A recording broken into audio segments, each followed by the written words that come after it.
Okay, now we know what next. You know what next? God, I've been waiting for this rerun for so long. Jesus Christ. Oh my God, here we go, y'all.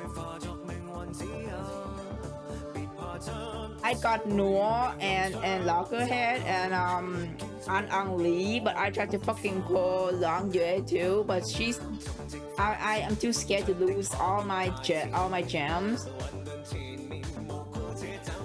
That's like conflicted. Like, should I pull her now? Like before fucking Lauren Butterflies come in? Oh my God.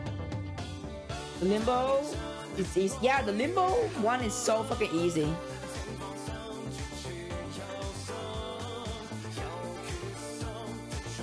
So excited for this. One of my favorite events. Yeah, I can tell. Okay. Let's watch the trailer again. Showdown in Chinatown. Let's go.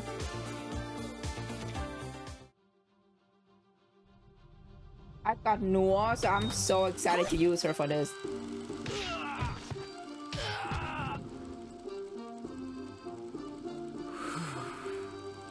Cut. More. Hit harder. Oh my God, my queen. Roll again. What? Not again. Oh my God, bro. I can't. I'm so excited. Our arcanist vigilante. Yes, sir.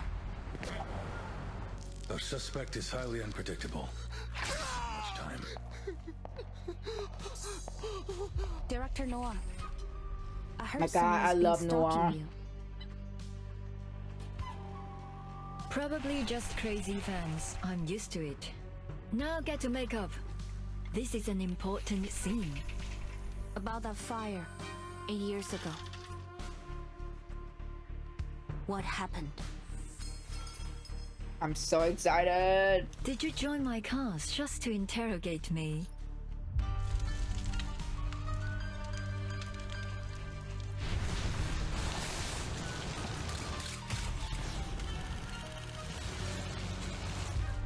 First, the Night Piercer case. Now this mass hysteria. If they're trying to bring a movie to life, yeah, we here, man. We're going to play one of the peak event. I don't know what happened in this one. So I'm so excited. Wow, what's that? That's Jillian, the Xiandao beast. So cool. Peak? Yeah, it is.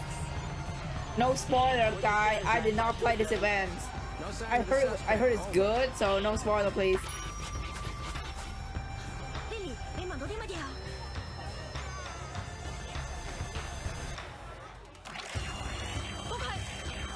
Wow, what an awesome parade! Eyes on suspect. Requesting backup. 强龙祭出，王有祸，斩杀凶剑，小节不详。 God, bro. I need fucking to pull Liang Gui, but I'm scared to lose all my gems, bro. I am just... Spoiler and you get cursed from all Bro. Okay, let's do this. Start. Okay, here we go. Long Yue is really strong. Heck yeah, she is. I can see why. Okay, part one, a fresh police story. Okay, go. I'm so excited. I got literally everyone in this fucking event except for Long Yue, bro.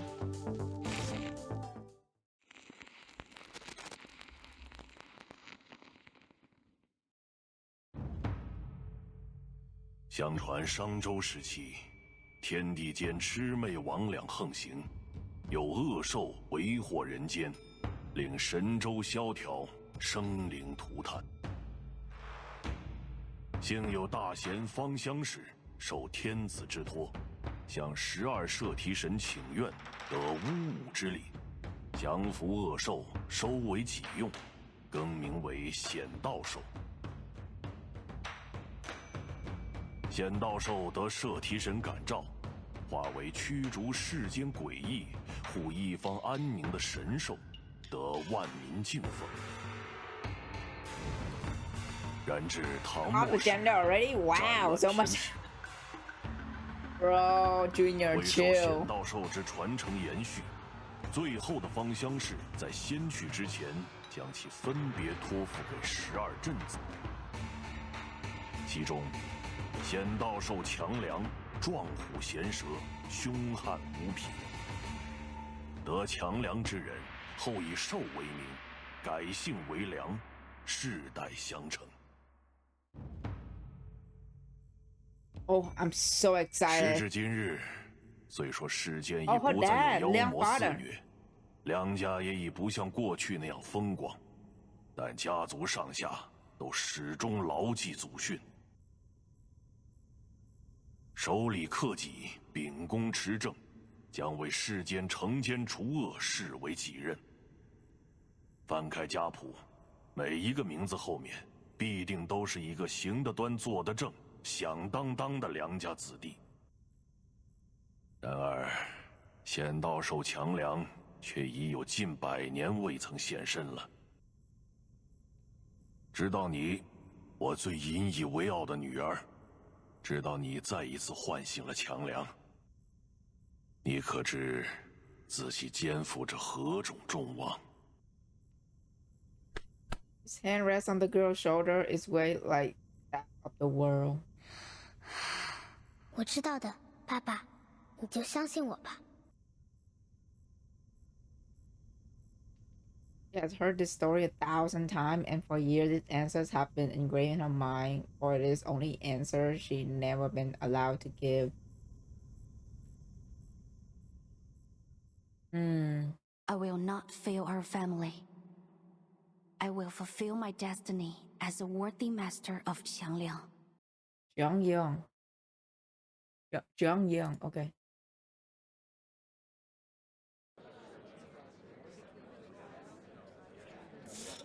Oh, we at the police station. Morning, guys. All right. Who wants to hit me with some good news and make my day a little easier? Hey, girl. The report on that summoning ritual is done. Seems like the destination was some farm out in the sticks. Hey, did someone take the pendulum without signing it out? We've only got one to go around.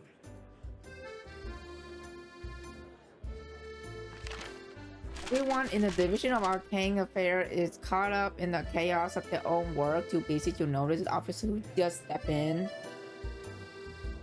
Let's try this another way. First 3 of you to give me some good news will earn yourselves a coffee. My treat. Oh, free coffee. Let's go. Get ready, D, because what I'm about to tell you next is gonna blow your mind. Save me a cup. I gotta find our pendulum thief first.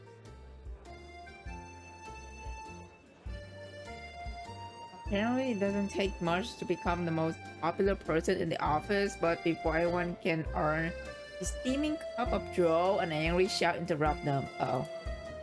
Hello? Excuse me? I'm still here. Uh-oh, is this who is this, sir? I'm a tax-paying citizen. I pay your salary, so why don't you stop gossiping and do your job? 真係上梁不正下梁歪。 You should Poitier a glare before storming his way out of the division of arcane affair, muttering curses under his breath.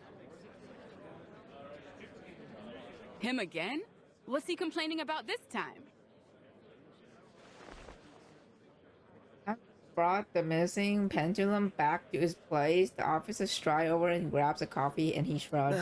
Some nonsense about making a mistake while we were out searching for a dog in Chinatown.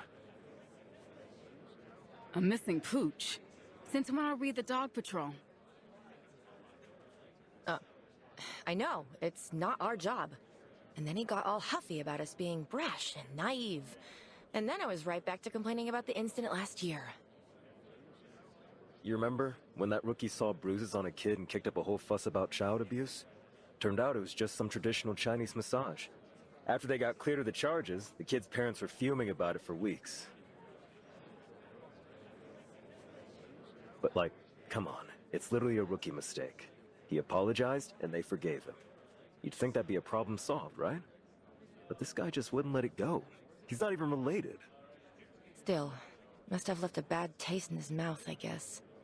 I just don't get why he's complaining about it to us. We don't find missing dogs. We find critters. The exchange of lands. Potier? I hope I pronounced the name right. Potier, let out a sign. Well, at least most folks are friendly. Yeah. Well, I was asking for good news. So how about something upbeat? Sorry, I've got nothing of that particular flavor. Just the opposite. Let me guess. Our vigilante struck again? Oh, vigilante night. Dear sir, bestow justice to LA Street. The officer dropped the morning paper in front of her as her eye lands on headline. Her coffee suddenly smelled bitter. The vigilante night piercer bestows justice to LA streets. Ugh, so melodramatic. Who got hit this time? Some rich varsity boys. They got in the news over some hazing incident that put a teammate into the ICU. But you know how it is. Strings are pulled and all the charges went away. Steam, pull, and charm. But get this. All of them were found penned up on the school's fencing this morning. And with those injuries, looks like they can kiss college football goodbye. It's been a while since I've gone to LA Chinatown, man. I only went to like I wish I can go. Like, I wonder what that place look like over there. I know it's completely different from like the Chinatown that I have, where the area that I live. But I know it's. I want to know. Listen. Hi, A Game. Hello. How you doing, man? Thank you for dropping by. How you doing? It's okay. Oh. And still, I want to know what it look like over there. Hate to say it, but I gotta side with the vigilante on this one. Those kids were monsters. Still. We're the police, and crime is crime. Doesn't matter how scummy the victims might be. Irritated, oh dear, tosses the new paper onto one of the many other desks around her. The arcane skill this guy cast, using those needles? It's like he's trying to imitate Detective CO7. What's up with that? It's good to see you. Yeah, I'm fine. Hope your days are doing well, man. It's getting hotter this month, but it's almost summer. So don't forget to hydrate. CO7? Like from the movie series? Don't act so surprised I've seen them. You know I love movies about Arcanum. So, do we got anything? Have you seen the look on Chief Eldon's face yet? Odia looks over at the deputy officer, squinting as she tried to see through the slattered blinds. Hot damn. I know that look. Wasn't the last time when he found out his daughter was dating some jackass crook? I know this Night Piercer guy's been tricky, but is it really that bad? You don't know the half of it. The pressure's been building on him. Now, apparently the up-tops are sending us some support. Some cadet from the Vigils Bureau. I guess they've decided we're not working hard enough, or something. Vigils? From the Foundation? Aren't they only responsible for the Arcanum crimes that'll cause serious consequences? I don't see how this Night Piercer guy is their kind of trouble. Besides, how's a Vigil even going to help us? They don't know the city like we do. And not even a full agent, just a cadet. Wait, did you say cadet? Podia head snapped back to the officer, her eyes wide. She can't just let that word slide without any notice. You heard me. Apparently, they decided this is gonna be a thing. Send the cadets along to assist and test their chops. So now we're not just dog catchers, we're babysitters too. Is this some kind of joke? Your words, my lips. The chief said it's a chance to develop a better working relationship between us and the Vigils. I think Brass just wants to cozy up with the St. Pablo Foundation. He down the rest of coffee and tossed empty cup into the trash. Yeah, that would explain the look on Eldon's face. So what? Anyone know when this cadet is due? Or ho, anything useful at all? I heard tell it's some Chinese girl from a famous family of arcanists. She's got a mega powerful familiar, and that's why the Vigils recruited her. Really? Just for her familiar? That can't be the only reason. Did she at least, like, score well on her tests? Apparently, she didn't even take the test. She was still in training when she was picked. No field experience at all. Portia is trying to maintain her steely demeanor, but the frustration proved too much to contain. So you mean this girl's a total liability? Some spoiled rich kid debutante looking for a chance to polish her resume? The officer let out a dry chuckle, but as her reply is about to leave her lips, her eyes flick behind Portia and her tones change. That's not exactly what I said. It wouldn't put just as anyone in this position. The office falls silent as all eyes turn to an unfamiliar figure standing in the doorway. Excuse me.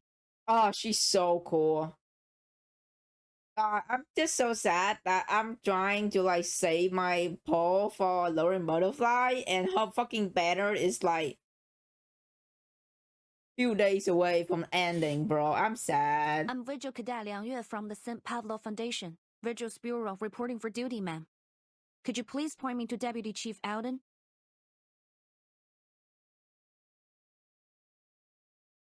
Liang is so cool, He's in his yeah. office. Liang Wei. Portia is the one to break the silence. She shook her head toward the office in the corner as she speaks. I see. Thank you. She speaks so fast, damn. Yeah.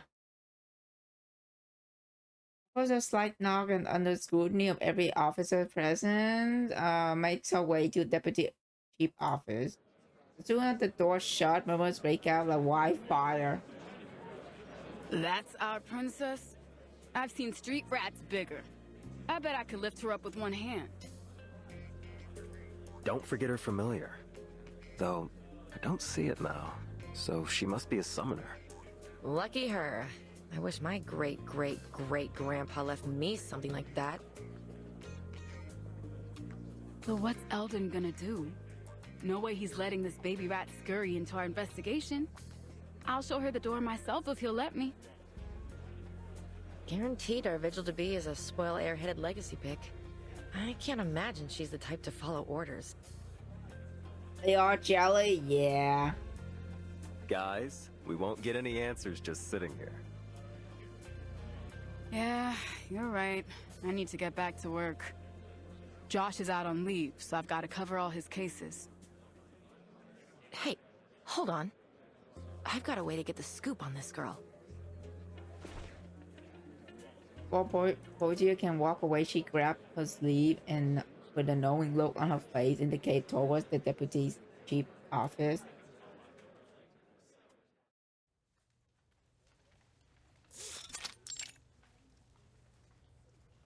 Liang Yue. Specially recommended by the Foundation's East Asia branch for selection into the Vigils Bureau. Top of class during your training. Selected to serve as the pilot for the Vigil Cadet Field Training Program with the LAPD Division for Arcane Affairs. It's an impressive resume. Chief Alden have amazing chin. Dude, literally, like, bro, hold on. The people on TikTok cannot say this shit. Hold on. Look at this. That look massing fucking ass chin. Bro got that looks massing chin right there.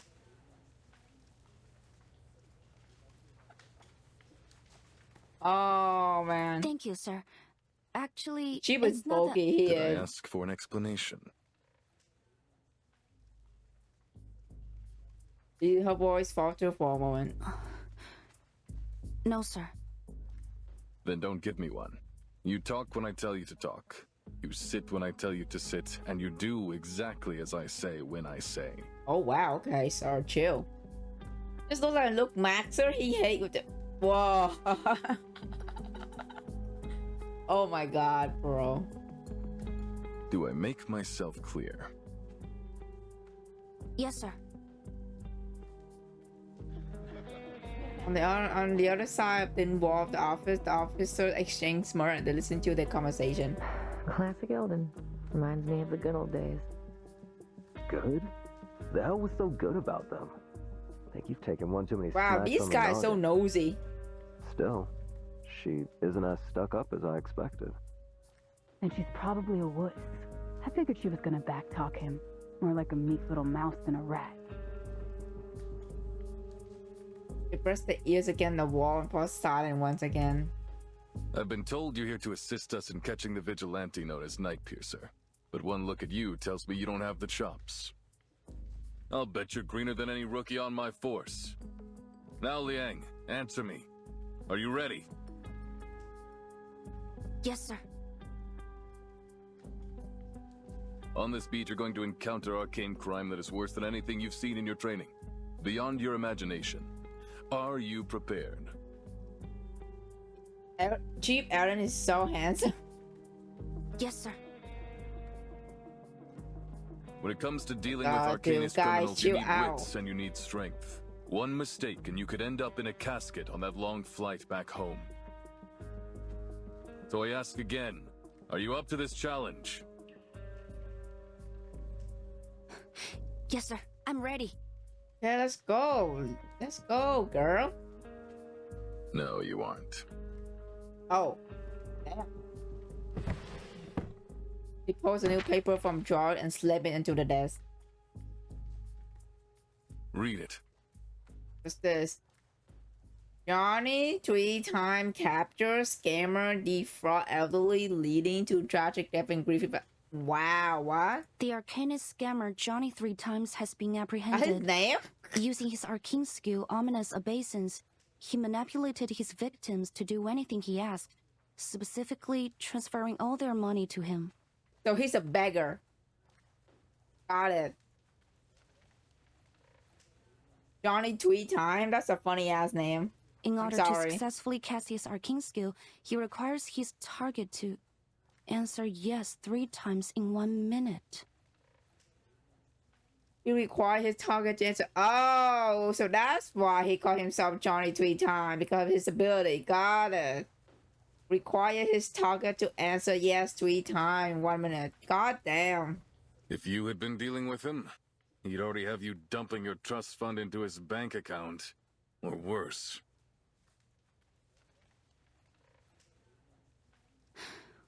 With all due respect, sir, that isn't a fair evaluation.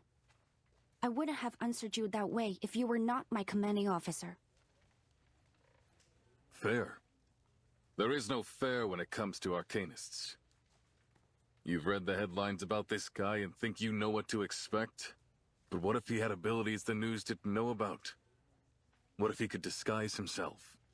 Or do you think that crooks just leave their resumes behind at the crime scene? For a brief moment, she is lost for word. No, sir. This article was published a week ago. If you were as ready as you claimed, you should have known about this con man and his arcane skill. If you had any smarts, you'd have at least figured out I was probing you. But you didn't. I don't know what the Foundation and your vigils teachers taught you. Frankly, I don't care. Because you don't have the practical skills necessary to keep yourself alive on these streets. Damn. I will absolutely not put a kid like you on the Night Piercer case.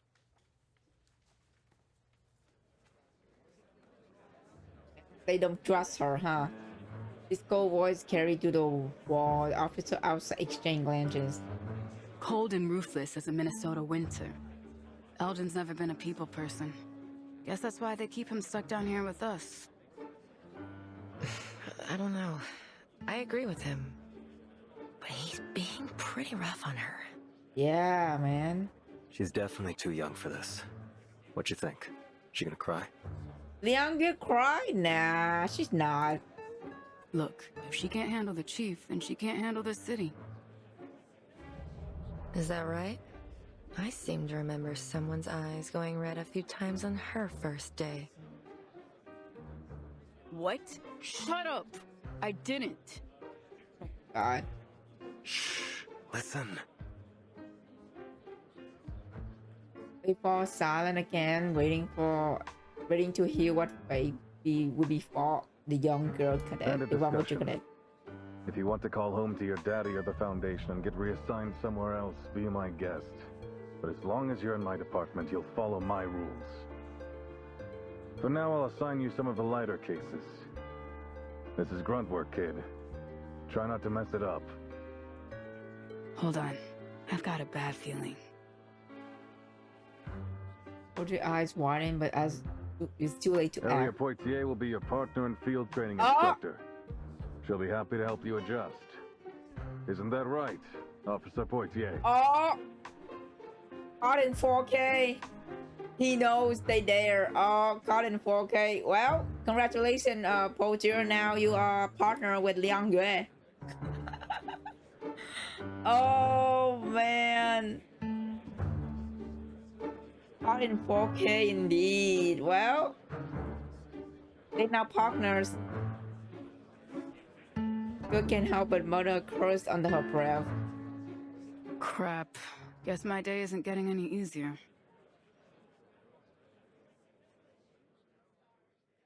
Oh, man. Okay.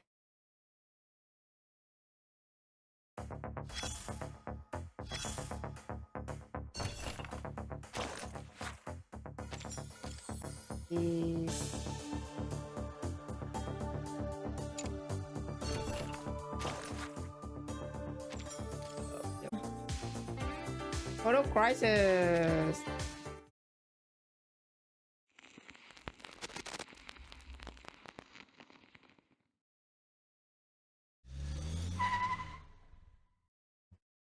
Here we are. Get out. Damn.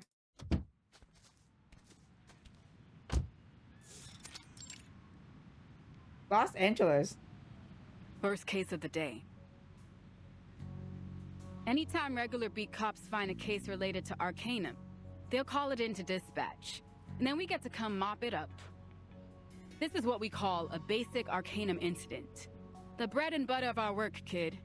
It's not often that we get anything urgent, but you've got to stay on your toes. But to be honest, I hope we don't get anything big today. Last thing I want is to take a rookie like you into a real emergency. I hope so too. That's yes, ma'am. You got me? You're probably thinking I'm trying to put you in your place, huh? That I'm just bossing you around. Welcome back. Yeah, But get off your high horse, you didn't miss princess, much. Because as long as I'm your field instructor, you need to show some respect. Pro tip a colleague gave her before she left: if your training has powerful connection, you got two choices. Either make sure they know who's in charge for day one, or spend the rest of your day sucking up to them. It seems she and her colleague were worrying over nothing. But I don't have a horse, and I didn't think you were bossy. I'm honored to have you as my partner and field instructor. I look forward to learning under you. Oh, she's so sweet. Oh my god.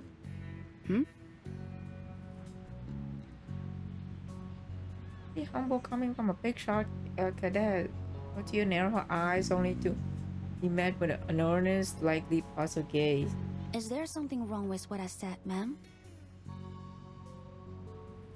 Are you just that much of a pushover? Or is this all an act? Pardon? I don't quite understand. My gosh, she's so nice. That's Nothing. Just keep close. You never know what can happen with these cases.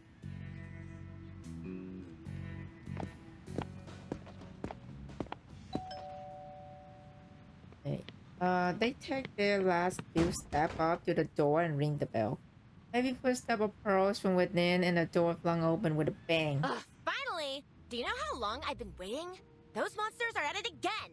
Do something! It's an enthusiastic welcome isn't exactly what the Virgil cadet was expecting. She turned her head only to see her instructor comfortably positioned a few feet behind her, look like she has handled this one on her own. Please remain calm, ma'am. We're here now, and we won't let them hurt you. Am I correct that you reported there are critters that have broken into your house? Could you describe them for us? Do you have an idea how many? Ugh, I don't know. Like a ton? A bunch? 2.5 buttloads? I didn't stick around to count them. Even among the moment chaotic shouting, useful information can be extracted. Nia quickly formulate a plan. So, there are many of them. In that case, I suggest we split up, ma'am. You could stay here and keep the lady safe, and send me to take the critters down. Given we're in the city, I suspect them to be tamed, and it's possible that someone may be controlling them. Once we've established their type, we may be able to deduce the incantation that's controlling them. Some incantations can be easily traced, such as the manipulation incantation or the shadow incantation. Ah! Over there! There they are! Please stay behind me, ma'am. We are... they? She freezes misstep, her eyes lock into the corner of the yard from the shadow. A rough plump creature waddles into view. Munchalo? It's like a cow. Is this... This appears to be a Monchalo. A new breed of critter from the Miss New Bible Critter Rehabilitation Center, endorsed by the LSCC. They are medium to large in size and classed as non-aggressive. The Monchalo consumes base arcane materials and extracts the energy from them. They are intended to assist in the arcane production industry. They've been slated for worldwide distribution. But why are they here? Well, what are you waiting for? Do something! Kill them! Kill them? Oh, ma'am, please don't worry. They will not attack people. And it's against our procedures to kill non-aggressive critters without authorization. But they're destroying my azaleas! And the stairs in my lawn! And they almost bit my sweetie's tail off! When the ever-composed virtual cadet is momentarily at loss for words. Your sweetie? I see, ma'am. I will do my best to get them up. She decides to put off investigating the identity for now before she can act. She'll avoid interrupt from outside the yard. Don't you dare lay a finger on my precious munchies! What? Can I help you, sir? I knew it! This jerk is my next-door neighbor? He keeps all kinds of these ridiculous smelly critters around. I order you to throw him and all his disgusting little pets in jail. Are you out of your mind? They're just some adorable munchalos. What kind of sicko would want to hurt them? My god, they're fighting over the Monchalo. Shouting match clearly escalate as the barrage of increasingly powerful insults fill the air. Oh, Liang Yue. Liang's glance at her instructor. Potia simply smirked and shrugged. What did I tell you, huh?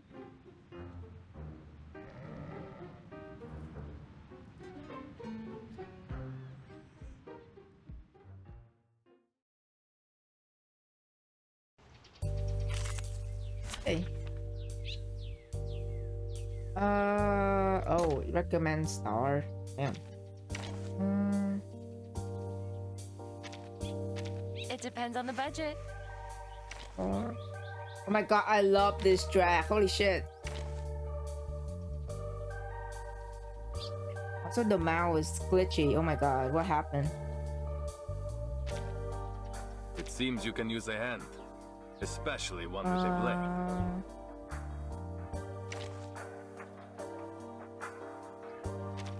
Fangs out, time to feast. Straight to the point. I like that. Officer, this big car is making my head spin. It's free from those stinky, clumsy oaks. Damn it, they all scurry behind those gray. Well, go ahead. What are you waiting for?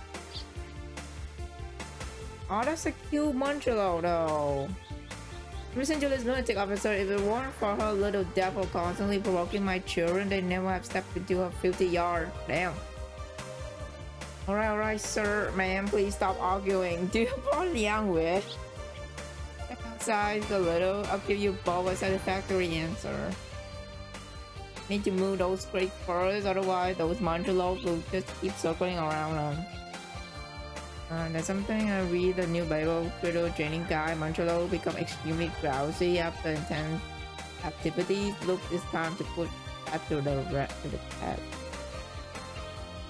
A new hypothesis. And that's that. Taking another look?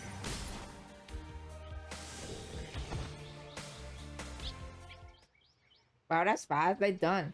Alright, sir, please bring your pets and come with us. The police station will handle further processing as needed. Oh, must be baby's daddy taking you home right now. We worked on this collaboration together. Oh my god, I'll bro. write you into my paper.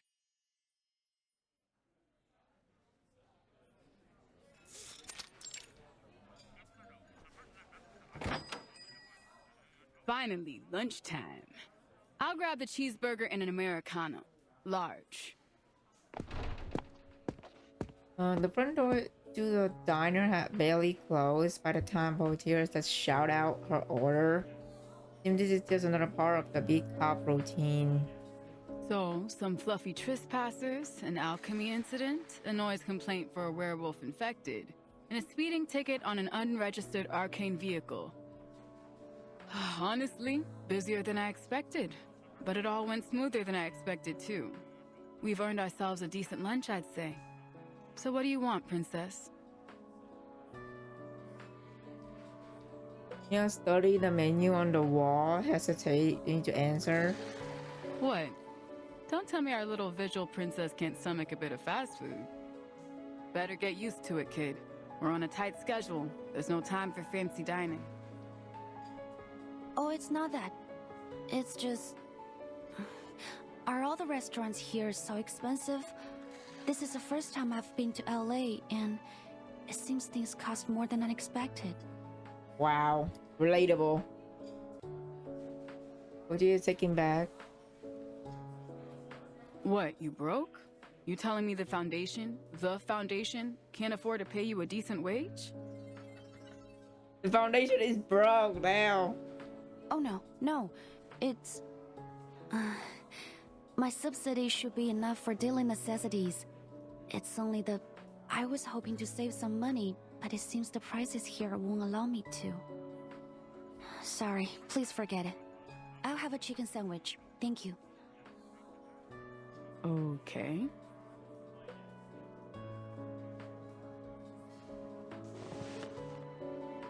At the other place, the two take a seat at Portia's usual spot. Alright, question time, rookie. Because I think I've got the wrong impression. What I heard was that you were some pampered rich kid from a crazy old legendary family. The brief flicker of surprise, the young expression shift as if she expected to hear this question or alas has grown accustomed to it. It's true. The Liang family have a long history and many legendary ancestors.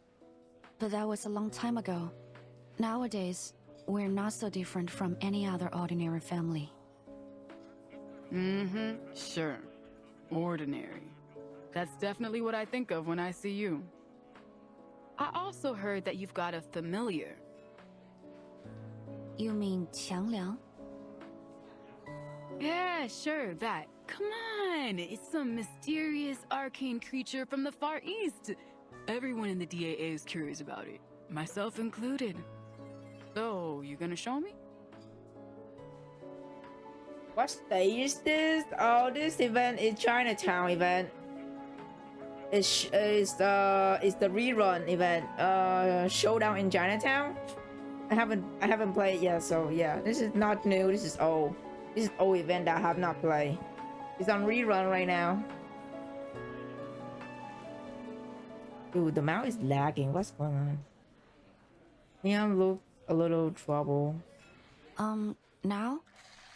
I'm sorry, but I must refuse your request, Miss Poitier.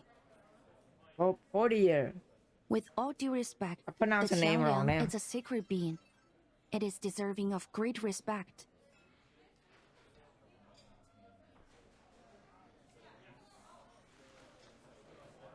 Like which chapter or episode even? I can't remember. It's part 2. It has a divine mission to expel diseases and evil beings, and has guarded the world through the ages. Maybe that just sounds like old legends, but it's the truth. We've recorded every battle we fought in our family chronicles. And we're only allowed to borrow its power when we're in the greatest of danger. Please understand that I can't just summon it simply to show it to others. Okay. I'm not unreasonable, princess. If it's a sacred thing or whatever, I won't bother you over it. Young sincerity, it's clear that this isn't just an excuse. Poitier isn't annoyed by it, but she seemed a little bored by overly serious response. An awkward silence fall at the table. Luckily, the waitress break it with the arrival of the meal. Anyway, I guess I should say you're doing a lot better than I thought today. And I don't just give out compliments, you got that? So take some pride in it. Aww. But don't get cocky either. This was all chump work. You haven't seen the ugly side of this job yet. This morning might have been a cakewalk, but this job can blindside you just like that. Never underestimate anything. She take a hefty bite of a burger and launched it into a monologue. The food still rolling around in her mouth. Ling Yang simply looked bland. Poitier finally swallowed. Hey, you in there, princess? I apologize, but in our family, we have a rule. 食不言，寝不语. It means we believe you shouldn't talk when eating or sleeping. What? What? You're kidding. You're trying to say I'm being rude? Or wait, you're serious, aren't you? Ling said totally still, her expression unchanged. What kind of stupid rule is that? Besides, why would anyone be talking while they're asleep? What, like you can't sleep talk? How do you even control that? Poitier appeared to giving question some genuine thought. Sorry, maybe I didn't translate it right. It means keep quiet before sleep. A long moment, Poitier stared at her, dumbfounded, then she slumped back in her seat.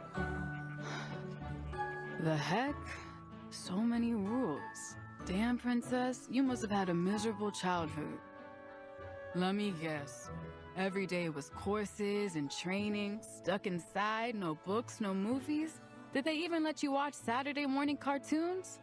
I've heard of kids like you. Sounds worse than jail to me. A childhood like that is rough, kid. It's bad for your head. Bad for the job, too.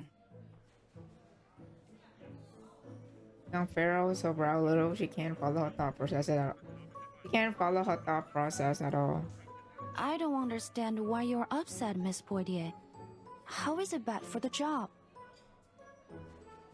Did you check the list of incidents before we set off? There's a case we're going to after lunch.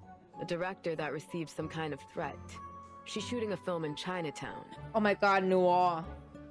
Oh my god, I can't wait to see her. Ah! Anyways, this director's an arcanist, and her movie is all about arcanum.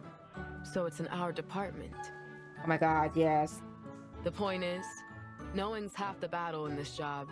It'd be easier if you were a cinephile, or at least familiar with films. Maybe then you'd know a thing or two about her. She's famous for those Detective CO7 films. The first movies to really put a focus on Arcanum and Arcanists. Something about it, though. The detective in those films used a skill a lot like this Night Piercer crook. What's her name again? Something with an N? No. 40 years training to recall the name. She only saw a flash on screen for a moment. She watched the film way back when. In her focus, she failed to notice the surprise on Leon's face. Noah. Yep, Noah. Yeah, that's it. Wait, so you...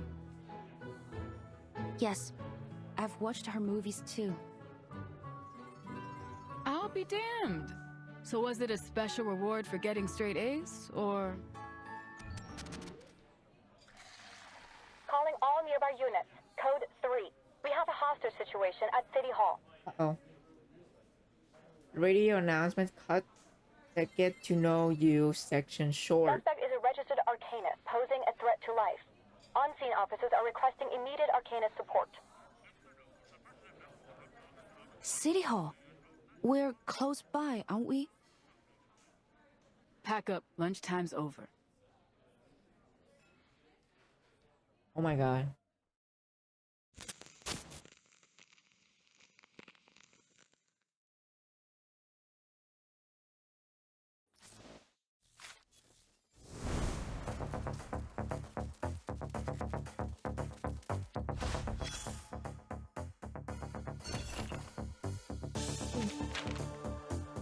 Listen up, rookie. Since I'm your instructor, I need to make sure you don't embarrass me out there.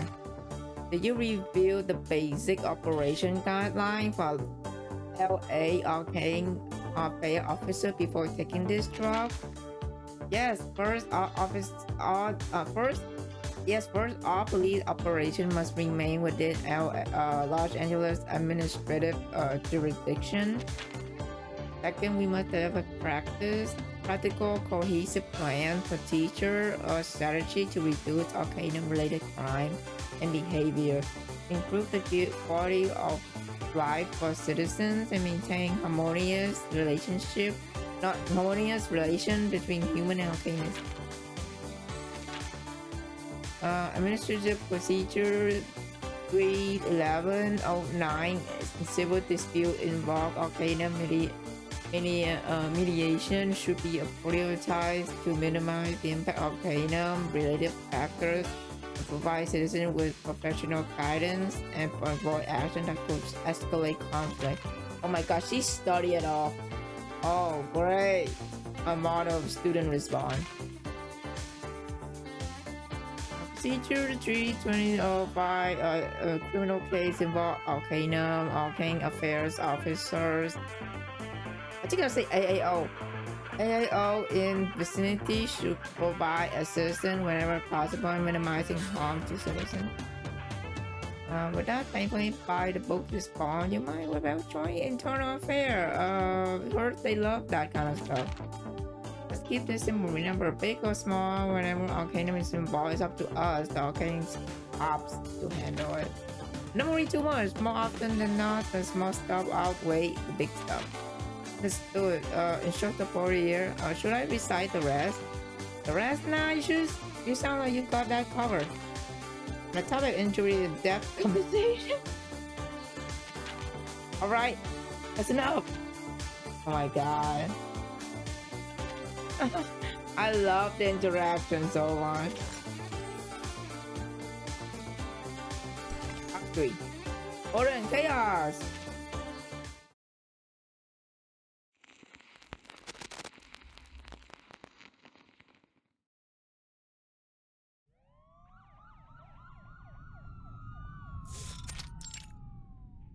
City Hall. Let go of the hostage, sir! This won't do you any good! Go away! Oh, he got a knife! Damn. close. Where's our backup? DAA, at your service. What's the situation? See for yourself. City Hall usually bustling with foot traffic now stand eerily empty. The reason is immediately clear. Don't come any closer. Stay back! Stay back! Please! Don't kill me! I'm sorry! I really am! Please let me go. Shut up! It's too late now. Say another word and you are dead! Stay back! Oh, he swing the blade in his hand wildly. His voice is a furious, panic snarl.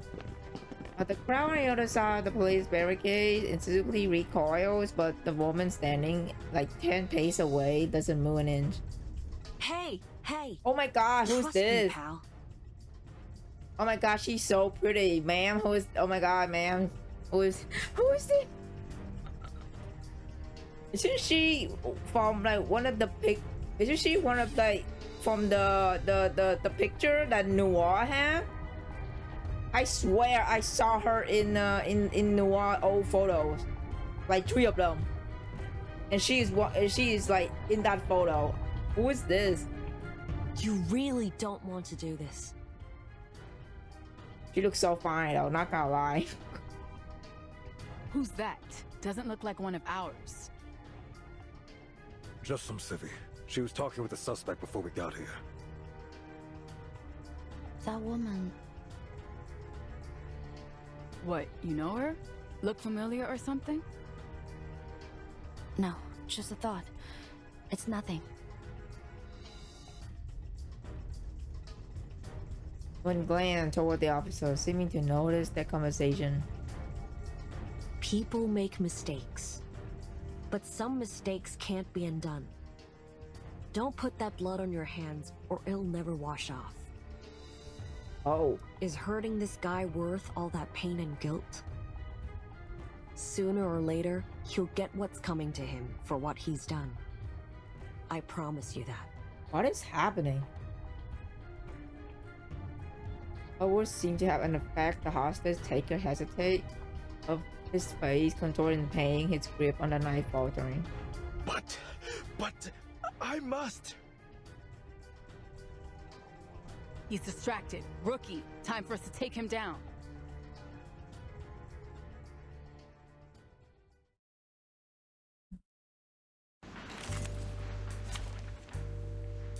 Fighting time. Okay, let's see. Bring documentary about new genre. Your humble Taoist at your service.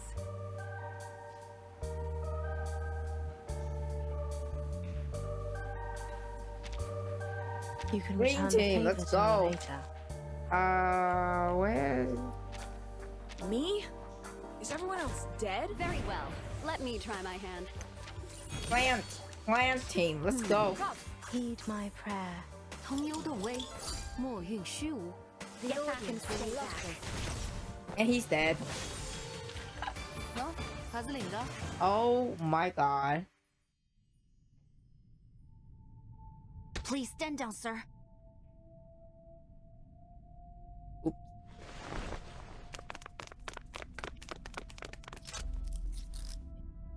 Almost half his size, the young man managed to pin the suspect to the ground. The officer swarmed in, snapping handcuffs around his wrist before he can put up another fight. Suspect under control. I repeat, suspect under control. No further backup needed. Look like this case is wrapped up. Nice moves. I was kind of hoping we get to see that familiar of yours, though. A simple threat like this isn't worthy of Qiangliang. I have to reserve its assistance unless absolutely necessary. So is this just another one of those rules? Or do you mean its help comes with a price tag? Both. The goodness of a response, I whining a little at Odier astuteness. Odier's style. That it? What do you mean? I mean, so far, every time you talk about the job or your family rules, it's just the surface level stuff. How do you actually feel about any of this? Neil looked genuinely confused. How I feel? I don't understand why it would be necessary to mention that. 'Cause we're partners, kid. We've got to trust each other. How am I gonna let you watch my six if I don't even know how you tick? Neil doesn't seem to get it. I see. You're my partner and instructor during my assignment with the LAPD Division of Arcane Affairs. So I'll do my best to learn from you and complete my work as assigned. I won't slow you down. That's not what I'm... Forget it. Huh? Neil owns all but say my personal feelings don't matter. Portier gives up trying to argue with someone with such stubborn and readable demeanor. She simply stares at her, quietly seating to herself. Luckily, before things can spiral further, the hostage cut through the tension. Oh, thank God you took down that lunatic. I'm really grateful, miss. But ain't you a bit young to be an arcane affairs officer? I think I've seen that uniform somewhere else before. You're a vigil, right? Yes, sir. Wait. Nia swallowed the rest of her words as she stared at the hostage she just rescued. Her face and expression suddenly wary. I know you. Oh shit. The arcanist scammer Johnny 3 Times has been apprehended. Using his arcane skill, Ominous Obeisance, he manipulated his victims to do anything he asked, specifically transferring all their money to him.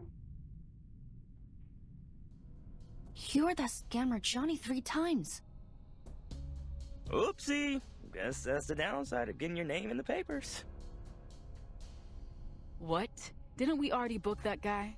What's he doing here? He got a sweetheart deal. A reduced sentence in exchange for revealing where he stashed all the dough he stole. And it was a shitload of money, too. Apparently from some big donors to the mayor's re-election campaign. Yeah. Of course he demanded he be present for the unveiling of his stash, so they brought him here.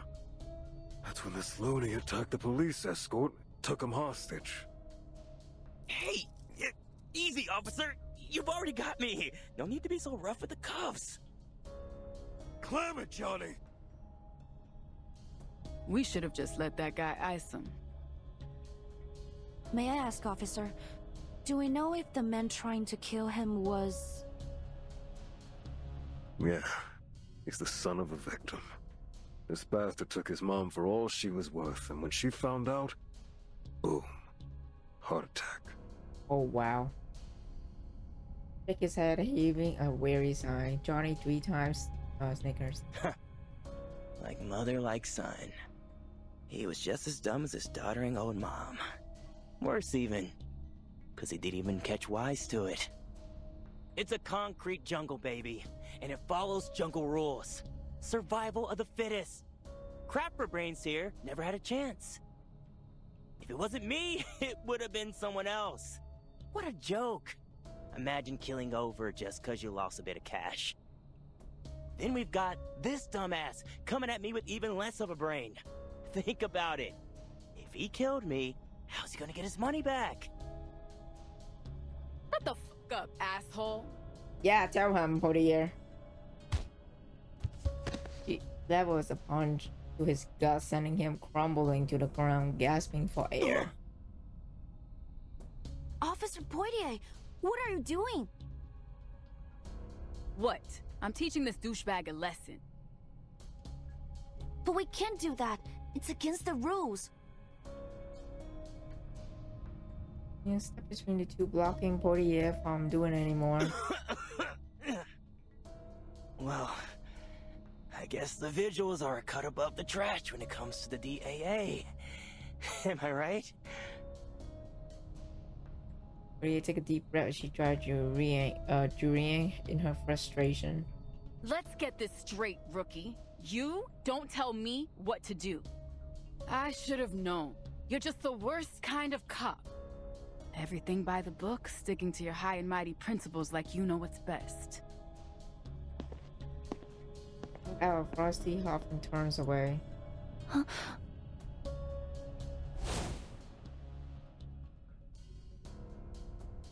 杨月，你为什么要告诉老师？因为你们那么做是不对的。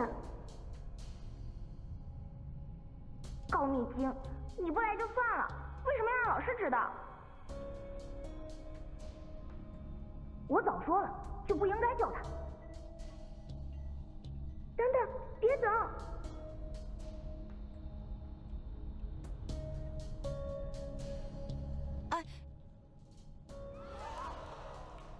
Hammer of fearful voices cuts her off. No! Somebody stop him! Oh my god, dude. Everything is messy. Oh, Liang Wei, man. She can't catch a break.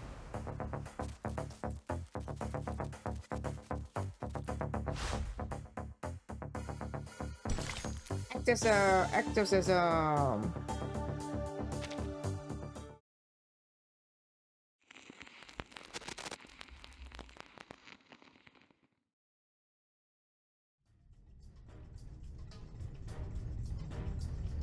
Stay back! Help me! Help! City Hall had been plunged back into chaos. Johnny let out a shriek, screaming to get as far away as possible. Get away!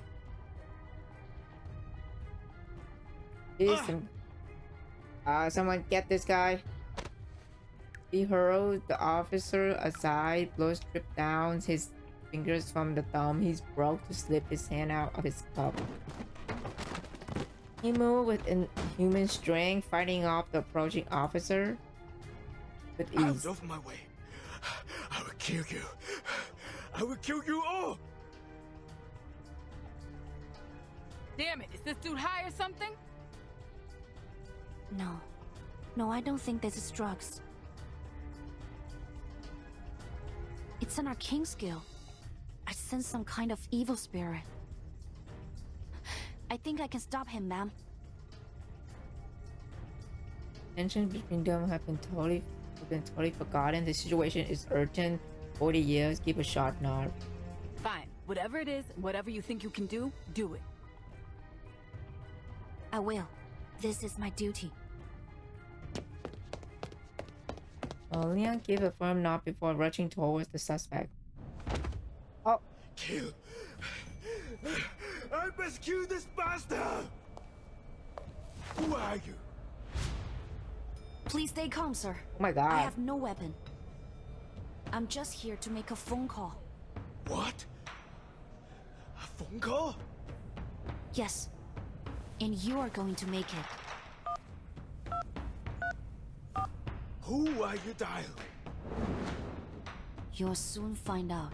Oh shit. What is it?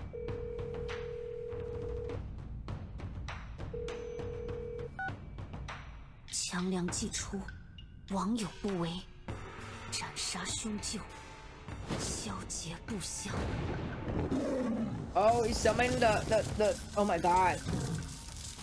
The beast. Young. Oh my god, this is so cool. What the F?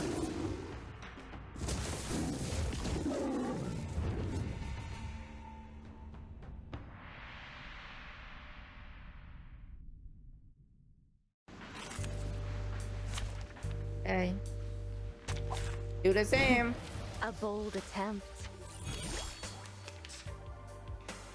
Something is coming out of his body. Watch out, rookie. Watch yourself, rookie. What is that? It seems like some kind of non-corporeal specter. No, that's not right. I don't sense any ghostly aura around him. It must be Ghost Plague. Dude, I love the battle theme in this event so much. Who are those? According to Eastern Record, the entities that bring calamity, disease, and malevolent curses, but this time, astonishingly, these ghost plague are taking on a human form. I don't know why yet, but something must have triggered their transformation. Official Boreas, please step back. My duties alongside Jiang Yang has always been to dry out these ghost plague. It's time to put an end on this disturbance. Ah, Rob! Oh, I call upon you. And that's that. In the name of darkness. Let's go!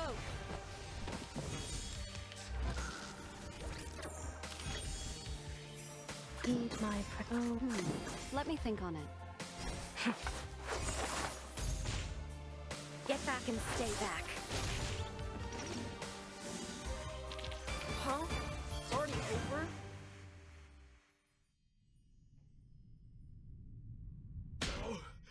No! My head! I'm so sorry, Mama. With one last gobble whisper, the man collapsed. The officer around him remained frozen, still too wary to approach. Should we cuff him? Allow me. But I believe we should bring him to the hospital to be checked over immediately. Think you can handle him? We got this con man to take care of. She followed the older officer gaze. Not long ago, Johnny 3 Times was brimming with arrogance. Now he is a crumbled heap on the floor. A dark stain has formed. Grab his face. He fucking peed himself. He pissed himself. Oh my god. God, what a loser. Bro talk all that shit, only end up pissing himself. That's so funny. 40 years Nia shaking her head as she turns away. She had to say, then shift her gaze to Leon. So, you know what I'm about to say, right? Hmm? Young looked visibly confused, even though more understandably this time. Okay, I'm sorry. Is that what you want? For me to say it? Sorry. I felt bad for that guy, but there was nothing we could do for him while he was possessed. If it weren't for you, we might have shot him. Well done, Visual Liang. And please just forget what I said. I was out of line. Be good. Good.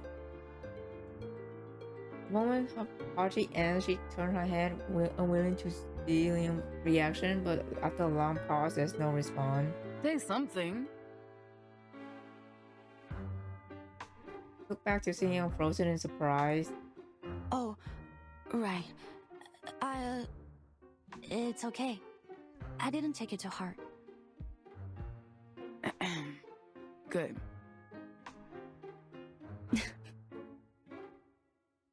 Oh my god, I don't know who she is. I know she's have some connection with Noir, but my god, she's so fine. Who's there?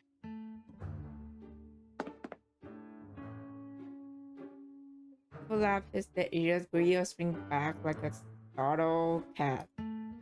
Sorry, I shouldn't eavesdrop. It's a bad habit. It's just... You remind me of my friends back in the old days. You're the lady that tried to help us soothe him. Thank you for the help. It could have turned out much worse if you hadn't been there. Thank you again. That's too kind of you, young Vigil. I just did what anyone should.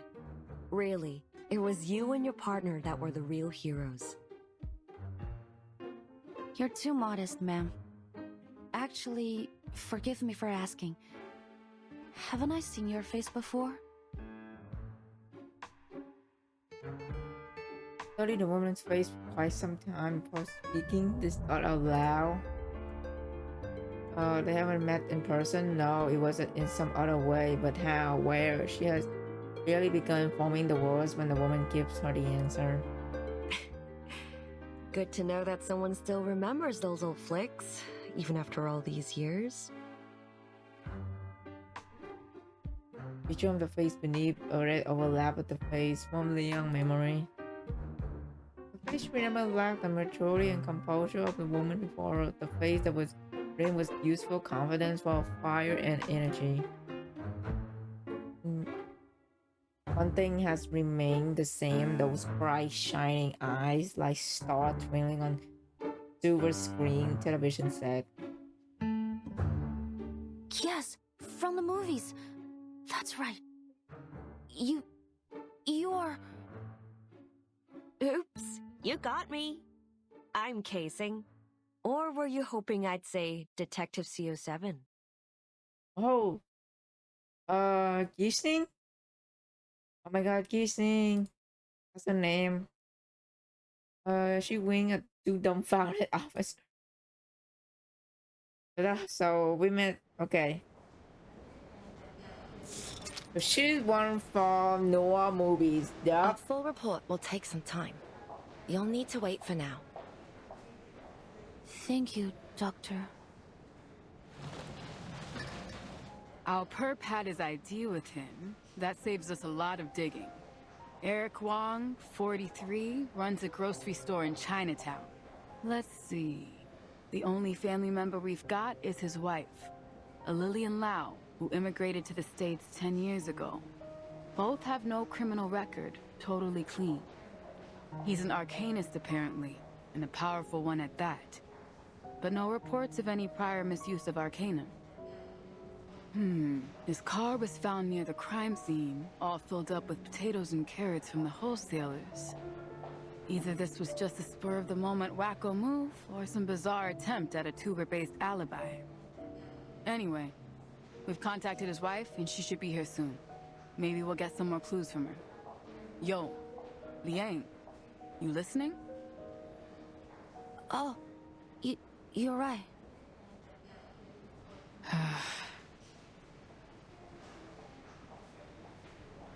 The answer is obvious. No, Horia, take a deep breath. Earth calling Liang!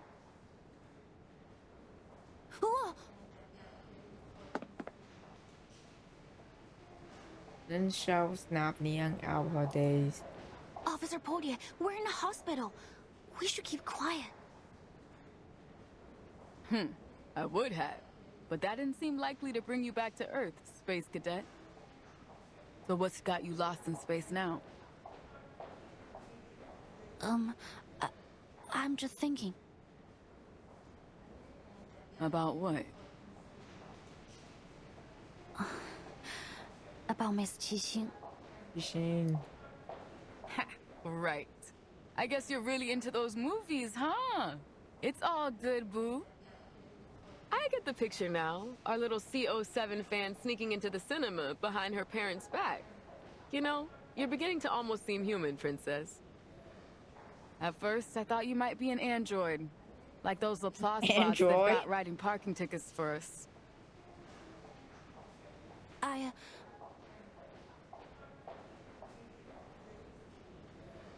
Leon looks as if she wants to argue, but at the last moment she stopped herself. In fact, I do like Miss Qixing's CO7 movies very much. Her character means a lot to me. Oh, is that the reason why you decided to be a visual? Specifically, yes. It's the reason I decided my destiny was to be in the police. But back to the topic. I was thinking about Miss Qixing, but it wasn't because I like her or anything like that. Shake her hair, her gaze sharpening, her brows furrow slightly. It's just that her being here made me think about Night Piercer. Miss Qixing has a similar arcane skill to the one he appears to use. She called it Silver Needle. She even performed it in her movies. Could that really just be a coincidence? Suspicious. Huh? Little bras, if you just hit by a bad joke, but Leon even thoughts continue. And what she said felt meaningful in some way. 1 hour earlier.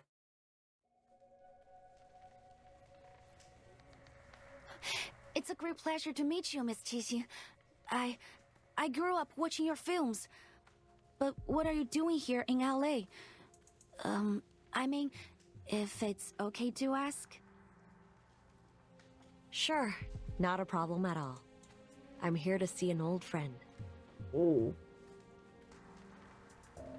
Though she was one of star known across the nation, Jixing speak warmly without air. It's like she's chatting with an old friend. Is it Miss Noah? I heard she's planning a new film.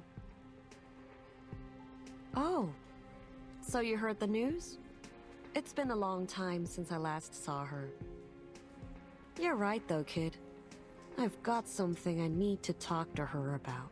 Oh, that doesn't sound like a friendly meeting. You sound like a threat. I'm sorry, but like... Of course. That's great. Oh, and the Dushu Festival is coming soon. I hope you all go to the Shouhu Parade in Chinatown. It'll be so much fun to see you there. Huh? Quiet, reserved, the young suddenly turned chatty. 40 years stare at her. She's like an entity, and she's like an entirely different person. Different person. Shouhu. Is it really that time of year again? You don't like the parade? Of course I do. I like every bit of it. Watching people eat, perform, and come together to celebrate the end of the year, and to pray for peace and good luck in the next. I like the pure and simple wish that the Shouhu parade carries. But it always reminds me of the ending. What ending? For silence, shaking her head, but no more explanation is needed. Leo memories had come back to her. You mean the ending of the last film in the CO7 series? When I've guessed correctly, using eyes widening a little, then she gives a small nod. Yes. I know lots of people like that ending. A reflection of reality, they say. Tragedy leaves people with a deeper impression than comedy. But as for me, I hated it. The good guys failed and the bad guys won? What kind of an ending is that? Maybe we don't get a say in how things work in reality. But in stories we can. We should. Reality itself is tragic enough already. Why should a movie remind us of how absurd things really are? What goes around comes around. That's what people want to see in the movies. The tone has turned usually serious for discussion about film, but these were straight a chord with Leon. I agree with you. When I was little, I also didn't like how it ended. Maybe it's true that reality can't guarantee us true justice, but I still want to see justice being served, at least in fiction. This response seemed to earn Jixing approval. I feel the same way. Pardon me for asking. That beast you summoned was something else. It reminded me of a certain creature, a legendary beast from the north of China. 強梁既出，網有不為。斬殺兇Oh, she know. 囂節不長。You know about Jiang Liang. That must make you a descendant of the Liang family, right? Something in Jixing's gaze made Liang's feel as though she's standing too close to Owen Flame. But even so, she answered truthfully. Yes, I'm Liang Yue, from the Liang family of the 12 Jins. Liang Yue. Liang Yue. It's a good name, little Vigil. I'll keep it in mind.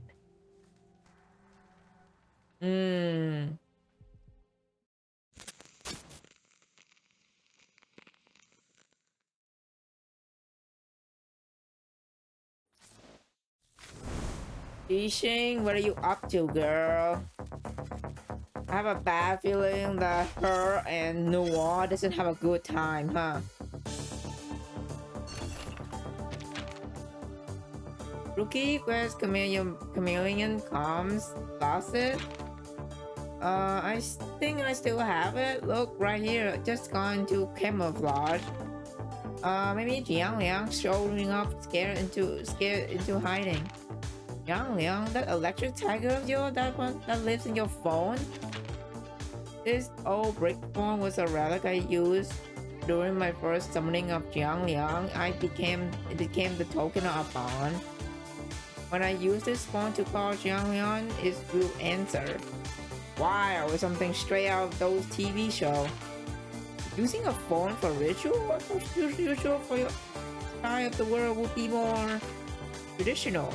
And those dancing shadow puppets that you got.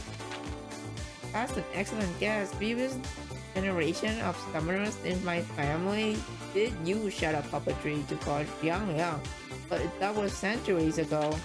Oh, well, does that make you one in a century kind of genius? Not really. I was just lucky that the phone is more convenient method than shadow puppetry. There it is. Just still humble as ever, princess. You summoned Jiang Liang again? I want to thank you for help earlier. I won't recommend that calling Jiang Liang without good reason might make it angry and the calls are really expensive. Oh my god, I love Yang Wei so much, bro. That's so funny. One going expensive. Okay. Part 5. Otherwise, other size, 10 points.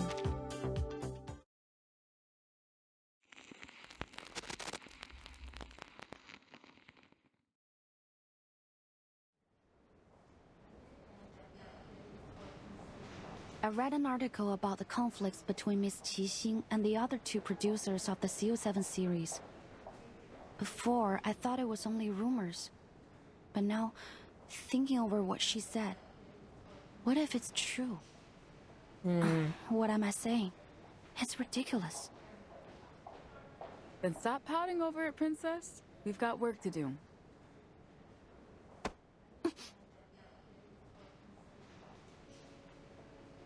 Always of the Plaza Rehabilitation Center Cooperative Hospital is bustling with people, lost entirely toward back to reality by a film clap on the back. You want to bet on how many people in LA have similar arcane skills? Come on, it's a total coincidence. You don't really think they're the same person, do you? That'd be nuts. Yeah, that nuts. I feel like it's going to be fucking Jixing, essentially. I mean, it's the Detective CO7 we're talking about. Sure, she's been retired from acting for a while, but she's like super famous. If she was gonna go all kooky and start taking out crooks like she was the real CO7, why wait all this time? It's been years since her last movie, and we're only just dealing with this Snowpiercer guy now. Besides, it's not like it's a crazy, unusual type of arcane skill. Who knows? Maybe this Snowpiercer guy is a fan of Detective CO7's films too. Can't rule out anything yet. Hey, you okay in there? Did I knock the wind out of you? It's okay. I'm fine. Dude, that fucking hit her back so hard, she's like coughing. Oh my god. Liang shake her head. 40 years still be worried, but have a little guilty and says that she didn't mean to hit her so hard. Not that it matter, at least she did a stunning smack, did the trick in pulling Liang out her spiraling thought. The test result of the suspect family has arrived. Yeah, Liang makes her way to the vending machine at the far end of the hallway with coins. 40 years drop her in her hand as a half-hearted apology and buy herself an orange juice. But that sort of thought, that ridiculous guess from earlier still refused to leave her mind. Forget it. Just like you said, it doesn't make any sense. I'll attempt to push the thought from her mind of failing, that is, until a frantic voice cut through the air. But you're injured, ma'am. You can't just leave. I'm totally fine. My God, it's just a Loggerhead! tiny smidge of damage. I can fix it myself. He's finally here. You call a broken arm a smidge. Need to let us treat it immediately. What's going on here? The doctor recognized her uniform immediately. Are you a vigil? Could you help me stop this girl?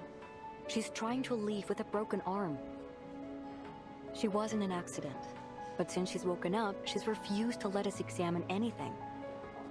She might not be our normal kind of patient, but we're doctors. We can't let someone leave when they need immediate medical attention. A vigil?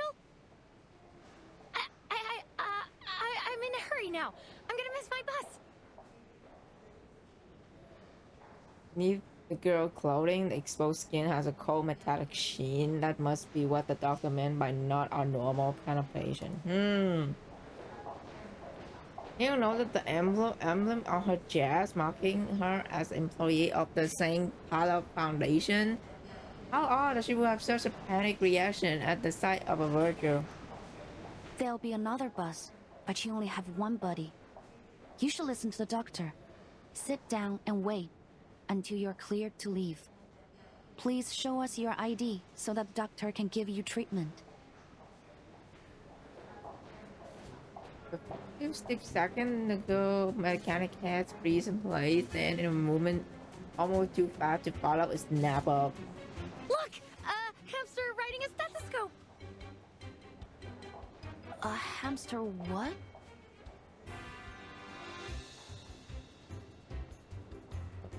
Bizarreness of these words leave Leon no choice but to glance in pointed direction, only to confirm, of course, there's no hamster or no stethoscopes in sight. Now! Hey, wait! Uh-oh.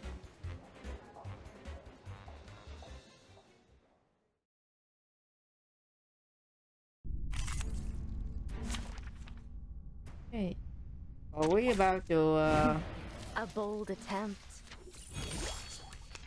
fight Loggerhead? Why are you chasing me? The hamster over that way.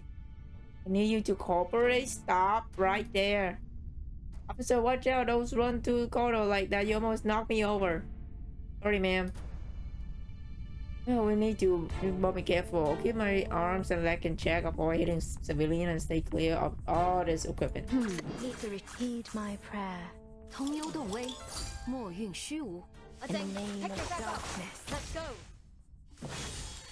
Found it. Well, let's go. Well, he's gone. 너? 가슬인가?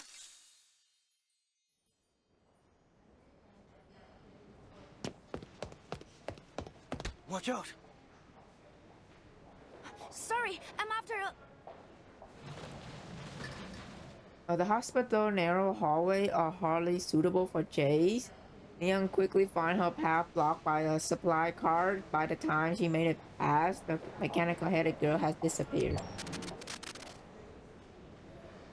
Her manual chameleon communication device issued by the DAA gives up an extensive time. Hey, rookie, where did you go? Get back here. The medical report is ready, and Mr. Wong's family just arrived. Understood. How's Mr. Wong doing?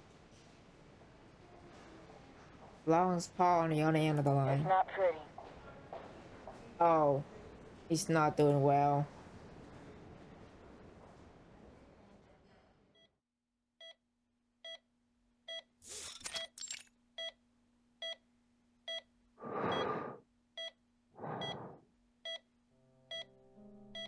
Mr. Wong is lying unconscious on the hospital bed, looking haggard. His breathing is labored and raspy, like wind rattling through a hollowed-out log. How? What happened to him? He seems completely normal this morning. Her leg go weak, Were it not for the man supporting her, she might have collapsed entirely. Please relax, Miss Wong. We have to wait and see what the doctor says. You again.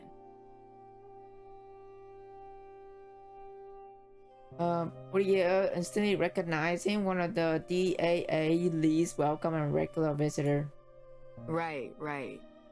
You're the local arcane private eye, aren't you, Joe? Are you commissioned by the victim? What? Oh, is this annoying guy from the beginning? Man eyes wide in surprise while shooting Bodhi a venomous glare. Unlike some tax leeches out there, I actually help people in need. I don't charge a fee when it comes to my neighbors. Sorry. Billy had no interest in arguing at a time like this. He let out a cold snort and turned to the doctor with a questioning look. Miss Liang has cleared the unknown arcane skill that was afflicting him. His physical condition is stable, but I fear there may be some long-term effects on his mind. He seems to be suffering from a severe thought and memory disorder. It would be best to keep him asleep. Doctor, when will he wake up? Can I speak to him? For now, we suggest against it. It may cause him additional distress to see someone familiar to him. We fear there might be memory loss. Oh. What? How? What should I do now? With this mother gone, I can't take any more of this. Madam. Woman looks as though all the strength has been drained from her body as she slumped into a nearby chair and opened her mouth to offer comfort, but can't seem to find the right word. Joe gazed with past Baudelaire before standing on Liang. So, who's the little China's kid? Did the DAA give you a sidekick to do your job for you? Forget it, lah. Listen, if you are not going to do your best to help these people, then it's better you just stay out of my way. Dude, don't talk to her like that. Oh my god, this guy. Liang looked to Baudelaire with questioning gaze. Baudelaire shake her head and sign, gesturing for her to come closer before handing over the hospital diagnosis. When they first brought him in, there were remnants of the arcanum riddled through his body. It might have gone a long way to proving he wasn't in control of himself.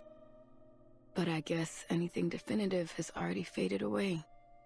The doctors couldn't isolate a cause. Worst case scenario, they might not believe us and have this poor guy shoved off to the funny farm.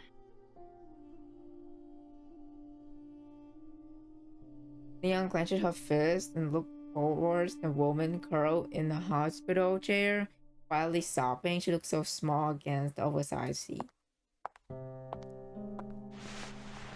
Finally, Liang stepped forward and crouched beside the chair. After a brief hesitation, she reached out and placed a hand over the woman's. Madam, please. You need to stay strong for your husband. They've brought in some of the best doctors from the Laplace Rehab Center. If there is anyone that can help him, it'll be them.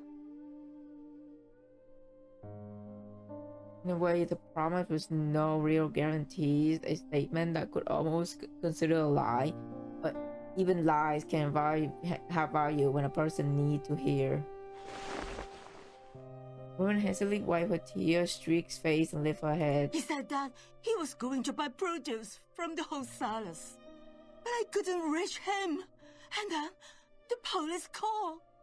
My husband is a good man. Everyone knows that. He will never do something like this. Please, miss, you have to help us.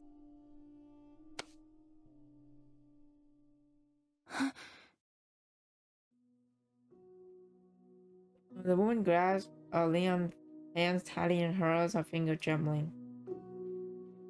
Her hands are gentle, yet rough, It was years of hard work, the kind of hands earned through long day of night of striving for a better life.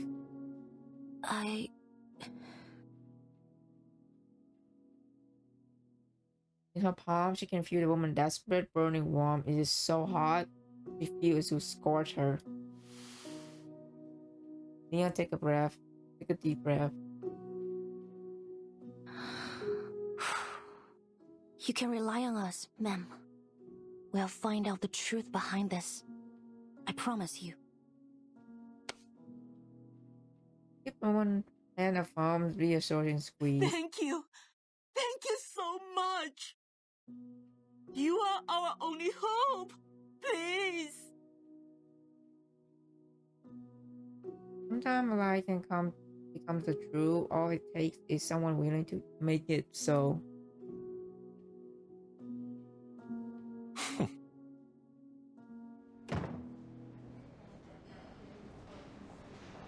Door to the wall shut behind them. After a moment of silence, Portia took her head. Rookie mistake, Princess. Never make a promise about something you don't get to decide on. I'm sorry, Miss Portier, but I only mean... Hold it. I didn't say we weren't gonna do our best.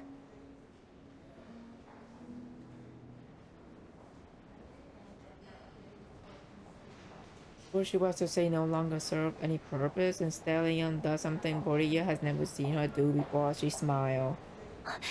Thank you, ma'am. Aww. Not so fast. We still need some solid evidence if we're gonna crack this case. But where to begin? It seems like there are no obvious clues beyond what we were seeing. Mr. Wong had no enemies and was well loved in his community. If that's the case, then it can't be a simple motivation. Still, something sticks out to me. When I ask about any recent events or happenings, it wasn't Mrs. Wong that answered. It was... You already know where this is going. Joe, our private eye with a chip on his shoulder against the DAA. Yes. He mentioned that there have been strange things going on around LA's Chinatown recently.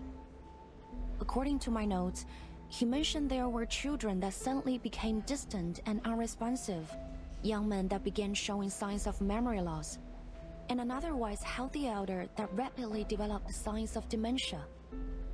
Absent-mindedness, empty despondence towards family and friends, memory loss. It all sounds very familiar to Mr. Wong's condition. But no one thought to bring the matter to the police. I also spoke with the nurses here. They said they've also noticed an increase in patients from Chinatown complaining of confusion and memory loss. I guess once again, no one thought it was serious enough for our attention. What are your expressions, Dawkins? Well, what you thinking, Cadet? Are all these cases related? Yes, so. If it's as widespread as you're making it out to be, we might be in over our heads. Even so, I think we can't overlook it as a possibility. Arcane skills that directly affect the mind are rare, but they do exist. I've read of similar cases in the Vigil's archive. One of them, as I recall, had very similar symptoms to what we're seeing here. Young brows furrows. However, if there were some criminal intention behind all of these symptoms, what could it be?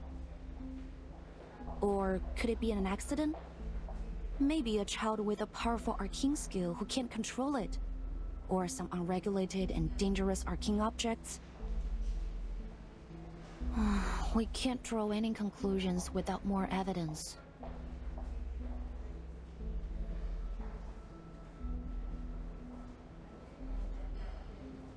Two officers look troubled. Then something has clicked in her mind. Portia's face lighting up.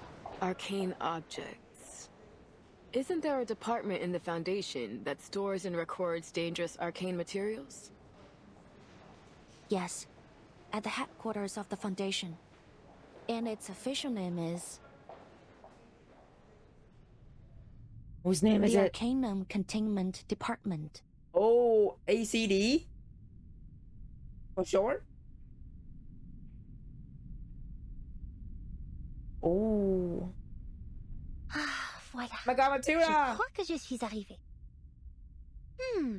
C'est bien plus lumineux et spacieux que je ne l'avais imaginé.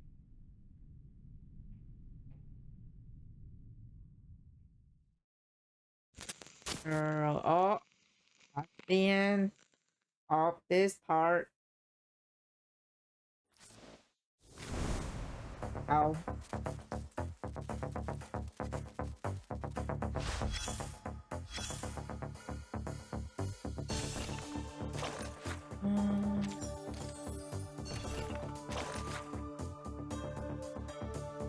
Yes, server.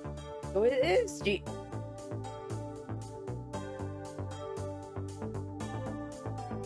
Yeah, this is literally cheating. It's literally her. Let's get to this. We have toxic. Sick and boring. Okay.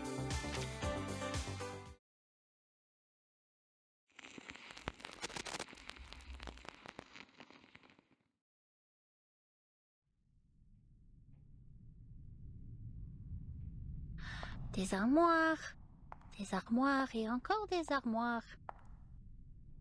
My God, Matilda, we missed you. What have you, my Qui est God? responsable ici? J'avais l'impression que c'était un département important, non? Où est la sécurité? Oh, who's in charge? Yeah, was under the impression this was an important department. No, where's the security? The ever curious Matilda weaves her way to the rows of filing cabinets. She has read about this department in books detailing the Foundation history. Le département contient tous les objets connus qui ont produit des phénomènes dangereux ou mystérieux liés à l'arcane. Hey. Certains disent même qu'il contient chaque mystère arcanique résolu et non résolu, jamais enregistré. Et bien sûr, le plus grand mystère de tous les temps, la tempête, les défis toujours. Comme c'est le cas pour nous tous, il semble que chaque département sont désormais tournés vers l'étude de la tempête. Il y a peu de temps pour ces énigmes plus triviales. Do you know, according to French people, Matilda easily has the best French in game? I mean, hey, if they think it's the best, then it is. No arguing with that. Her footstep echoed to the empty apartment, and the odd dance that she's being watched settled also over her. Silence can be comforting, but it can also be unsettling, a breeding ground for loneliness running up long-buried knees. Oh, hi, Night. How am I doing? I'm doing great. How about you? Je me demande comment va maman. Madame Z a dit qu'elle la surveillerait, mais toujours pas de nouvelles. I wonder how Mama is doing. Oh, girl, you miss so much shit. Your mom is dealing with her own situation right now in Paris, so no need to worry about that. Madam C said she would be keeping an eye on her, but still don't. Oh my gosh! Speaking of Madam C, I'm still hoping that she playable. Imagine playable Madam Z.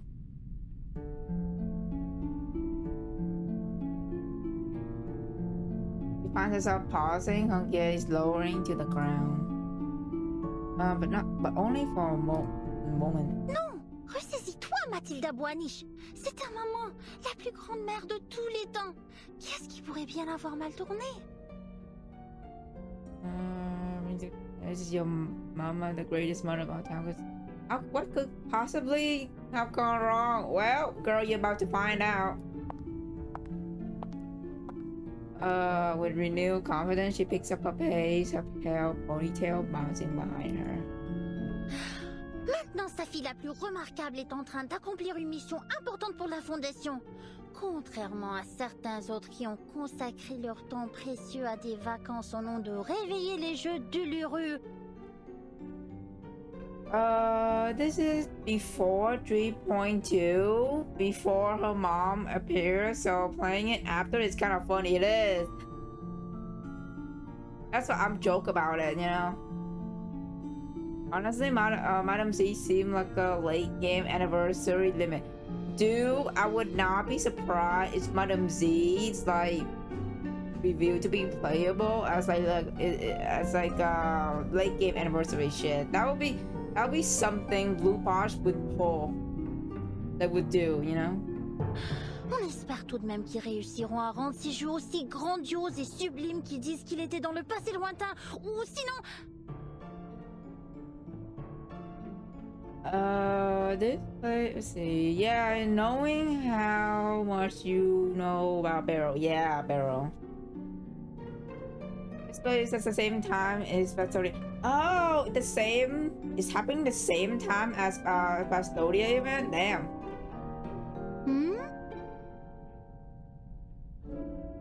Just as she passed another set of shelves, something catches her eye. Everything's fine here. Now on to the next room. New NPC. Oh, this is one of my favorites. What is it? An excellent question, miss. See that serial number on it? AN003. A water sample from the Paylin River.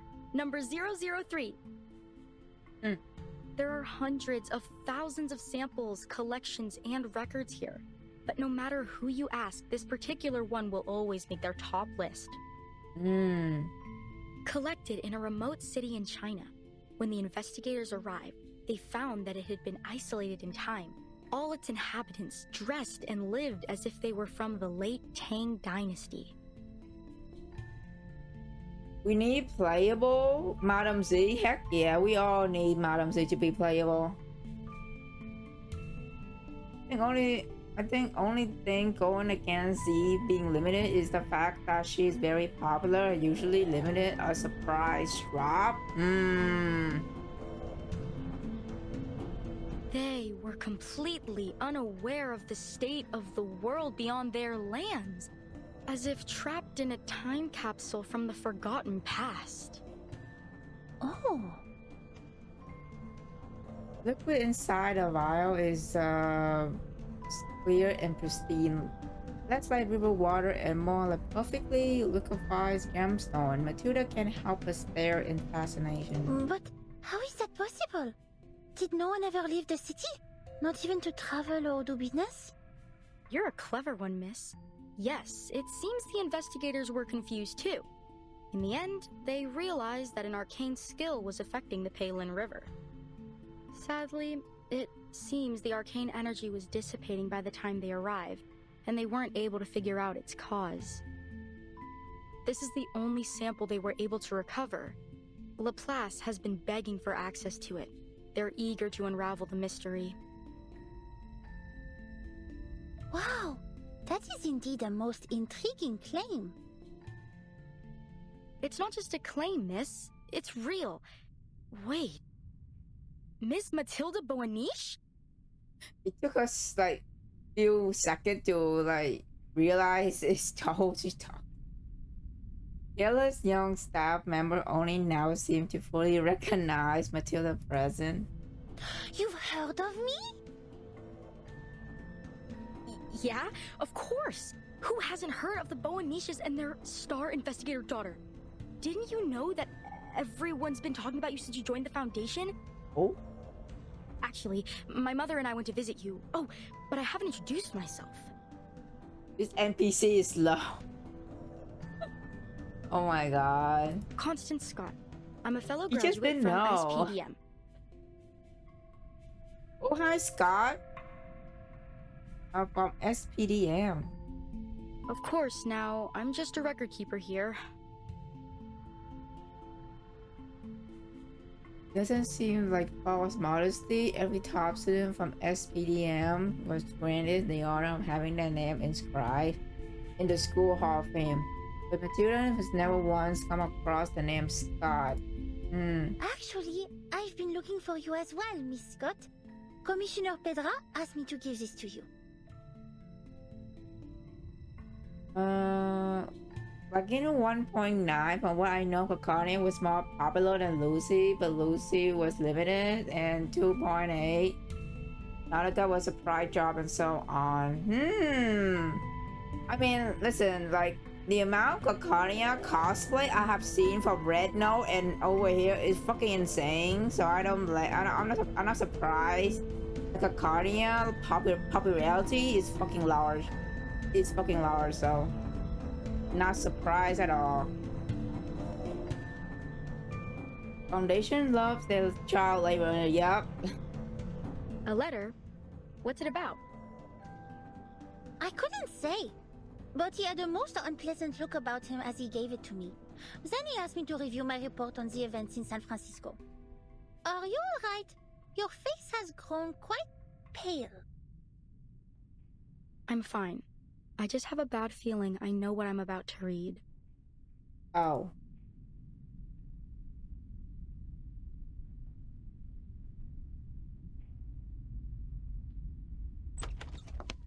In bid farewell to Matilda, Scott makes her way to a secluded room within the department.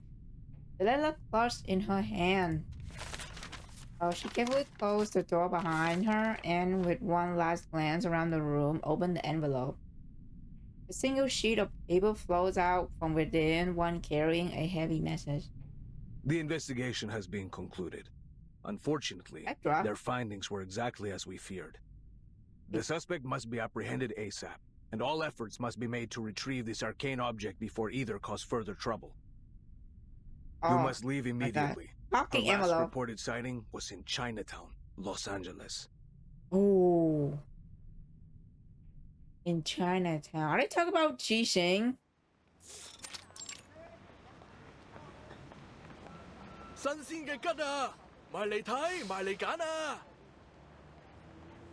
Sorry, could you say that again? Ji Ma Wu? And that means paper horse dance? 喂，老細，今日仲有冇燒肉啊？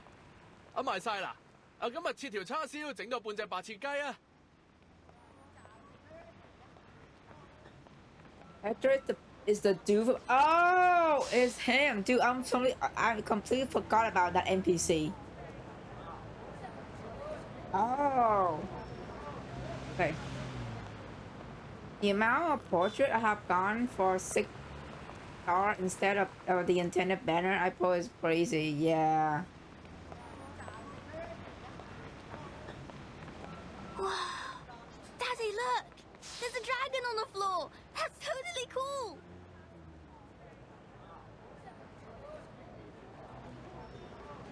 People speaking many languages meet weaves around each other on the crowded avenue.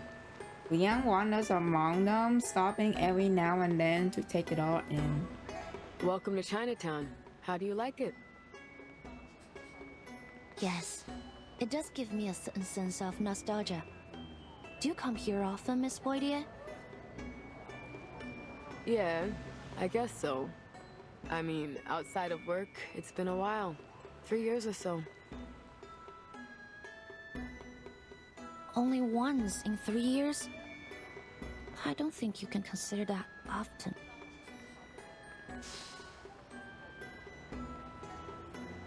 Portier waves a hand, glancing down the lively street on the either side. Yeah, well, it's a fun place for a day trip, sure. But things are different when you put on the uniform. Remember that private eye back at the hospital, Joe? You can get an impression about how people see the police around here from him. You mean that the residents here don't cooperate with the Arcane Affairs Division? Well, it's complicated. There's a lot of language and cultural barriers. Folks here just don't turn to the police to solve their problems. Even when they do, we feel like we have no idea where to start. The thing that surprised me the most was how arcanists of all kinds and humans live so closely together here. I guess it's the same in China, isn't it? I remember this one time we had a call about a break-in. When we got there, it turned out the shopkeeper was a big white bird as tall as I am. White bird? And this other time, we're chasing down a lost puppet for some lame-ass puppeteer. Anyways, so I asked an old lady if she'd seen a doll nearby. You know what she said? What'd she say? I don't know what she said, but she started going off about me being a Laowai. Now give me some credit. I might not speak Chinese, but I do know Laowai means foreigner. So excuse me? Like I'm American, baby. Born and raised. Sorry. Yeah, no, she should remain serious, but can't help but be tickled by 40-year indignation. 40-year shoots her a glare, but in heaps a quiet sigh. That's not even the half of it. The thing is, I don't hate it here. Although I can't say I love Chinatown very much either. To be honest, most of us on the force haven't found a way to make inroads with the people here. If that's the problem, why don't we try to understand things step by step? Maybe then we can start fresh? We're here anyway. Liang turns back and examines the archway at the beginning of the road. They all have already been in this other world for a while. Yeah, it's worth a shot. If we're gonna get anywhere, then we'll have to start here. Whoa, a reverse 1999 streamer. Yeah. Hello, hi, welcome. But we need to check another task off our list. We're playing a Chinatown event today.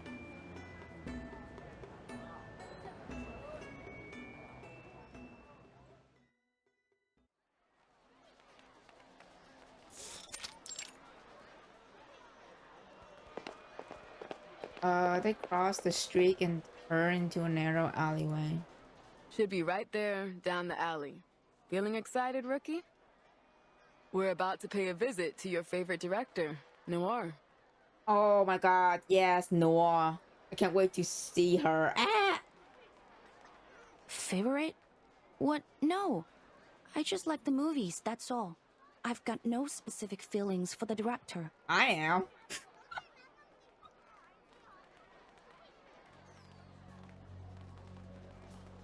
Liang can hold back her rebuttal, but under 40-year teasing gay, she stopped herself. Maybe just a little. I am curious about the mind of the director behind such great movies. Oop, I'm a lore skipper. You skip reverse story? What? That's crazy. But this is strictly a police matter, so I will act with professional self-restraint. Actually, I've made a request with the Vigil's intelligence branch for a file on Director Noah and any related events. We should get it soon. You've got a file on her already? Feels like you're going a bit overboard, rookie. It wasn't actually the director that called us. Her assistant did. Later on, Noir herself contacted us and said the so-called threat was just a misunderstanding. Normally, we'd leave it at that. There's too much real crime out there to bother with a case where the victim doesn't think anything happened. Still, according to dispatch, the assistant was real spooked over it. The operator got the feeling we should give it a second look, so they kept the file open. But look, this is just a follow-up and an excuse to come down here. So keep your mind on the real mission.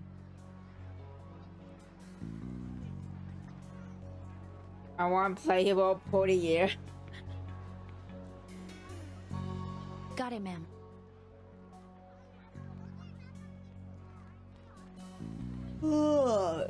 Excuse me, sorry.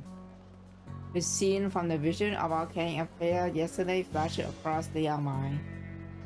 After leaving the hospital, they immediately returned to report their finding and highlight the danger lurking behind Chinatown strain event. the higher up had a different take on things.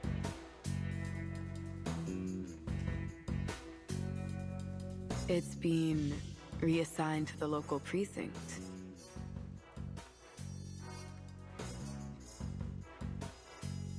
Years stand in the doorway to the deputy chief office and shake her head. Nia immediately catches a subtle shift in her expression. What's wrong? What does that mean? Nothing, kid. It's just most of the force aren't trained to deal with arcane crimes. Don't get me wrong. They're good, capable officers, but I'm worried. I just want to say some role for Nautica, so I skipped one. Okay, you know what? That's a reasonable that's reasonable. I understand. Okay, that's fair enough. That totally fair enough. Okay.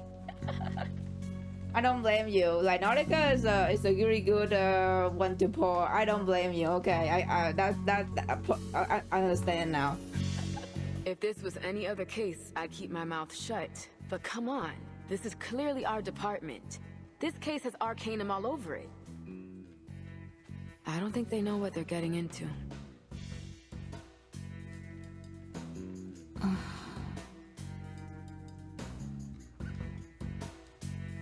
For a brief moment, neither speak, then Leon's eyes light up. Miss Boydier, I have an idea. What if we...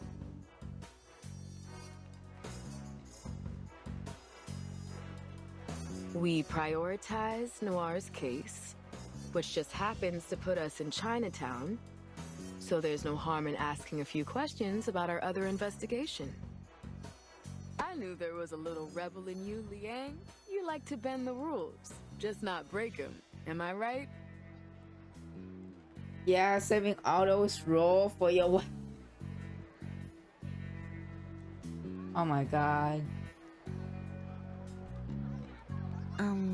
Not too often.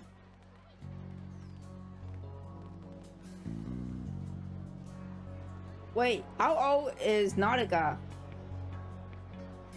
I'm just wondering, like, is she like... Actually, I think we're obliged to take Miss Noah's case seriously, even if it wouldn't help us with the other case.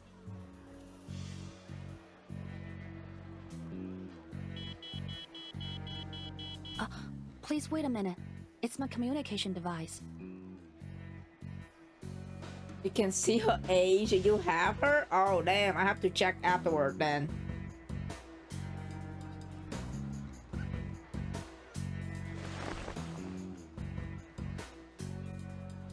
Liam pulls out the communication device, often criticized by Foundation employees for being too bulky. Portier leans in to get better look. Her chameleon claws perched on her chest, stretched in neck and curiosity. Butcher Cadet. One portable contact device activated. You've received a new message. Download complete. Please check your mailbox. Got an inbox. Message? What's it about? It's from the intelligence department. They've found her records. Miss Noah is registered with the Foundation. There might be something in her files that can provide us some clues. Oh, she registered with the Foundation. You open the pin mail and scan through the attached file. Her expression turns serious. Uh-oh. Wait, is this...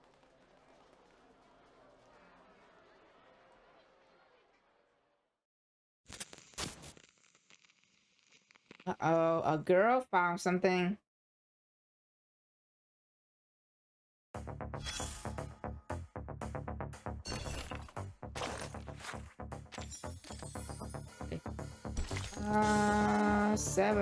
Part 7, rookie actor style. Oh, we're going to meet Noir now. Heck yeah. Let me see my other wife.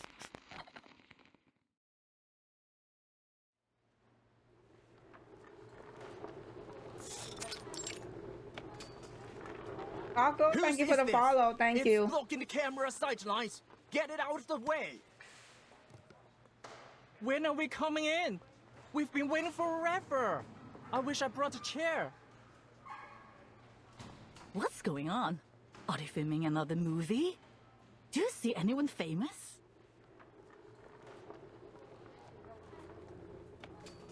At the end of the alley, in an old abandoned house filled with camera equipment, crew members and actors go about their business, drawing curious glances from passers-by. One particular figure catches Leon's attention, someone strangely familiar. Oh, is that today's lunch? Oh my god, log ahead. Mind if I take a look? Not now? Alright, fine. That's that odd person I saw at the hospital. She works for the Foundation. Who? You mean Camerahead over there? What do you mean by odd? You think she could be a fake? Funny thing is, we have another new sinner that have like a TV head for human head. Her name is Pixel. Oh my god, dude! I don't know if you've seen her design, Junior. Oh my god, I can't wait to like for the new patch coming out in the future, bro. Pixel looks sick. No, she's a real Foundation member. I checked her information as well when I inquired about Miss Noah's file. Her name is Latham, an awakened arcanist, currently working in the Arcanum Containment Department. I wasn't given any access to her details, but based on our encounter, we should have no problem with her. Good. Fine. I'm happy enough leaving the Awakened to their quirkiness. That whole design first that I do, heck yeah, I was like, they know what they're doing.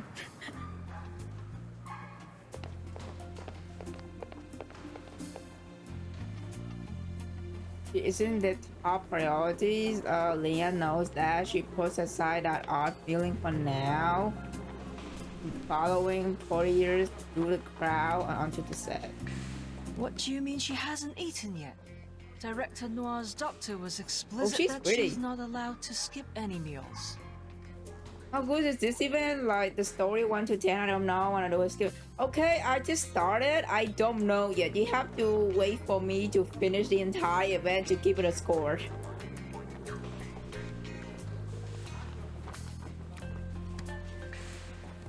Oh, hello, officers. How can I help you?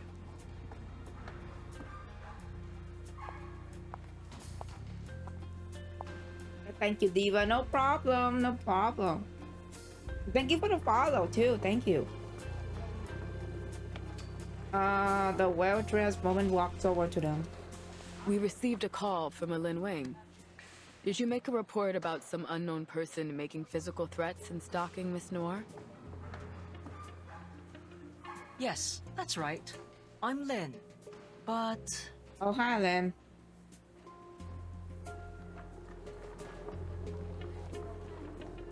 Upon hearing her purpose, Lin hesitates, glancing uncertainly over one end of the set. We did it! Abby, you're here! Cut! Oh my god.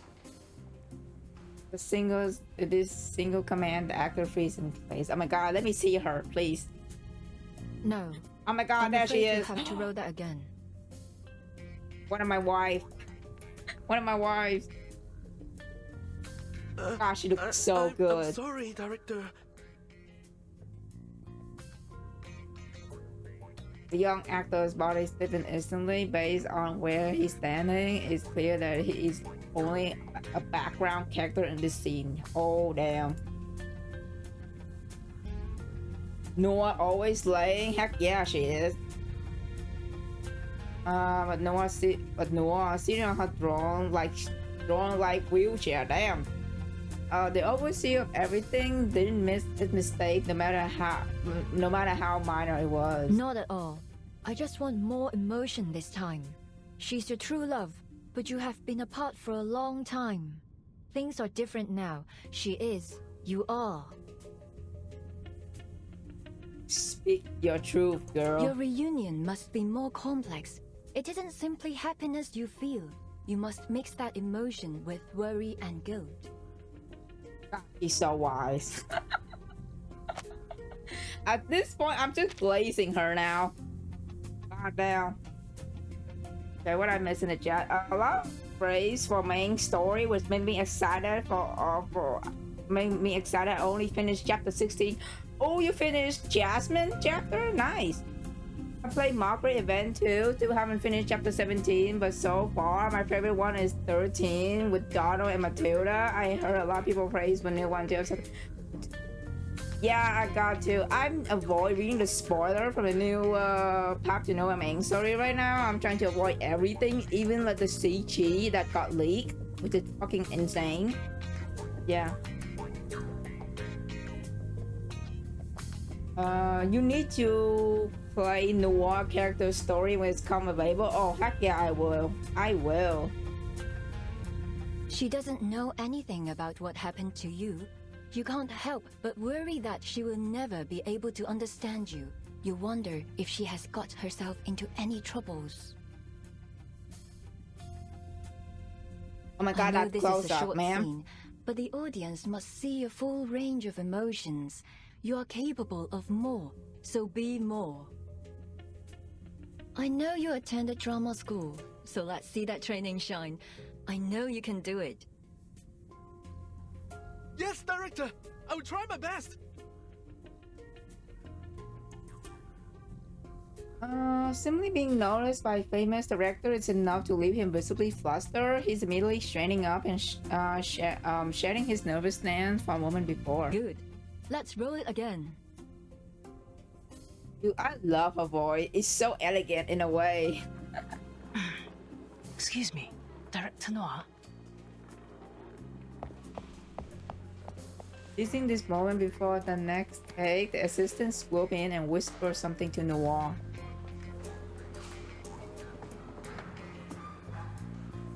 Noir glanced toward the two officers. Her face betrayed no emotion. Is it possible to tell what she's thinking? For someone that famous, you think I'd have known she uses a wheelchair. How you feeling? Finally getting a chance to meet your favorite director. Thrilled?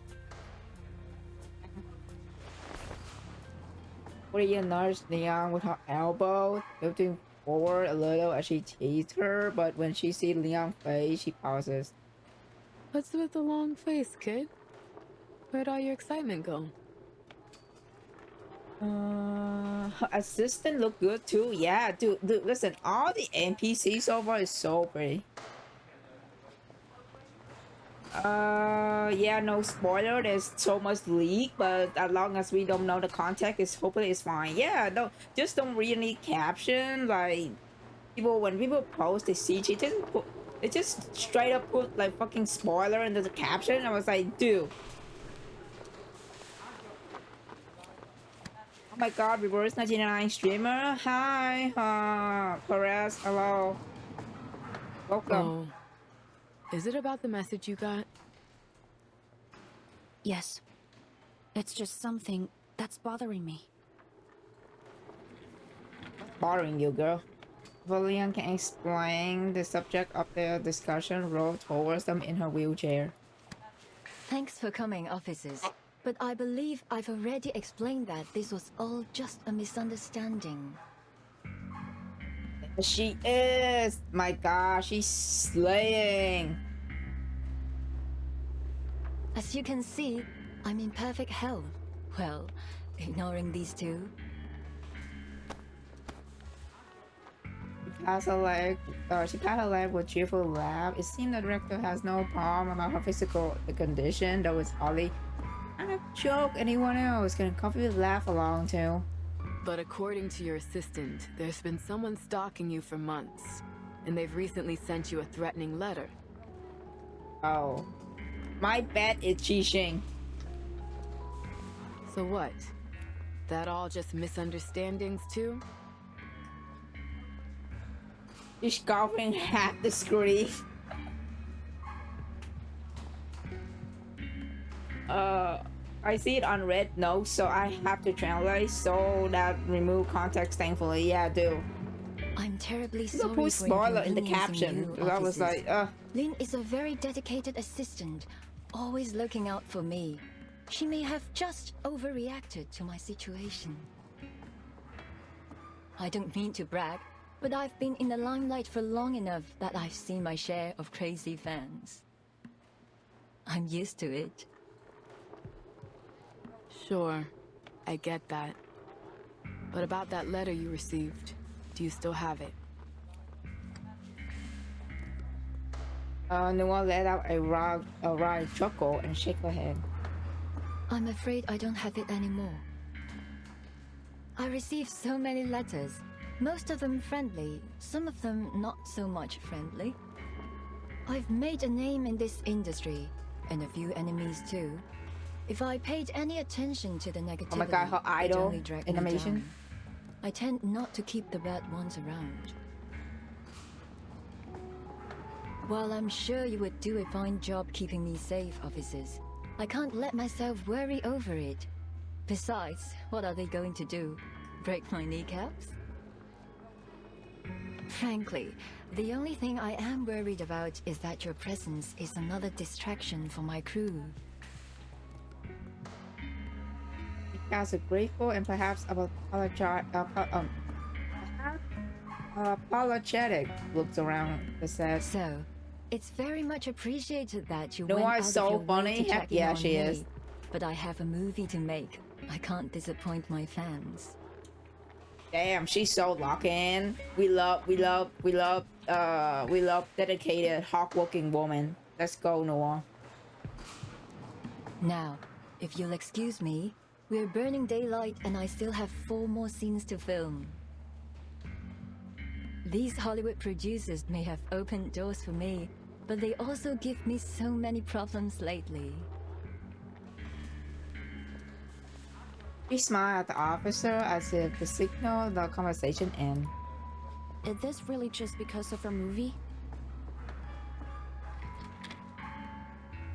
Noah has already begun to turn her wheelchair away, but Leon stopped her in her track. Oh. Pardon me? You seem to be refusing our assistance because you've decided this threat is only a harmless prank. You've decided that it's worth the risk to focus on your film. I don't mean to judge your decision. It may be understandable in some cases. She moved closer, lowering her voice as she leaned in to deliver the next sentence with a harsh voice. But if this threat is not just a prank, if it is serious... Am I sensing disapproval? Noah narrows her eyes a little and raises her hand to hold her approaching assistant. It's a good sign. Leon has earned a chance to talk for at least a little longer. She pushes aside her conflicting emotion and carries on in a voice only the two of them can hear. There has been an increase in patients coming from Chinatown showing signs of mental instability. Their symptoms include confusion, amnesia, drowsiness, and volatile anger. None of the patients seem to have anything in common. No prior history, all without a clear cause. Does that sound familiar? Sorry. Is this leading somewhere? She's like, just get straight to the point. After a moment of thought, Laurent shake her head, her calm face carrying a perfectly measured hint of confusion. A case. 8 years ago. He Rizhun, the scriptwriter for your first big hit, Detective CO7. She burned to death in her own house. Oh, shit, what? What? Is this person is one of the ladies in her photo? However, the cleaners found a film reel in the debris, surprisingly intact after the fire.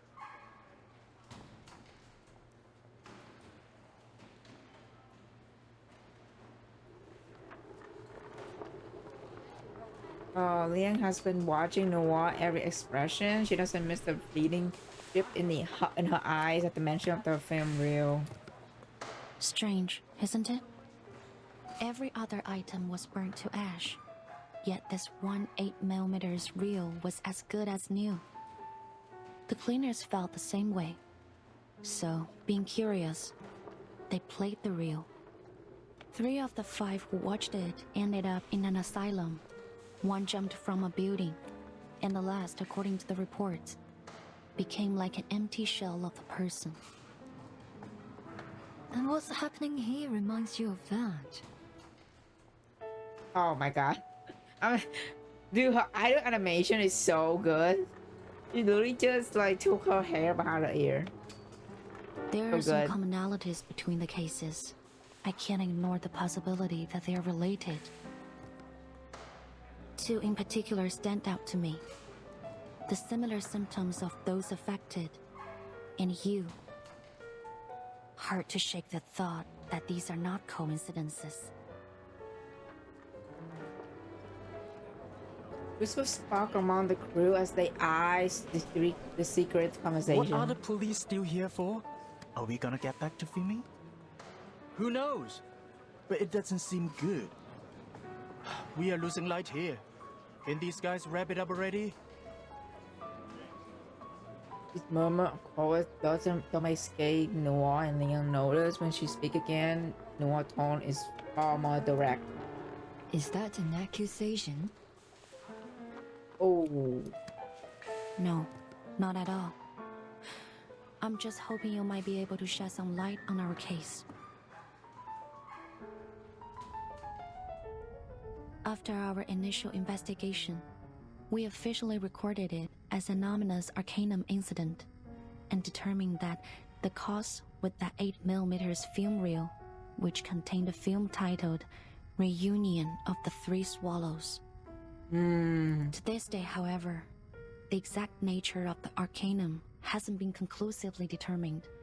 We still aren't sure why it has this strange effect on people's minds, nor why the damage appears to be irreversible. Perhaps more importantly, we still don't know the origin behind the Arcanum on the reel. There are many possible causes that might create such an effect. One of the most common thought is from absorbing powerful emotions from an Arcanist. The darkest emotions possess the strongest power. Anger, hatred.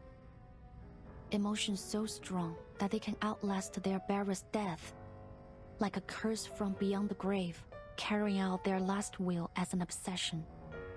And in such cases, these objects are sure to lead to disaster. I believe that this film is, undoubtedly, one such cursed item.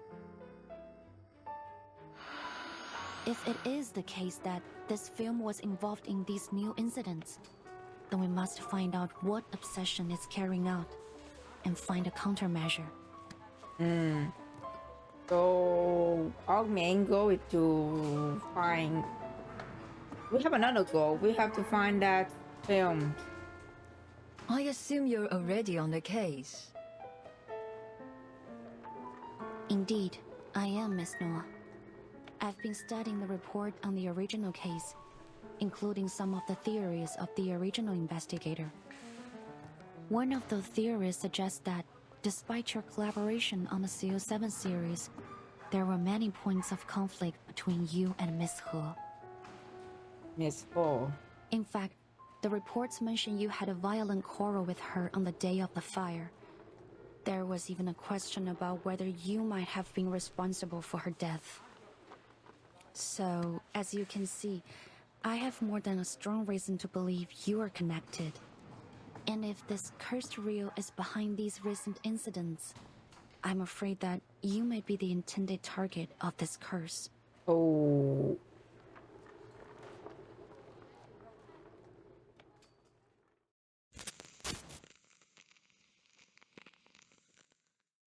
Now we got a curse film.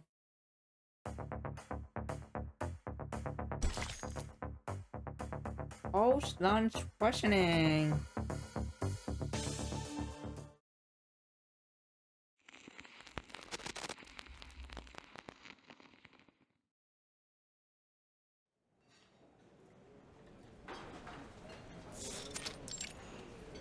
Wang Fu's restaurant. Hot damn, rookie. Who could have guessed the famous director would be a part of her own real-life thriller? After talking to her, we still got nothing useful to go on. I can't read anything behind that smiling face of hers. But if your little theory has got any truth to it, then Noir is in real danger. So why not talk? Isn't she worried about her own life? Audio channel her frustration into her food, devouring most of the meal in the blink of an eye. As she swallowed the last shrimp dumpling, she turned to look at Leon, who was busy chatting with the restaurant owner. 是吗？原来对面杂货店那家的女儿也……就是咯，最近都不知道搞什么，好多街坊家里都出了事。Yes, so many things happening around the neighborhood. It's crazy. 老卢家还算好嘞，他带个女儿去看中医，抓了药，吃了一段时间就好了不少。The little lucky, they took their daughter to a good local doctor. She got better. 但是对面街口马仔，他阿妈就麻烦了。那个阿婆原本就身体不好，忽然间又变得疯疯癫癫，他们两公婆都担心死了。之前都有个靓妹来问这件事，说什么事情不太对路。哎，我说呀，就是临近年关，那些污浊的东西都出来了。您说还有人打听过这件事？那是什么人？ The girl, do you know who she is? 她说自己是什么新科学什么鬼事务所的。好像是个神婆，刚来到唐人街这一带的。Is they talk about An Lee? 他还给了我一张卡片，印得鬼马了个，不过不知道被我放到哪里去。Wait, I think she talked about An Lee. 原来如此，多谢你。Oh my God, we're gonna meet An Lee.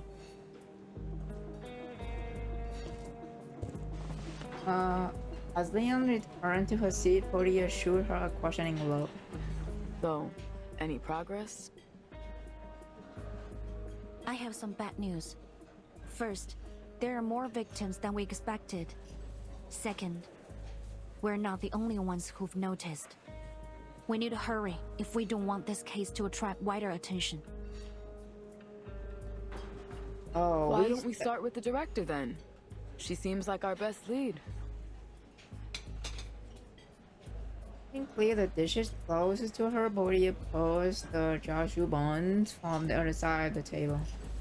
I've got a hunch her case is connected with this one. Just like you said, there are too many coincidences to not dig deeper. That writer, what was it? Huh, Ridgewine? She's an arcanist, right? No surprise that she'd imbue that film with all of her final bits of hatred. I've seen a dozen cases like it. Cursed objects are weird as heck. It's definitely possible that it could have chased Noir all the way here.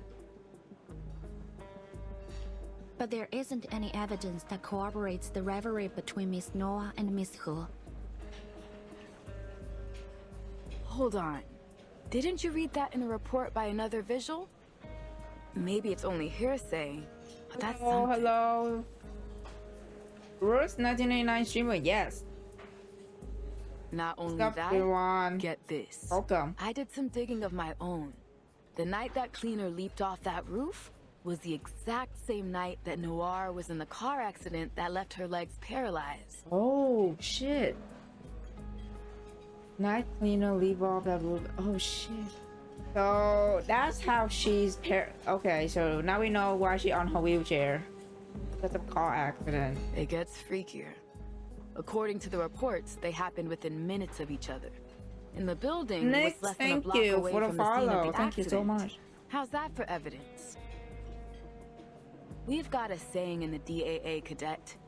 When it comes to Arcanum, there's no such thing as coincidences. Pantera, thank you for the follow too. Thank you so much.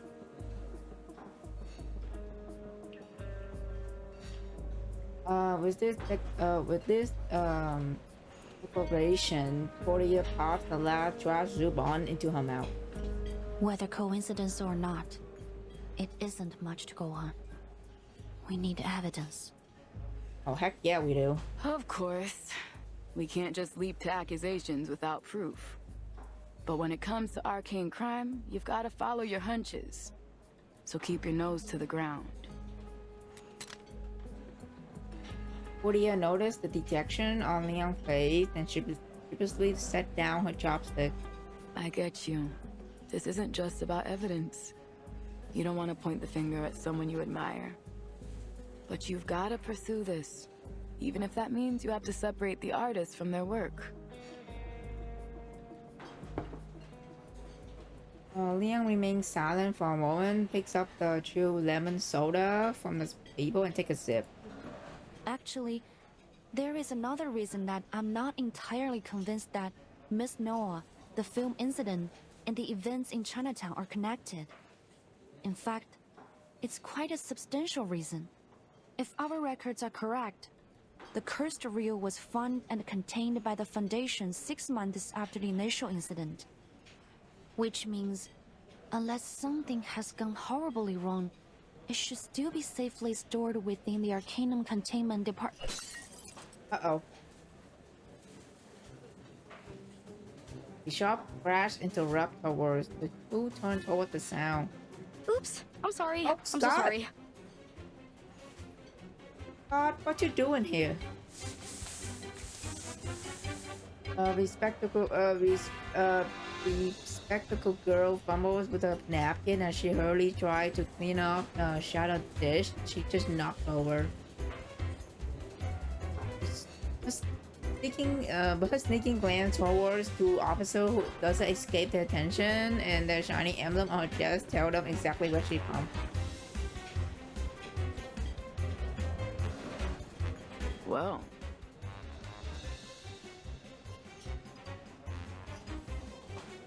Exchange a puzzle look. If I remember it right, you mentioned earlier that you saw someone from the Foundation acting suspicious yesterday. Yes. Like the lady over there. She also works for the ACD. Guess we'll have a talk with her. I agree, Miss Baudier. They rise from the table and approach the girl.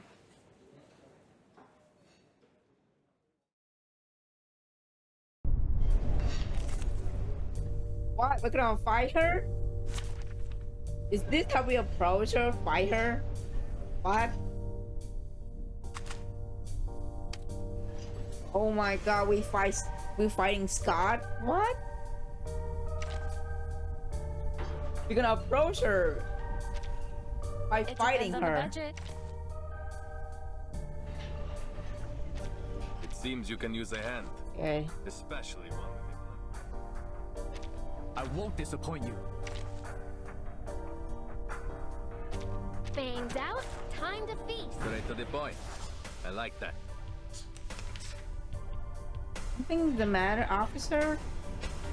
You seem to have overheard our conversation. Was there anything in it you might know about?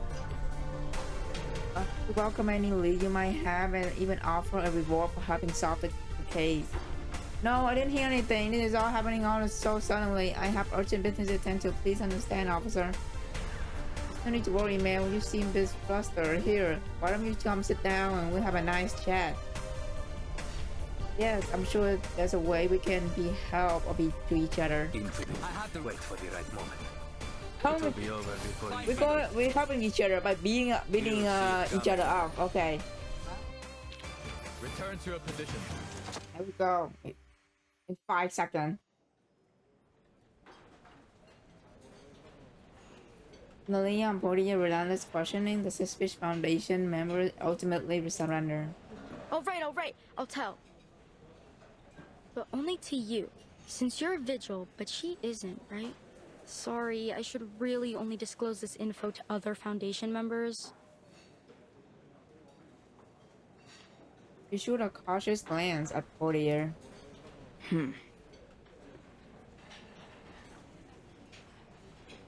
Priya said nothing, simply raised her chin, and Liang is in approval.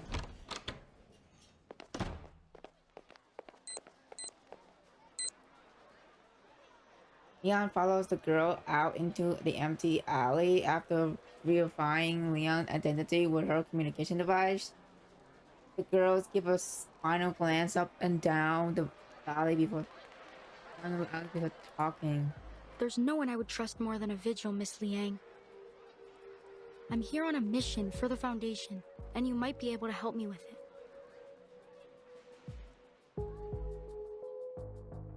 September 1990. A female arcanist committed a serious assault and caused a number of casualties. She had appeared at an illegal gathering held by the Order of Enlightenment, a subordinate organization of Manes Vindictae. Of course.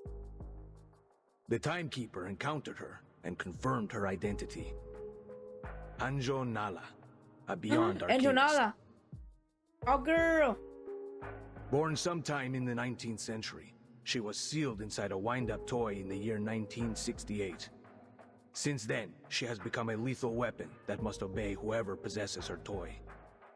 She is now living in Burton's suitcase. But back in 1985, I mean, the real 1985, that toy had been safely stored in an Arcanum containment department as a dangerous item. Until it was stolen. You were involved in that particular inventory check. There are 4 additional items that are now lost aside from number 066. The circumstances of the last storm and that devastating spell threw our whole organization into chaos. However, there's no excuse for failing to uphold our department's most crucial mission. Fortunately, it appears that our break-in was committed by a single culprit.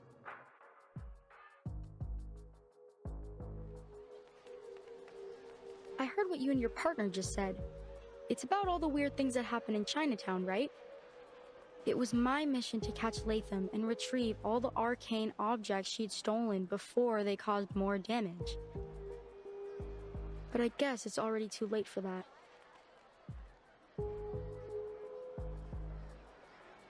Meaning behind these words are crystal clear. There's no room for Leon to find ignorant. Then you're saying that... Yes, the cursed reel from the incident you mentioned was among the stolen items. And you said that you have some clue about its current whereabouts?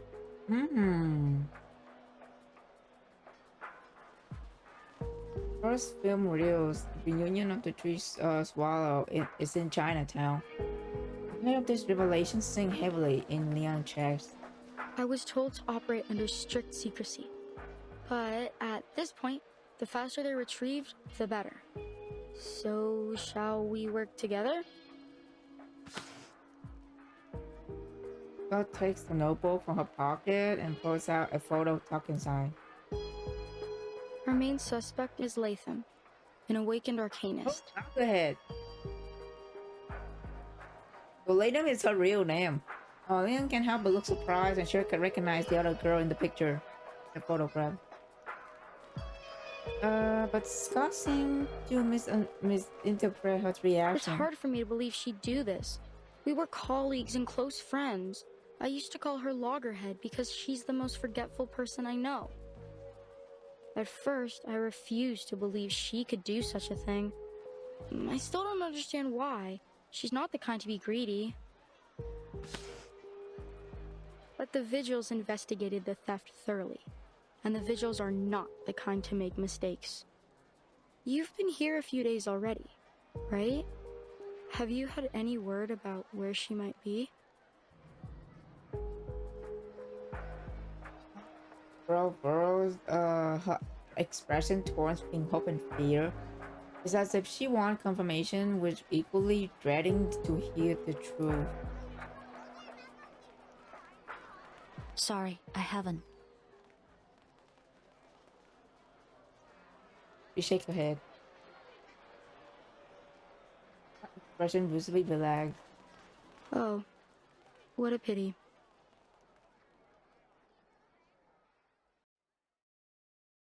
You don't want to tell Scott.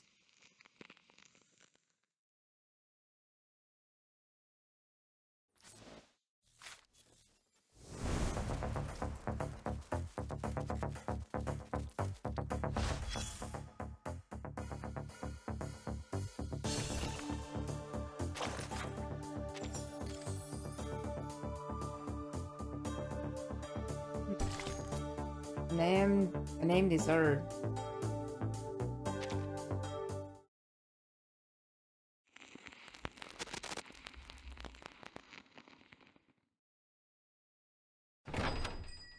Have a good day.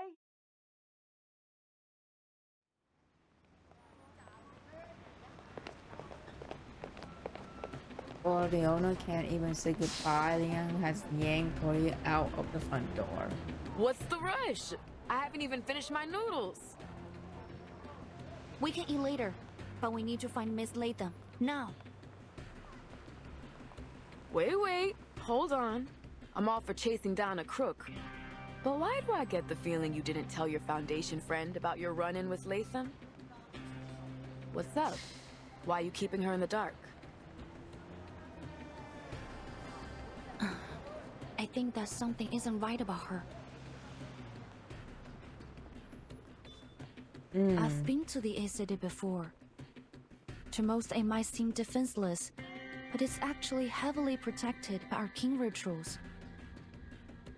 According to Miss Scott, Latham acted alone. But there's nothing in her file that would suggest she's capable of that. Her arcane skill level is frankly far from remarkable. Even with insider knowledge, I don't believe it's possible she could have bypassed the security system and escaped on her own.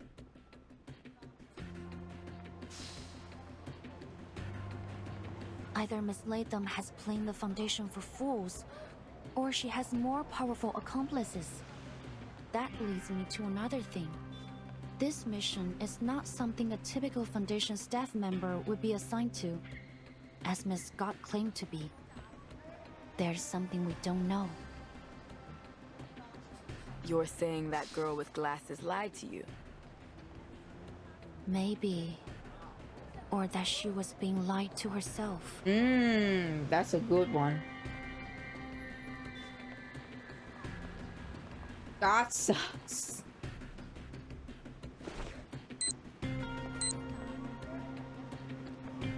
Leo is a nice name, yeah. To be fair, I like it better than Lockerhead though. Young stole her SBF eye contact device from beneath her cloak. After a few simple taps, she turns around for 48 to see. There was another thing I found while searching through Miss Latham's files. Or rather, what I didn't find. There were no warnings or notices on her employee records. You mean she's not actually wanted? No, I don't think so. Miss Scott said that their department wanted to solve this problem in secret. So I thought that might explain the reason Miss Latham's warrant wasn't on her file. However, when I tried to access more of their records to double-check my findings, I ran into a block on Miss Scott's records. Access denied. You do not have permission to view this information. If you need access, please contact your supervisor. A warning symbol flashes on the screen. It could just be because I'm only a cadet. There are some files that I don't have access to yet. I contacted my supervisor, but I haven't heard anything back. I don't mean to distrust her, but I can't hold anyone above suspicion. Leah shifted her gaze from the device screen back to Liang. And what about me? You're putting a lot of trust in me, Liang. Is it really all right that you're telling me all this? A dangerous item stolen from the Foundation, and possibly an inside job at that. That's a scandal in the making. You could have just lied to me, make up some kind of story. It's not hard for a smart kid like you.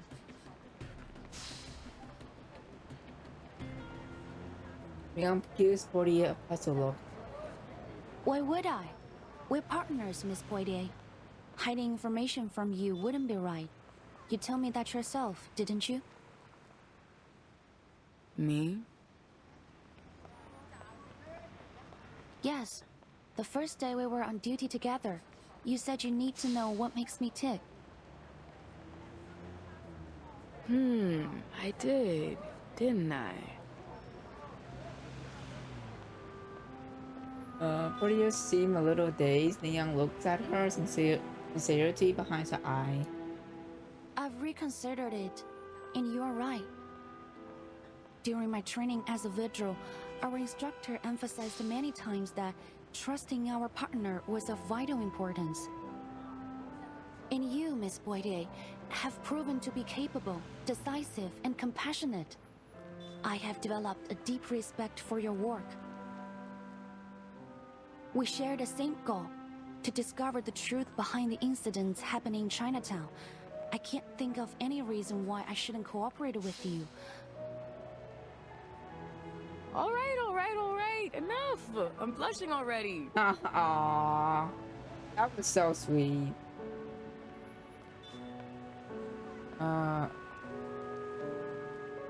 Portia cuts Leon off, almost flustered. Damn, girl. I didn't expect my meek little mouse to turn into this. This what? Forget it. You've made your point. Now stop it.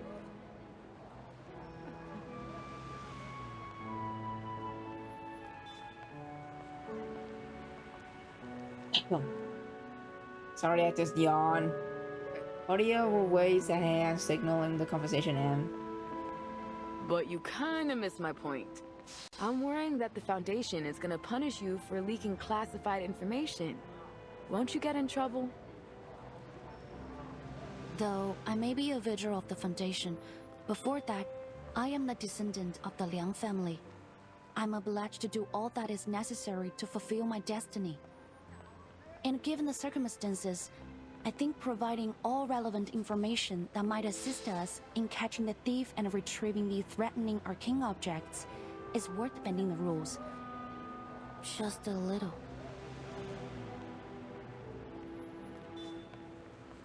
Despite her conviction, Leon can help but hesitate a little. Besides, I'm not under any orders to keep this a secret, so... Cheeky, and you say you don't like bending the rules. I see you, boo. And I like it. Come on, let's work this out together. Partner. Yay!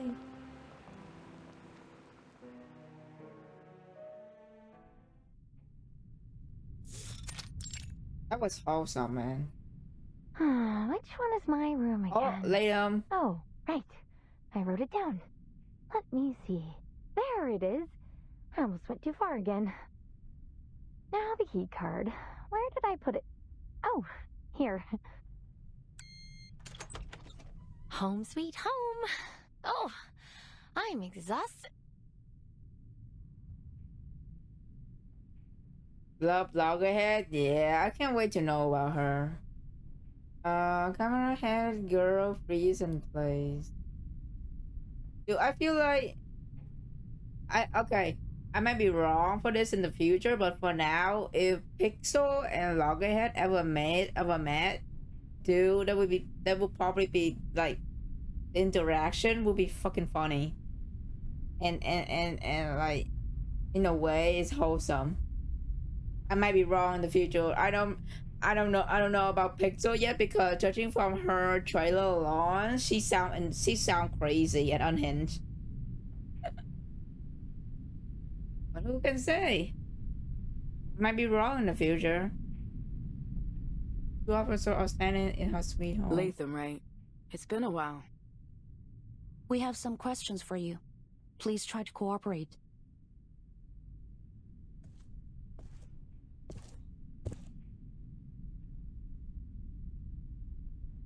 Liang stepped forward and closed the door on her behalf.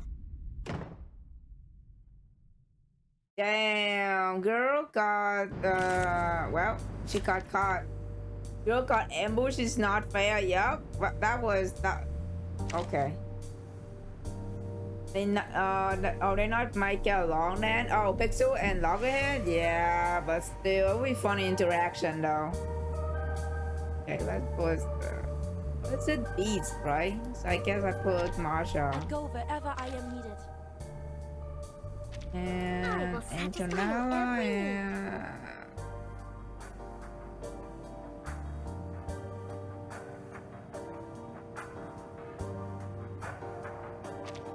You can return the favor to Oh, me I can, later. okay. Your humble Taoist at your service. Ich werde meine Pflicht erfüllen.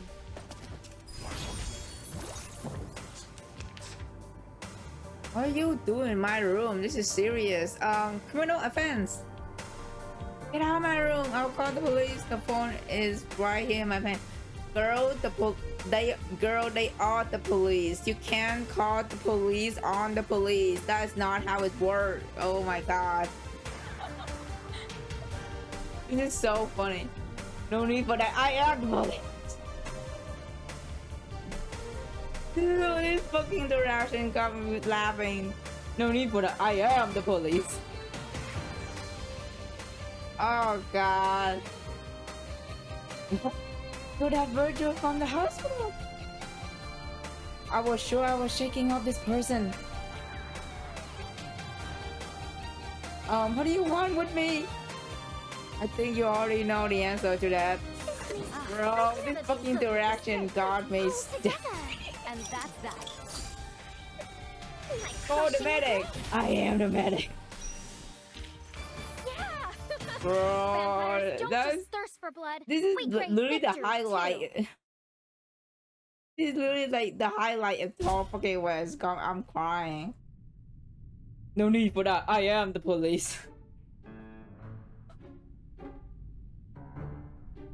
When an unexpected prey step into a carefully laid trap, the outcome is already decided.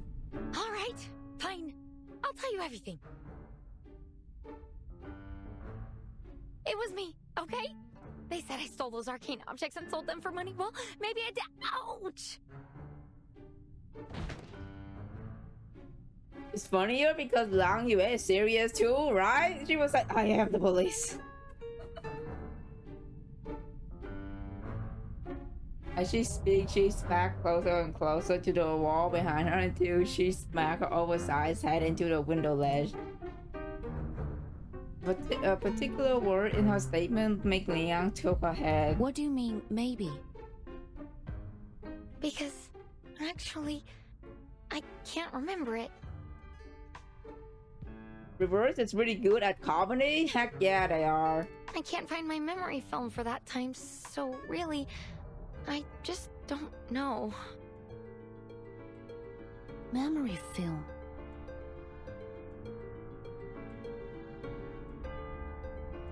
This so-called loggerhead girl, Unawakened, isn't exactly a top one. Within 30 minutes, she has built everything. Dude, Loggerhead would not survive the interrogation room in PTN if it only take her 30 minutes to spill everything. Yet despite this seemingly ideal result, neither of the officers looked pleased. So, to summarize what you just said, Latham, you're an awakened piece of a movie projector, which forms a Latham loop. You were designed to play movies, not record them, and that's why you suffer from severe amnesia. You can only recall things that happened within the last 3 days, and after that, you'll forget almost everything. Do I got that right? I think someone mentioned how this feels like a reference to Rush Hour Duo. Oh heck yeah, I can see why. I guess so. What game is this? It's a gacha game, underrated gacha game, Reverse 1999. You guess so?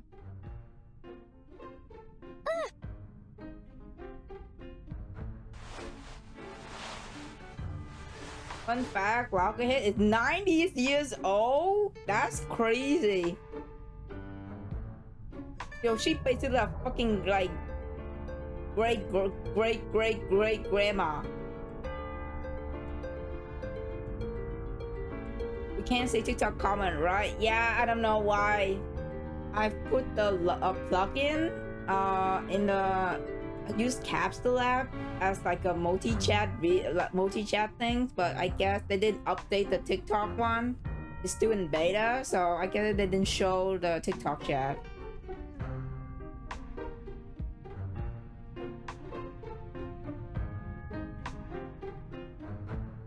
Didn't show a YouTube comment that nobody, I don't know, some stream there's someone talking in my YouTube chat, there's some none, so I guess we only have Twitch and TikTok chats up here today.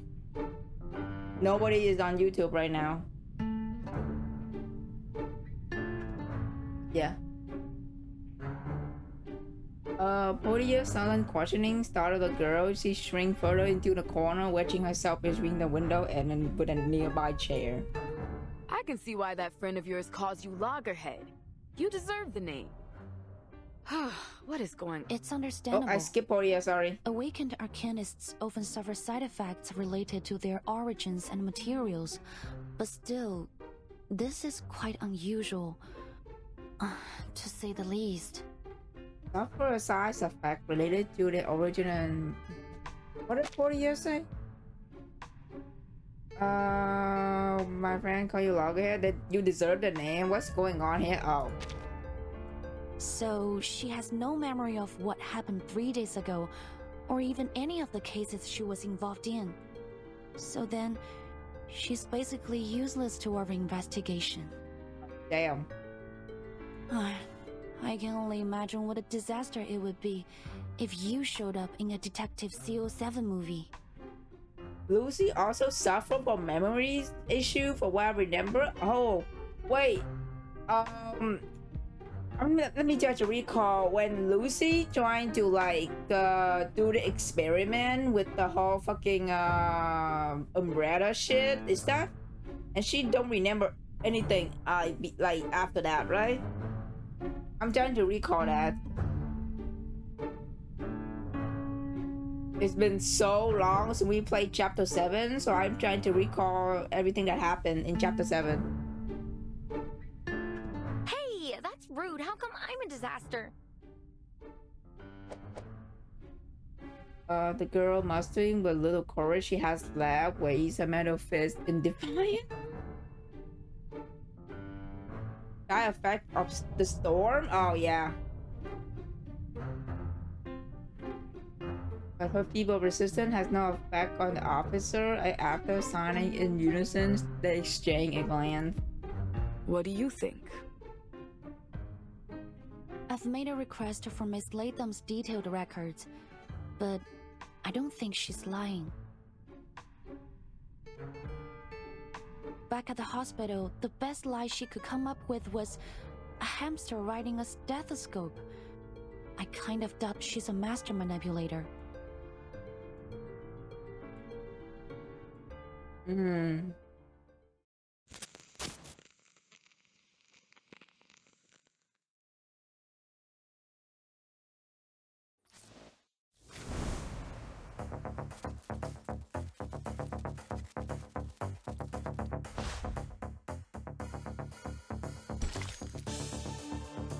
unraveling the mystery. A hamster riding a stethoscope is so funny because Leon still fell for it. Oh my god. Let me sort things out. Miss Loggerhead, you said you could record and save your memories using a special type of film developed by Laplace. Which means that even if you don't recall taking anything from the Arcanum Containment Department, your film should show whether you did or not.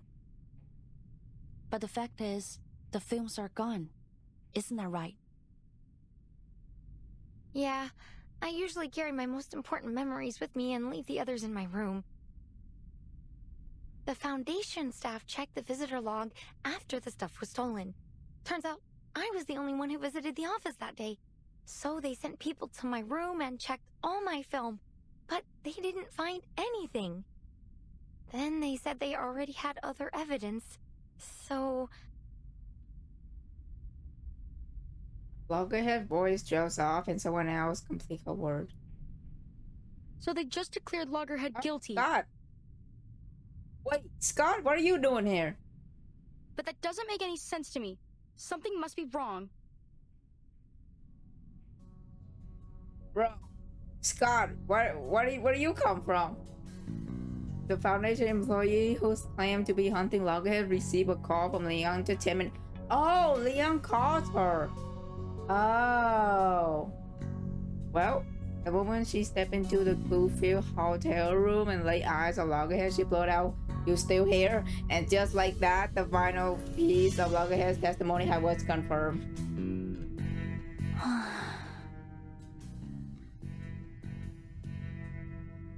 Two girls sitting on the bed lowered their head in silent understanding. So, when you found Miss Latham, you bought her a train ticket instead of putting her under arrest. I know I've gone against orders, but I'm sure Loggerhead didn't do this. She's my friend. I can't just arrest her and have the Foundation lock her up. I'm sorry for keeping all of this from you, but you're a vigil. I had to be careful. So, if it's not crossing a line, Miss Liang, Miss Potier, can I ask you to keep this between us? You can report it after we find out who's really done this. Could you, please? Aww, oh my gosh, she's so cute. Got eyes gleam pleadingly, and Loggerhead lens gleamed as she stared at the officer in expectation. Bit of expression on both their faces would tug up anyone's heartstring. Leon almost felt as though she's tormenting some kind of harmless creature. But the unofficial interrogation isn't over yet. We'll talk about that once we figure out what the hell's going on. Back to the case. You said she gave you a train ticket. What are you still doing here?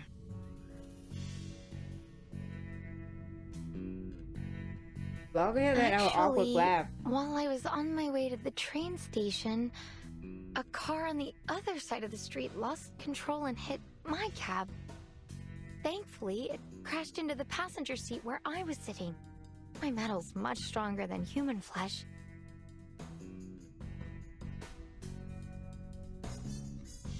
Yang searches her memory for a moment. That's right. There was a car accident yesterday morning.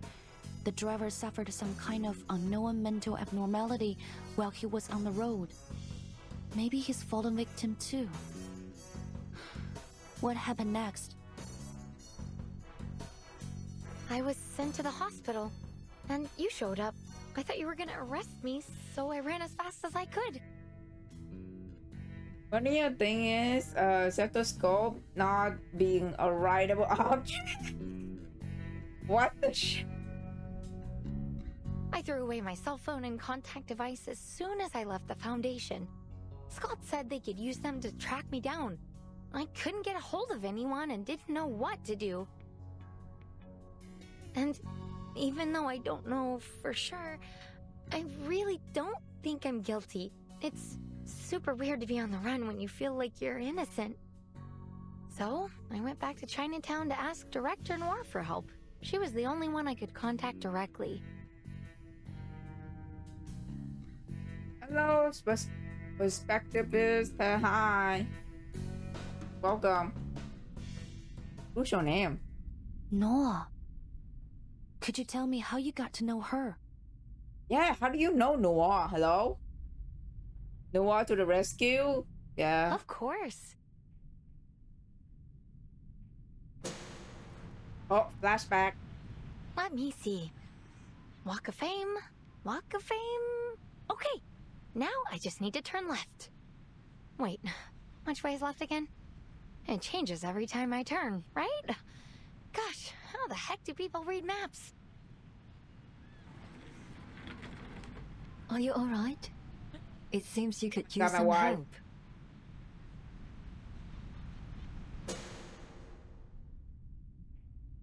Noir stopped to help me.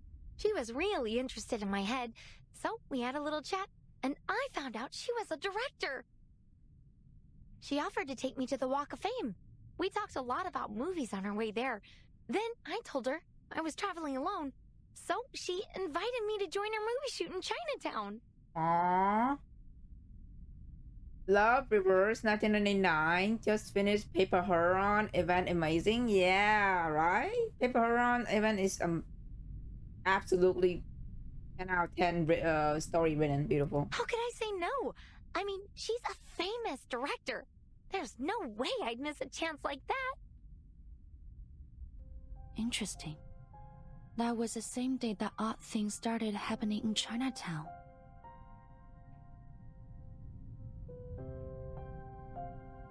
That was bobbing excitedly come to hesitant stop.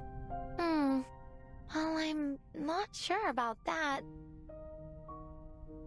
Did anything strange happen that day? Loggerhead lens flickers. It seems something has surfaced in her mind. Let me see.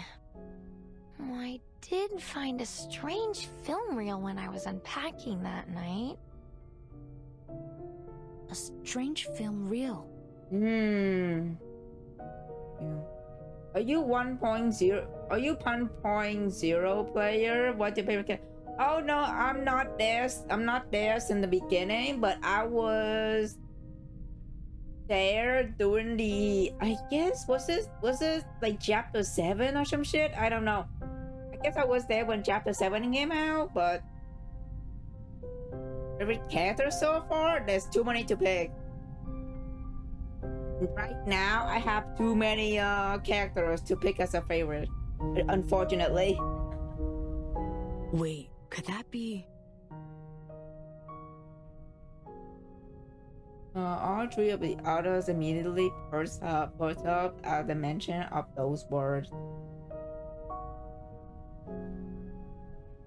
But perhaps due to limited field of vision of her camera lens, Loggerhead remained oblivious to their gaze.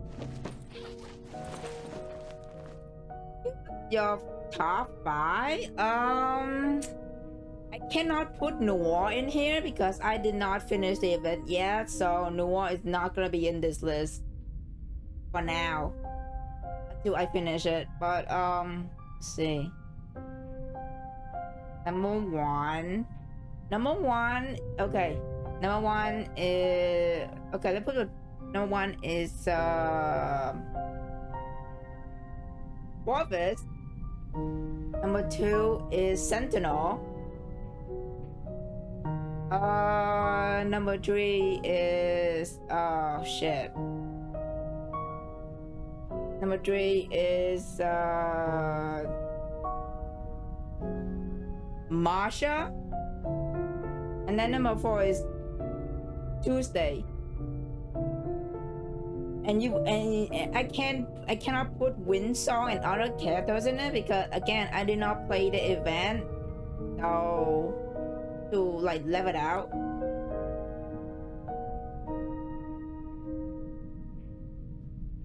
Honorable mention is probably like honorable mention is probably like Paper Heron.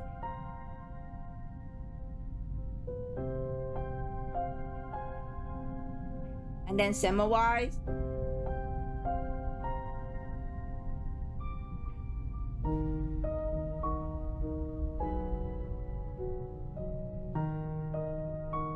Instead of she throws a backpack towards her, muttering to herself as she leisurely rummaged through it.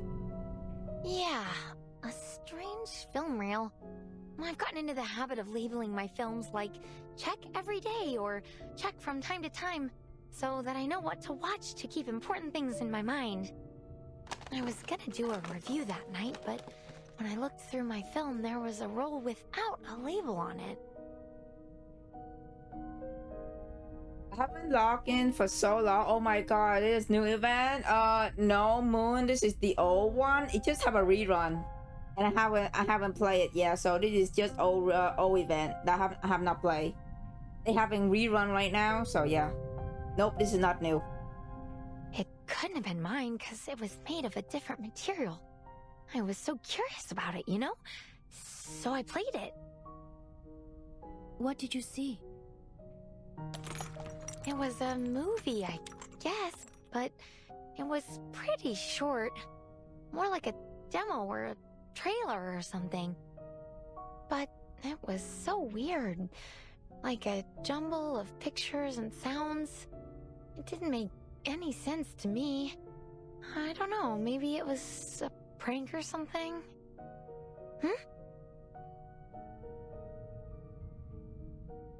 She saw her shirt and looked up blankly.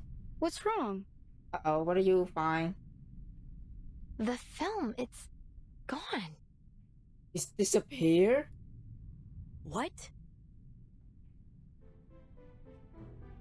String nervously once again. It's disappeared. I can't find it. It was right here in my bag. It just disappeared. What? Give it to me.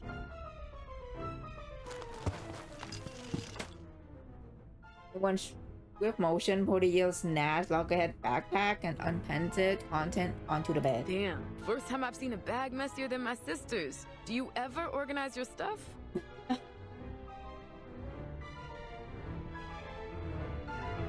Like a whirlwind, Portillo tears to Loggerhead's thing, ignoring her shriek of "I just forgot to throw that away, and I still need that." And she ransacked not only backpack but the entire room. Finally, she had no choice but to accept a rather disheartening conclusion. Nope, nothing. The film is gone. You didn't take it out and lose it somewhere, did you? Mistake it for a tip for your pizza guy or something. I forget things, but I'm not an idiot. I didn't lose it. Check my film if you want to prove it. It just disappeared into thin air. But your film only records what you saw. Someone might have taken it when you weren't looking. Does anyone else know about this film reel? Did you have any visitors or notice anything suspicious after you played it? Suspicious? I don't think so. At least I didn't see anything.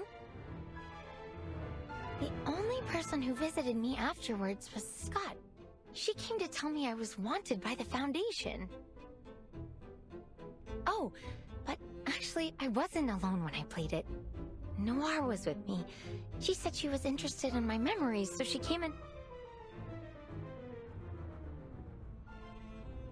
The others stay at Loggerhead as if she's grown a second head. She nervously swallowed the rest of her sentence. What's wrong? So, it was Noir who took the film? Oh shit, is she though?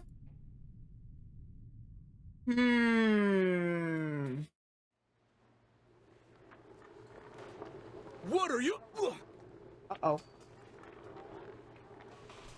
She only on send the man flying. At least that was supposed to happen. Sorry, Director. I'll try again. Don't bother. Clearly, your martial arts skills are severely lacking. I don't want you to hit your head when you fall to the ground. Go. Take a break.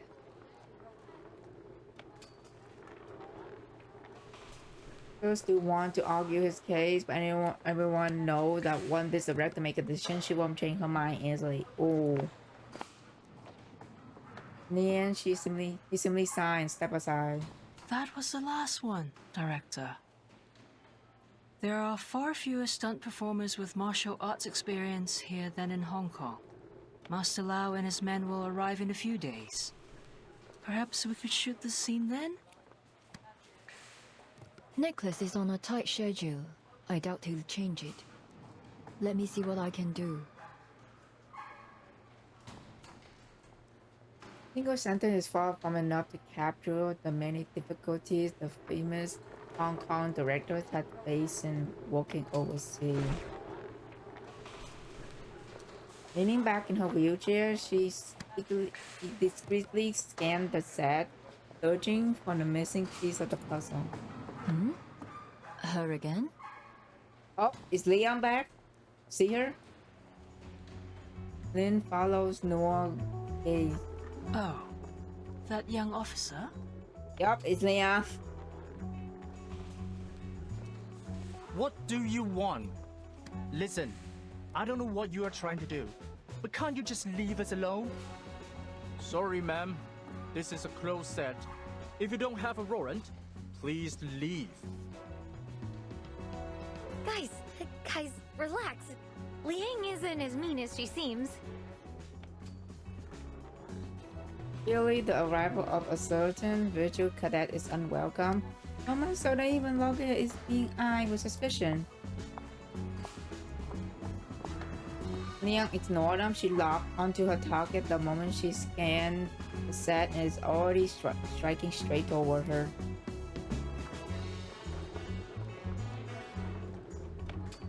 She stopped a few paces in front of the person in question. I must say, I didn't expect to see you so soon, officer. Is there something else you wanted to ask me? I think I made myself perfectly clear this morning. I know nothing about your case. No, madam. I'm here to help. Help with what? Oh my god, her surprise expression is so cute. Is it what? Miss Latham mentioned that you are looking for a qualified stunt performer for your movie. I'd like to help with that, if you don't mind, as an apology. Noah blinks. You surprised me again.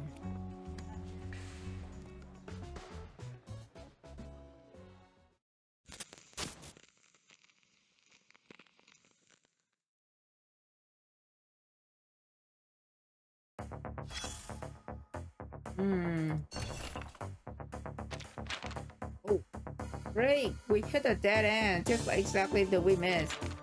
Maybe we should go over the items in Loggerhead bags again? Loggerhead, seriously? She packed all these film reels but somehow missed the most important one. Was she planning to open a video store? So many movie reels. And these ones are in Chinese, right? Yes, ma'am. That's the Chiming Fighters, Here Miss Vampire, and Trouble Lunatic. Classic Hong Kong films. But it's unclear if these are Lockerhead collection or gift from director Noir. Good grief, good grief, do we need to watch all these? We don't have that kind of time. No, I don't think so. These are just regular film reels and their story unrelated to our investigation. Oh my god, you used to sneak around watch movie behind your parents' back. Your knowledge is broader than I thought. Oh, other than C07, which one is your favorite? Our time is running out. Oh, so that's why I knew it. Oh, to wrap this up quick, you should watch Miss Vampire. It's all Hallmark of Hong Kong Arcanum films. Oh, I remember that. I remember that. I've gone through the bag, but the missing reel isn't here. Perhaps it's time for us to try something else. Yeah, let's hear our big shot director has to say. Damn.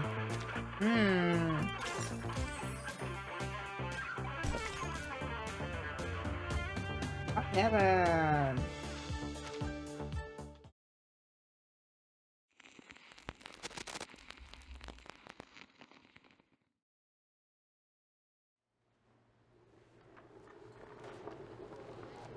You mean to say that you're a stunt woman?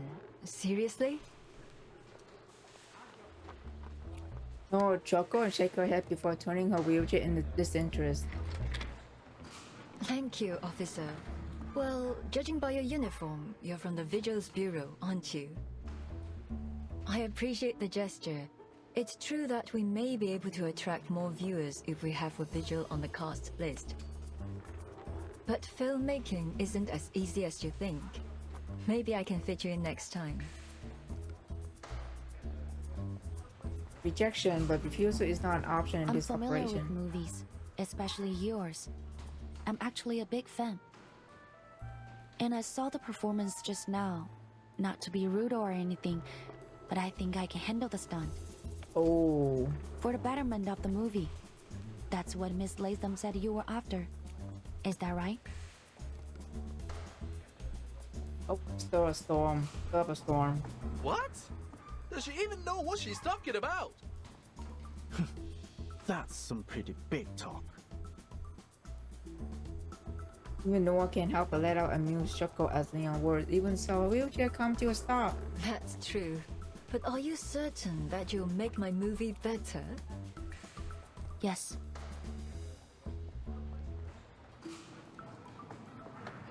To be honest, no. Leon knows that filmmaking is far more complex than it appears. Her answer is far from the truth. But if she's going to uncover the truth, she has to act the part. Interesting. Wow, she's so pretty. Since you insist, let's give it a try. Show me what a visual can do. Not particular type of trick, but fortunately, Layden's words weren't false. Noah would never turn down the opportunity to improve her film.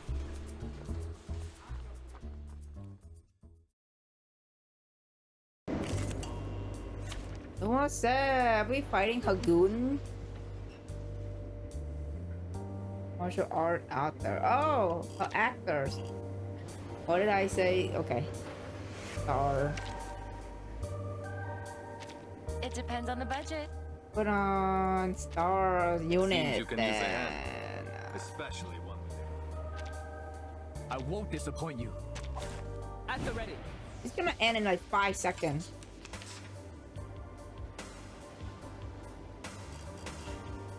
Turn up your auto? Okay, hold on. Oops, I skipped it. Are you ready for sure? Hold on, I actually skipped that. Hold on. Yes. Is it you know what hand over the money means when you suffer? Go break a leg. Oh, you got it, boss. Oh! Wait for me. I'll keep them. I have the rear. Liberato dal fratello. Strike when the time is right. Face me. Non voltarti indietro. Turn it off. Addio, straniero. What? I turn it off, but still like. The second scene, you had enough. You humiliate and furious, ready to fight back. Get it together. No more look weak. Show me your anger. Now you get up from the ground, not to prove it yourself, but to tell them whatever you lost, you take it back. Action. Oh, she's standing up again. What are you waiting? What are you afraid of? She just scribbles run.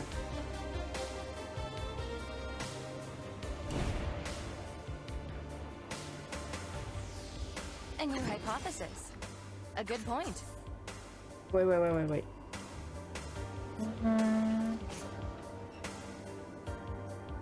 Into the darkness. A new hypothesis. A good point. Non voltarti indietro.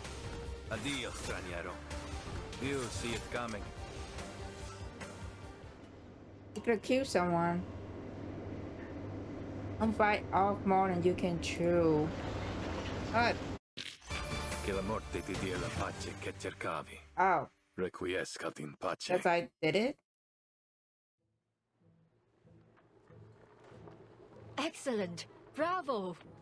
Oh, I guess she liked it. Huh. Exactly as you claimed. No, even better. Really spectacular work. A perfect take. I'm flattered, director. Her eyes glistened as she watched the playback of the shot. Meanwhile, after nearly 20 failed takes, Young returned to the dressing room, her costume drenched in sweat. When she emerged back in her ritualist uniform, a bottle of water is handed to her. Here, it's not open. Thank you. Didn't expect you to pull it off. That was a dangerous stunt. Scared the crap out of me. All right. So you did a good job one time. But let me tell you, it takes a lot more than that to win recognition in this industry. You've really got to hone in on the dramatic scenes if you want to move out of the stunt room and box. You're good looking, and you took that scene pretty seriously. You interested in doing that? If you are, then I'll suggest you be a little more humble. There's always room for improvement, you know? You're right. I'm sorry. But I'm not even a stunt woman, let alone an actress. This is all just a bit of fun for me. Is that so? Oh, what a shame. Being a set role in her career, topping beside Liang. I appreciate your sincerity, but I'd be even more appreciative if you were willing to do a few more scenes. If it's just for a short time, I'd like to help in any way I can. Fantastic! Follow me. We can have dinner and look at the script together. I have a few changes I want to make to the story. Oh, let's go. New script. Trust me, the audience will be more than happy to hear a line or two from you. Lines? Okay. Things seem to be taking an unexpected turn.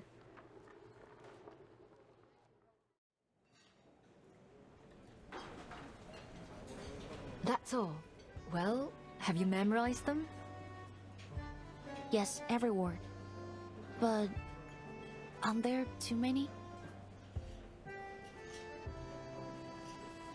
Blanks spaced in the script spread out on a table are filled with nuance and glowing pen stroke. She's got a point, Director. The investors might not approve, though. They already told us not to change the script like we did in Hong Kong. Relax, we've done this before. They never read the script anyway. Besides, I'm not exactly asking for a monologue here. It's only 3 lines, just what's needed to make the character complete. When gives a helpless sign, she knows all too well how important it is to try and change Noah's mind. I'll keep practicing until filming starts. I look forward to your performance. By the way, I saw some deity dolls and sedan chairs on the set. The Dushu Festival is coming up, right? Is the crew joining the Shouhuo parade? Those are our props. Our final scene is set at the Shouhuo parade. I already spoke with the organizers in Chinatown. They've allowed us to shoot during it. Really? The last CO7 movie ended with the Shouhuo parade too. Eyes light up, she smiled. Good memory. Looks like you meant it when you said you were a big fan. Restaurant owner served a meal, pausing this brief discussion for time being. The wall and her assistant up the chopstick, but loggerhead remained still. So, did you find anything? You said that your beastie friend could detect things tainted with evil, right? So, did it sense anything wrong with the director? But loggerhead speak in a hushed tone, the conspicuousness of her head makes talking in secret a near impossible task. Feeling no one lends subtle glances, Leon squirmed in her seat. No, but that doesn't mean... Yes! I told you she'd never do that! Hey! She can hear you, you know? The situation is already beyond repair. I'd never do what? Uh-oh.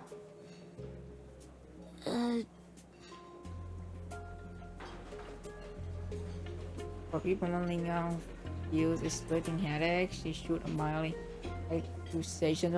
accusatory glance at Loggerhead, causing her to visibly shrink. Sorry, I don't like skirting around things. Can't we just ask her straight up? Not really. If every criminal just confessed to their crimes, the vigils wouldn't exist. No clumsy cover-up will fool this director now. There's nothing for it but to be upfront. This is the best anyway, for the best anyway. Actually, I didn't just come here to apologize. There's something I want to ask you about. I love how they speaking both Mandarin and Cantonese. Yeah. What is it? Perfectly measured balance of curiosity and confusion, yet no real surprise. A renowned director having a knack acting isn't exactly shocking. In fact, it's about surprise. It's about as surprising as an amateur failing miserably to do the same thing. It's about the strange things happening in Chinatown these days. Wait, so all this was just to butter us up so you could investigate your case?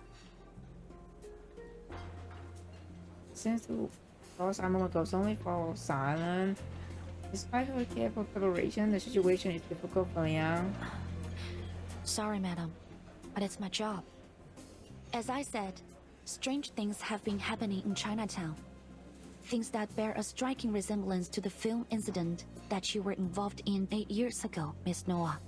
The case document stated that the origin of these events is a film reel titled Reunion of the Three Swallows, a movie created by your friend He Rijun. Miss Latham said you watched a film with her in her room a few days ago.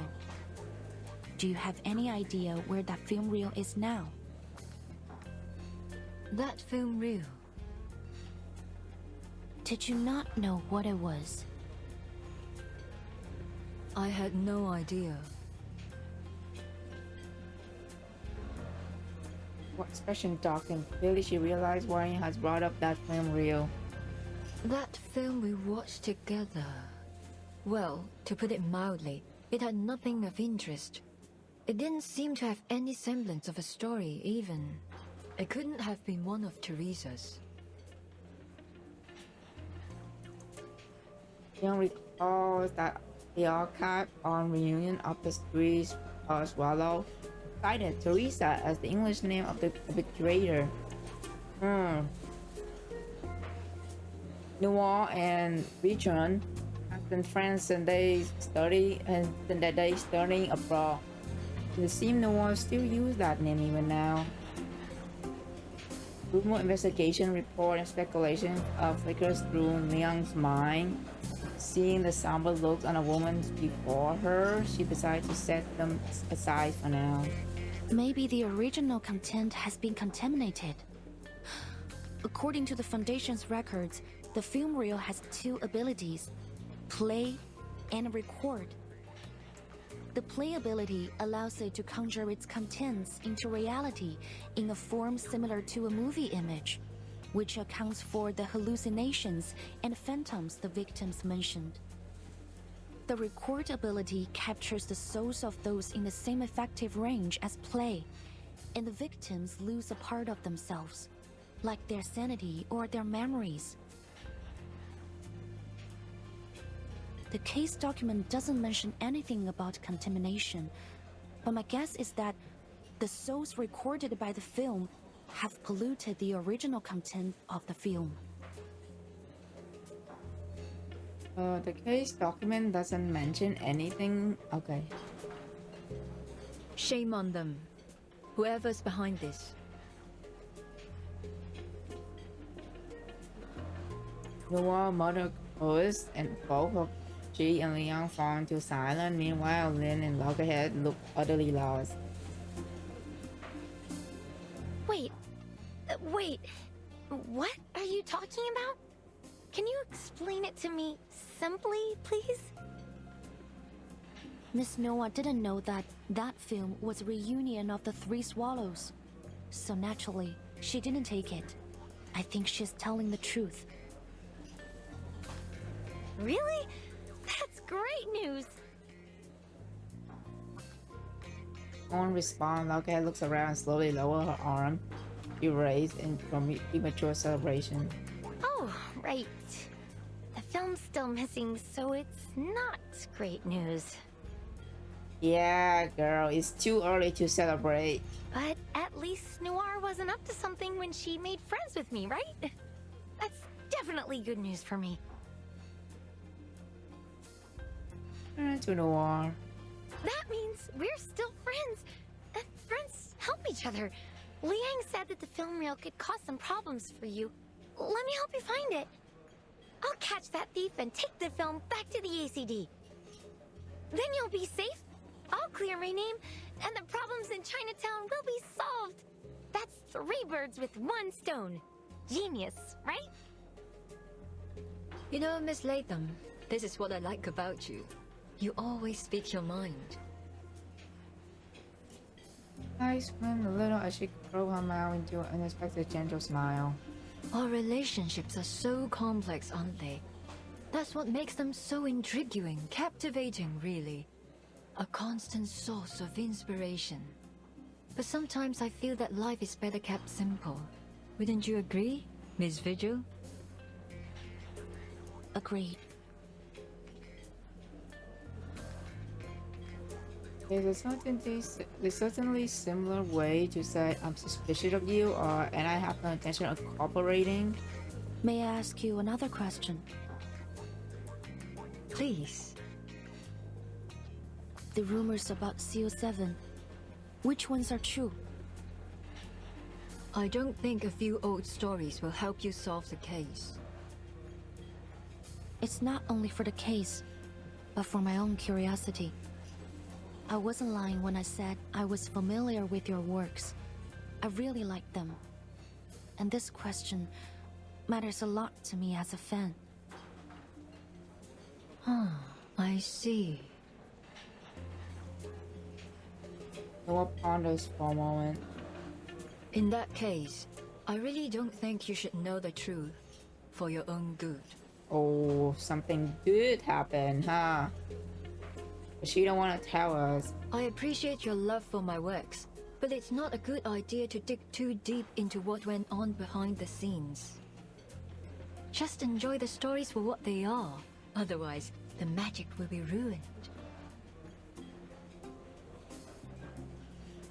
Give us a slight shake of her head, but the flicker on trembulations passes through her downcast eye. Well, I can tell you one thing that might interest you, though. That is...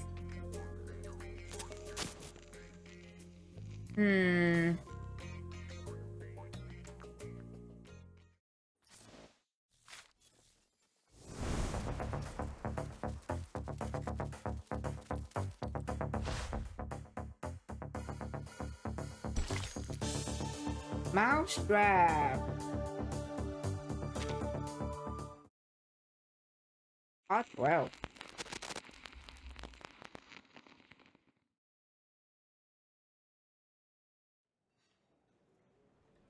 I has deepened a little restaurant on the corner outside of Chinatown is almost empty. The doorbell chimed and 2 people walked in.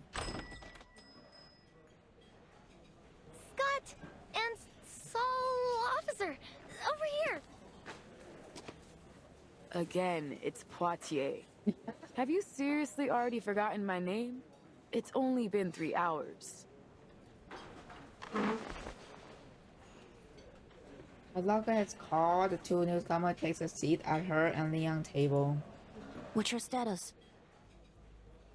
Couldn't find anything useful. Sorry. I already asked the investigators who came with me to track down the other missing items. You know, to cover up for Loggerhead. But so far, they haven't found anything. As for the person who stole the item, I haven't a clue. Well... at least there haven't been any reports of arcane explosions or earthquakes. No news is good news, right? What about you? Any leads? Miss Noah didn't take the film, but she refused to tell us anything about its curse or the former owner, He Rijun. She let out a deliberately dejected sign, withholding the final message Noah gave her. Looks like I'm the only one who has good news. You do? What about? Claudia took her head, gesturing past Scott to Downing Street outside the window. The illegal trade of arcane items. You told me to keep an eye on it. I contacted my guy who tracks all that stuff. Told me about this trader called Pug Dog, a middleman in the black market. He was pulled over for speeding this morning, but he actually paid the ticket right away. Can you believe that? I wouldn't be surprised if he shot the police car and ran away there. An outlaw suddenly behaving himself. He must be up to something important. Something big enough to make him avoid getting into trouble over a speeding ticket. The officers thought the same, so they tracked him to this stolen car, right? Well, guess where it's headed? Here. Chinatown.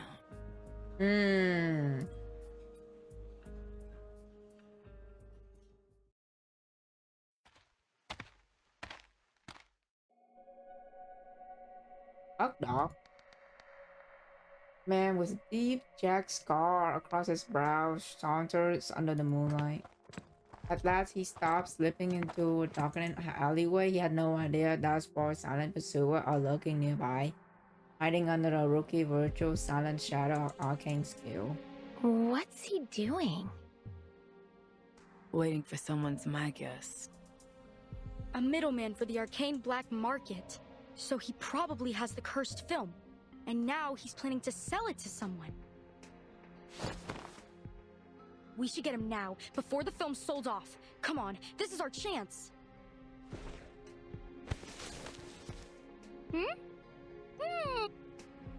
Let's play my hand over her mouth just in time, muffling her outburst.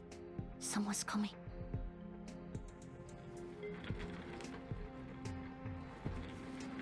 Step of the shadow, a figure emerged.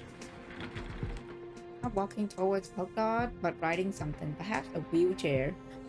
Who is this? Is it Noir? Good evening, sir. Oh, it is Noir. I hope I didn't keep you too long. You got the dough? Of course. Was for a rectangular object for her. Oh, it's an envelope. Looks pretty thick. Claudia is right. Pug Dog takes the envelope, pull a handful of bill from it before nodding in satisfaction. All here. Don't you worry, all right? You can trust me. Everyone in LA knows Pug Dog. Stuffed the bulging envelope into his pocket before putting an item of his jacket. Here's your stuff.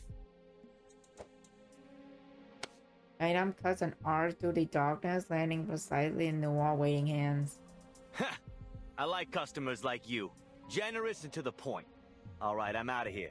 Pleasure doing business with you. And hey, feel free to call me again. And narrate before turning back to Noir, lowering his voice. Seeing as you're a good customer of mine, here's a bit of advice. Watch your back on the way out of here. What do you mean? Oh, he know we're being watched, is he? Oh, she being watched. Noir doesn't get the chance to press further. When she is coming straight out from the shadow. Sorry to interrupt, but neither one of you will be making your own way home. Miss Noah, Pug Dog. I'm afraid you'll be coming to the Arcane Affairs office with me. Cop! Uh-oh. Fighting time. Fighting Noir. Oh no. Pug Dog instead. Okay, we're good. Now we're gonna have to fight Noir on this shit. I'll keep them occupied. Strike when the time is right. Face me!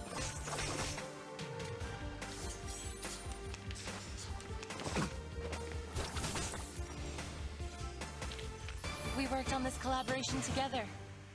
I'll write you into my... Ow! Easy! Easy! Shut up and stay down! Pug's attempt to fight back has been utterly useless. Miss Noah, could you show me what he gave you? Go ahead. He hands a dusty gray box to Leon. Inside ordinary-looking film reel, but Leon can feel vessel containing Jiangyang growing warm against her skin. Super 8 millimeters. This must be it. Reunion of the Three Swallows. He Zhijun's final work. The culprit behind the strange happenings in Chinatown. Yeah, it's like quiet in the grass, docile and unthreatening. Well, that was easier than expected.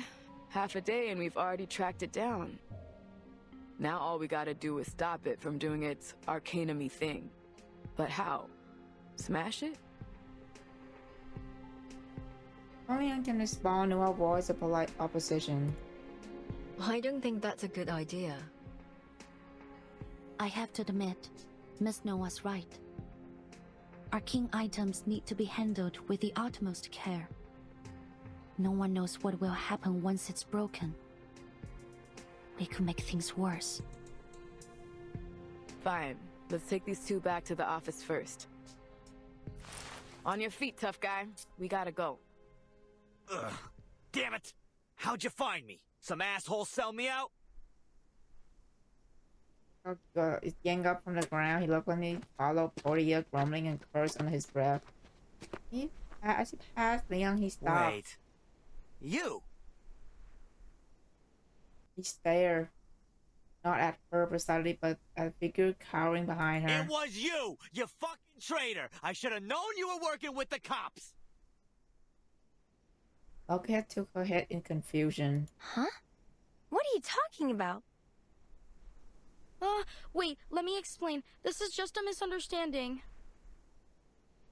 Don't worry, Miss Scott. You're right. There has been a misunderstanding between you and him. Allow me to explain. Thought he was on relief only for long next word to hit her like thunderclap.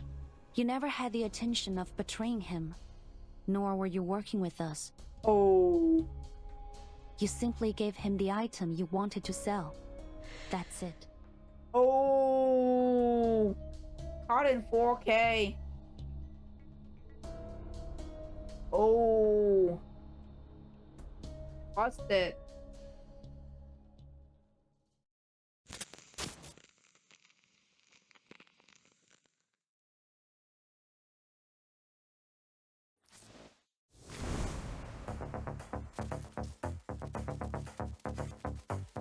Damn, it was her the entire time trying to sell the item? Jesus, God.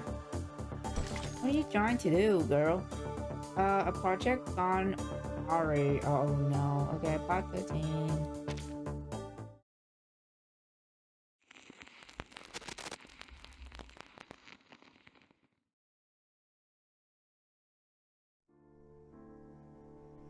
What? What do you mean? Turned to her friend and to Polka Dot and back to Leon. She remained totally expressionless. The truth was always there, hidden beneath the lies and distractions. All you have to do is whittle them down, one by one. The probable cause of the events in Chinatown is the reunion of the Three Swallows film reel, and apparently, Miss Noah has a history with it.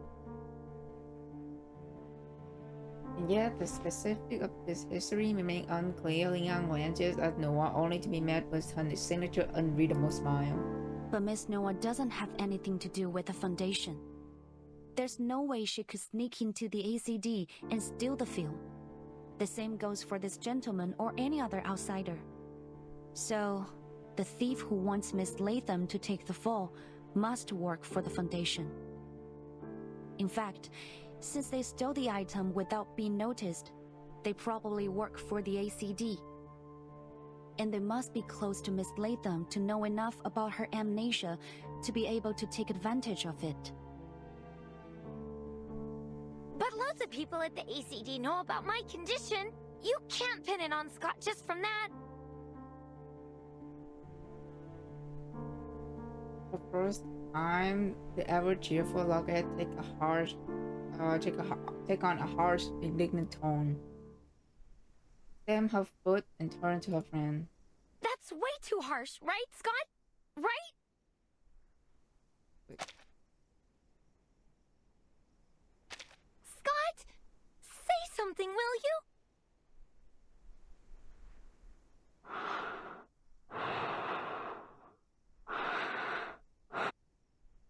She stay at the floor as she trying to calm down her quivering breath. How long have you known? I finally managed to force out a few words. Since Miss Latham said you were good friends. With all due respect, your plan was far from perfect. I knew it. You brought me along so this guy would call me out. Alongside, Scott lifted her head and speaking with a resigned kind ease. You're right. I messed up. My plan was far from perfect because, well, I couldn't stick to the so-called plan since the very beginning. I didn't know the Foundation was already investigating the theft until after I'd hidden the items in Loggerhead's room. Then I had no choice but to use this idiot as the scapegoat. I never thought she'd accidentally bring the film to LA, or that I'd be ordered to investigate the case. I got in touch with this guy a long time ago, and the trade site happened to be in LA too. So, my plan was to get the film back and sell it right afterwards. But things didn't go as smoothly as I thought. I shouldn't have gotten greedy, or been so nice to this dummy. She shoot a piercing glare at Lockerhead before quickly looking away, whether out of disdain or avoidance is unclear. But... we're friends, aren't we? Boy is as fragile as bit of grass, tossed shattered with a scoff. Friends? Don't be ridiculous. I don't know how you can act like nothing's wrong when literally everyone is laughing at you. And the fact that they thought that I was one of your kind.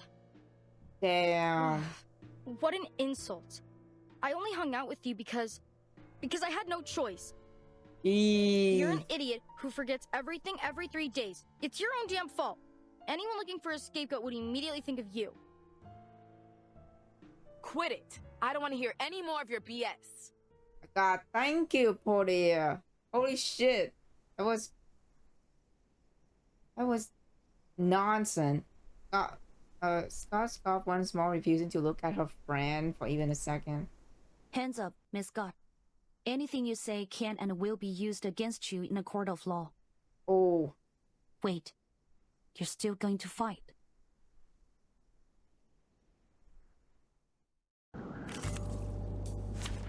Scott? Girl, why you still want to fight us? Straight to the point. I like that. Now she doesn't have Rio anymore. How can she still summoning this monster? She has been deeply corrupted. The ghost flag has lied unto her. She didn't summon them. They were always looking within her. Get back! Get back! This isn't over. I will make her acknowledge me. I still have plans. The mind is starting to unravel already. Portia, we have to take her down now. I'll keep them wait for the right moment. Flying feathers! Liberato dalla paura. Bye bye, Scott. You see it coming.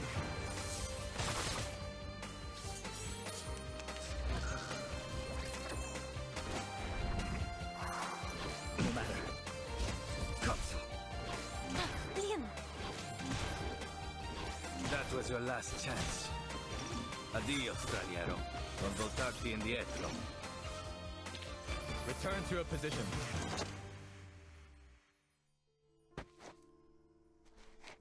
Last Scott gave up her resistance and pushed her towards Portia patrol car parked around the corner. As they about to step out, the alley Loggerhead calls out. Wait! Scott! I have to know, why did you steal from the Foundation? Does it matter? Scott turned back, laughing coldly in disbelief. Wow, Scott, what the Would heck? you feel better if I had a reason? Oh, please. Your ignorant, stupid little brain makes me sick. It was for the money, of course. And to prove to the others that I'm not a bloody fool like you. Imagine the shock on their faces when they discovered that I did what none of them could. Those so-called unbreakable arcane security skills were easy to deal with as long as I keep thinking it's Honkai Star Rail. They both have glasses too. Yeah, and they also like going for the money.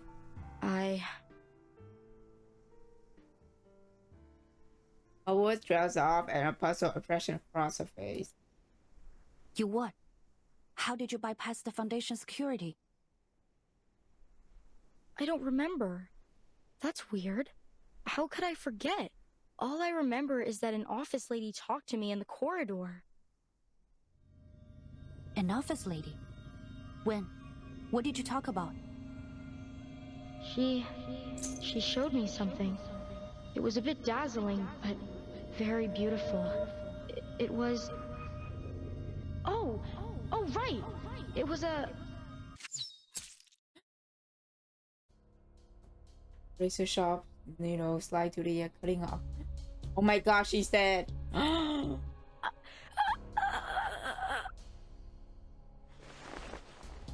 She raised a dazed hand, her fingertip touching the foreign object lodged in her throat, not understanding why her voice suddenly vanished. By the time she realized she can no longer breathe, her eyes roll back and she falls into the ground. Uh-oh, well, God is down. God is down. Oh no. Silent falls in the starlit alley, then another flash of silver whistle by.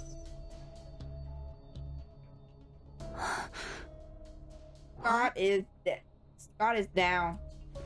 Oh no. Sharp pain bloomed in her palm. She looked down to see a sharp silver needle piercing it. A film slipped from her grasp. Oh no, our film. The reels roll across the ground, flicking as her into darkness until a gloved hand picks it up. Still intact. You've got no idea how long I've been looking for this. Know it! It's Ji-Xing! You are... Hey there, kid. We meet again. Hey, Ji-Xing. Oh my god, well... One famous star smiling and with an easy, friendly charm. Scott! Scott is gone. No fucking way. Is she dead? Not yet, but I doubt she can hold on much longer. I'll call an ambulance, and we're gonna need backup. Oh my god, dude. What the F? Mother has screamed, Hugdog's cry, Morty, tense voice all ring in Leon's mind. Leon rationally has been grasped the reality of the situation, but her emotion refused to let her shape the conclusion in clear words. Why are you doing this? Why though? Loggerhead poses a familiar question to Scott. Leon has questioned the inquiring. There's no need to ask what evil chooses to do evil. What's wrong is wrong. Evil must be eradicated. Ghost Lake must be cursed. That was a dog trying through into Leon since childhood. But now she finds herself forced to ask the same thing. Tell me. I need a reason. It's my old friend that you should be asking. Noir? Leon watched as Ji-Xing smiled and her face turns steely. Long time no see, Noir. Oh, we got some grudge going on here. What's happening? Yeah, it's been a while. The last time we saw each other was in front of her grave, if memory serves. We really should keep in touch more often. The air in the alley is sharp as a needle. Noah continues to smile, but the awareness lurks behind her eyes. But you've gone too far this time, my friend. What happened? She glares at Scott Fallen's body and gently shakes her head. This isn't part of our story. This isn't a set, Director.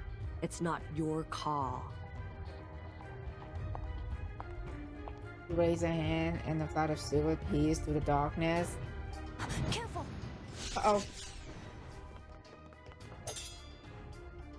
Leap forward, deflect the needles, and stand firm in front of the wheelchair. Teaching showed no surprise. She turned out her eyes a little as if she foresaw this outcome. That's the spirit. This should be fun with you here, little Vigil. Let's all play our roles, shall we?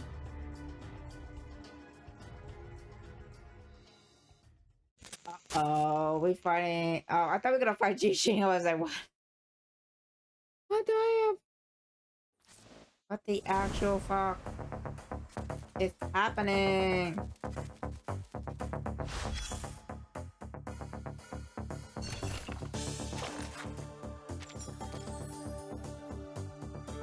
Okay, let's screen lit eye. Don't need to.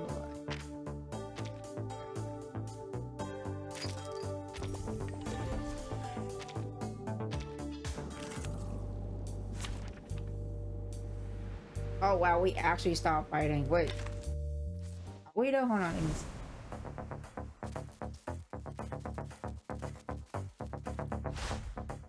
Oh yeah, we are. Wait, we go straight into fighting? Damn.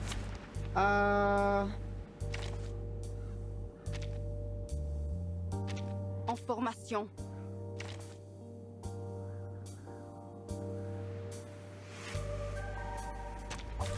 At the ready. Good, very good. I've been waiting for this moment. Time has come for you to uphold your duty, Mr. Virgil. I won't hold back, Miss Chishin. I have to into the darkness. Fighting Chishin. Forgive me. The feathers will answer.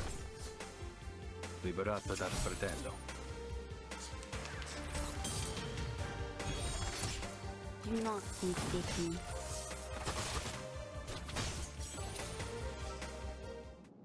No, wait, the way you got down, kid. She's not down yet. What? This power, it doesn't look like it's her. Che la morte ti dia la pace che cercavi.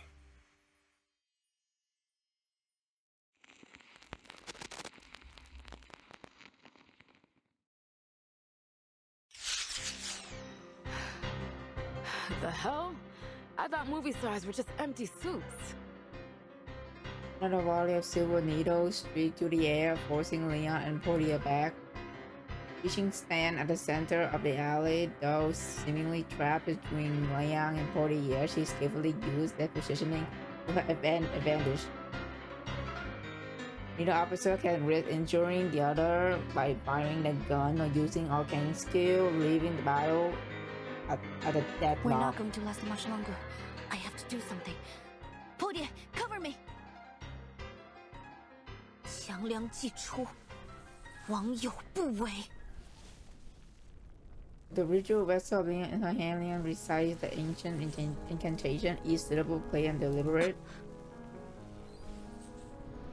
Looks momentarily stunned. This is the beginning of all incantation. Leon knows that more super needles come flying at her any moment. For a brief moment, hesitation crept over her. As a child, she sat before the screen and watched it speak over and over again. Her eyes filled with admiration. She had mimicked in her arcane skill countless times. But she never imagined that one day that dazzling silver needle would be aimed at her. Plans at this. Oh damn! She had to... Yes, she still speaks the final words in the incantation. These would an ancient contract will be upheld, and Showdown beasts will be called upon to devour all evil. To devour all evil is her right as descendant of the Liang family. At least that was supposed to happen. Oh, it is. It. What? Alley remained empty as is before. Hey! Rookie, watch out!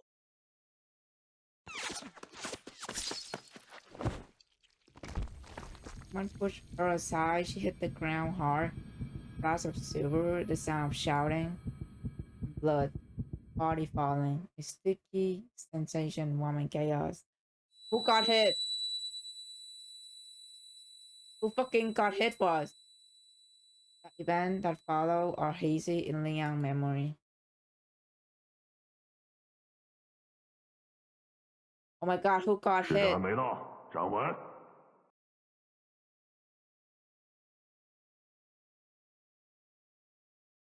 Sharp remnants shatter her haze, pulling her back to focus. A familiar courtyard, a man with a familiar face. In front of him, a little girl was standing in a horse stand. Sweat rolling down her forehead, her legs are trembling. An ebony ruler comes down mercilessly on the girl's shoulder.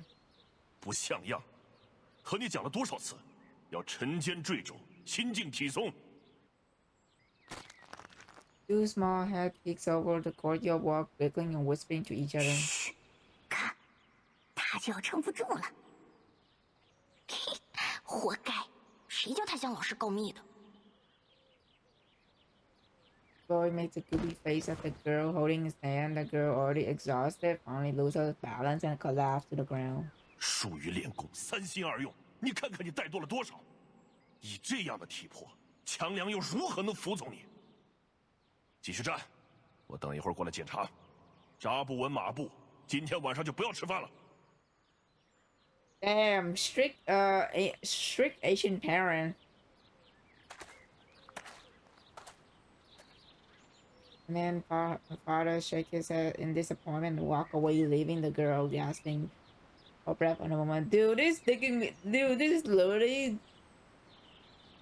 digging all those fucking like memories of me back in the day, bro. This is heavy. 走吧走吧，没意思，他又要站一天了。哎，要不要去录像厅？好呀，去街角那家吧。 今天他们家放神秘警探407。Students hop down from the wall and laughing as they scurry off. 我也想去录像厅。Theater I want to go to. No one hears her voice. No one but herself. I remember it now. I hated Qiangliang when I was little. Father was always trying to teach me something about the 12 Zhenzi, the master of Qiangliang, fighting the wicked and dispelling evil, fulfilling the duty of my inheritance. I was only a child. It was all too difficult for me to understand. The other kids hated me. I was a traitor. Class president who took the side of the adults and enforced the rules. They'd all hang out and have fun together, while I was left alone. I envied them. Their lives were simple. I wanted that.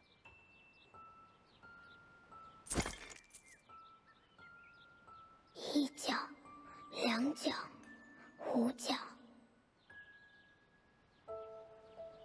Keeping Lally smashed on the ground as she takes to the start to count every coin.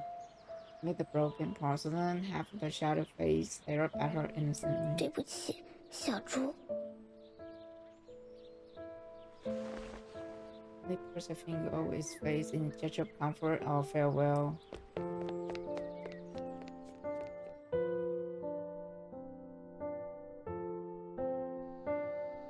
That day, I disobeyed father, gathered up all my savings, and headed to the theater. That was the first time I watched Detective CO7. It was amazing. But I knew it was just fiction. Just an escape. It wouldn't change anything in my real life. Once the movie was over, I'd have to go back to the same home I had just left. I didn't want to leave. So I stayed in my seat for the closing credits. But the lights didn't come on when the credits ended. Rather, the silver screen lit up again and played something.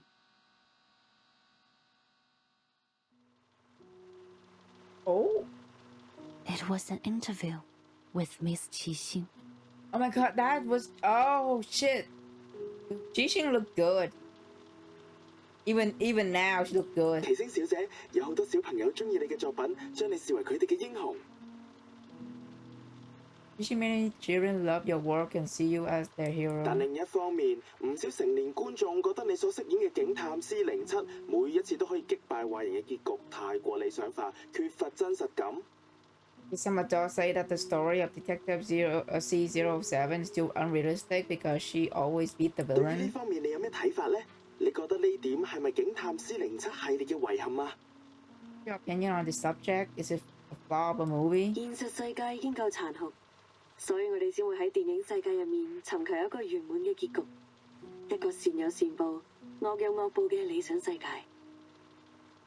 The real world is already cruel and unfair place. Our movies are realistic, yes, but show us where good is rewarded and evil is punished. We need 如 that. 果連喺大銀幕上面，我哋都唔可以相信正義同埋公理，咁我哋仲可以相信啲咩啊？ If we can't accept justice and truth even in a fictional world, then what hope do we have for reality? That's real though. She gazed into the camera, but also beyond it, her smile carefree, her eyes shining even brighter than the stars. C07係正義嘅代言人，係鋤強扶弱、匡扶正義嘅英雄。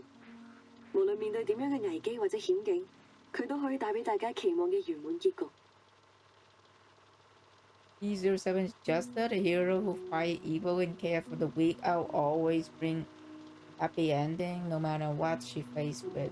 我希望我哋嘅電影同埋 C07呢個角色，可以帶俾銀幕前嘅觀眾力量同埋勇氣。What I'll go with this movie is with the characters, was to inspire and encourage our viewers. 或者唔係每個人都可以喺現實世界成為一個真正鋤強扶弱嘅戰士，畢竟呢一條路好難行。You know that most people can't become a C07 in the real world. After all, it's an incredibly difficult path. 但係我希望可以通過我哋嘅電影同埋 C07呢個角色，至少令大家成為喺生活中為自己身邊嘅人帶嚟圓滿結局嘅英雄。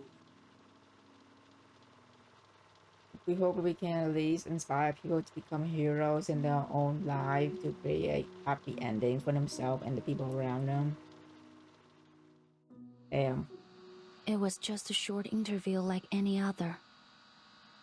But I still remember every word she said. As the master of Qiangliang, you must use your power to fight the wicked and dispel evil. It is your duty to maintain the peace of the world. Qiangliang, the powerful being that had always been a blur to me, suddenly became clear. I realized that I could be more than just a hero who creates happy endings for herself and the people around her. I could be the hero who creates happy endings for everyone, just like CO7. She was right. Not everyone can do that, but I could. Because I was Yue of the Liang family, the master of Qiangliang.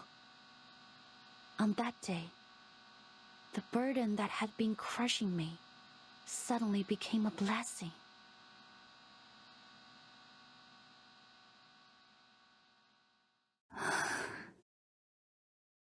So who's end up saving us now? Who blocking the needle? So, what went wrong?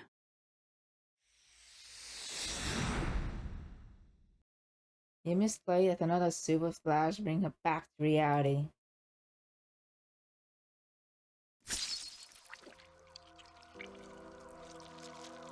And an ambulance, blood, endless blood seep through fabric of her uniform, drenches her hand. You hear someone shouting. Stay with me, Portia, please. Why? Why did you do that? Oh my god, Portia, do that? I thought you hated me. People always hate me. Now she can hear clearly. She realizes her own word, holds with desperation. What did Bureau say to her back then? Blood bubbles in her mouth and nose with each painful breath. You could tell, huh? Oh my god. But that's... That's in the past. Forget it. We just didn't know you yet. Oh my God, please stay alive. Loosening hand, briefly passing on cheek before falling limb. No. Oh my God. Ugh, will you shut up? I'm not dead yet. Oh, it was the fucking nightmare. Holy shit. Oh my God, the game got me there. Oh my God, I thought it was actually her like saving Leon. Oh my God, that scared me. Oh, she's okay. Oh my God. Yeah, 40 years fine, thank God.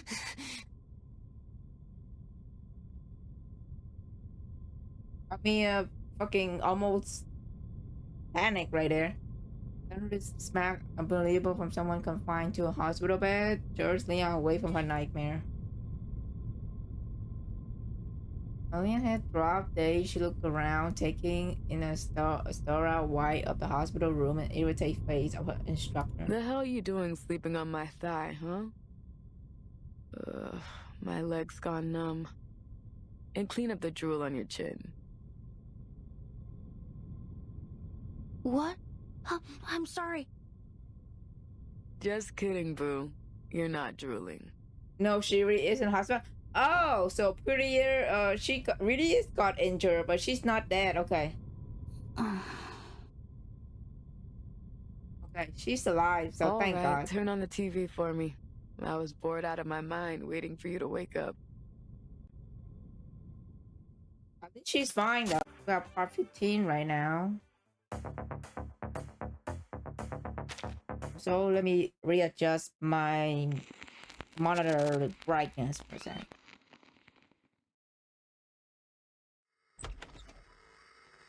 Tall officer, are you up? I got you guys Chinese food. You must be hungry. 22, 23 party? Okay.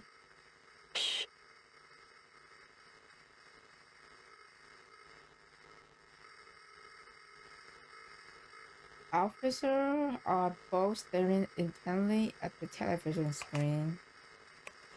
Paper cup in their hands are crumbled.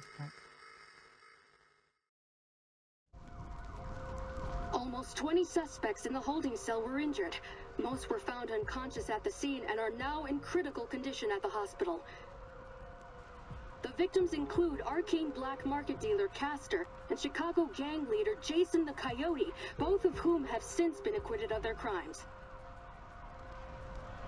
Behind the reporter, thick black smoke below from the scene of a car accident. Flame lit at the soil spill of the road, sending waves of steering heat into the air. Cameras out of the way! Out of the way!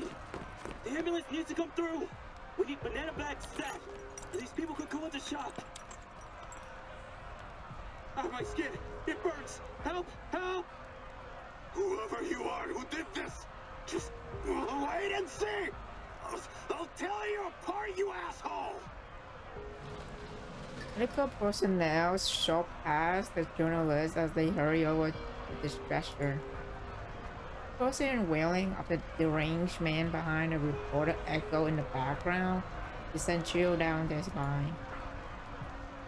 The fire is speculated to have been started by a victim of a night piercer attack who displayed signs of mental instability. At the same time, similar incidents have occurred at the Lieber Street Detention Center and the Chinatown police station. The situations at both sites are similarly concerning.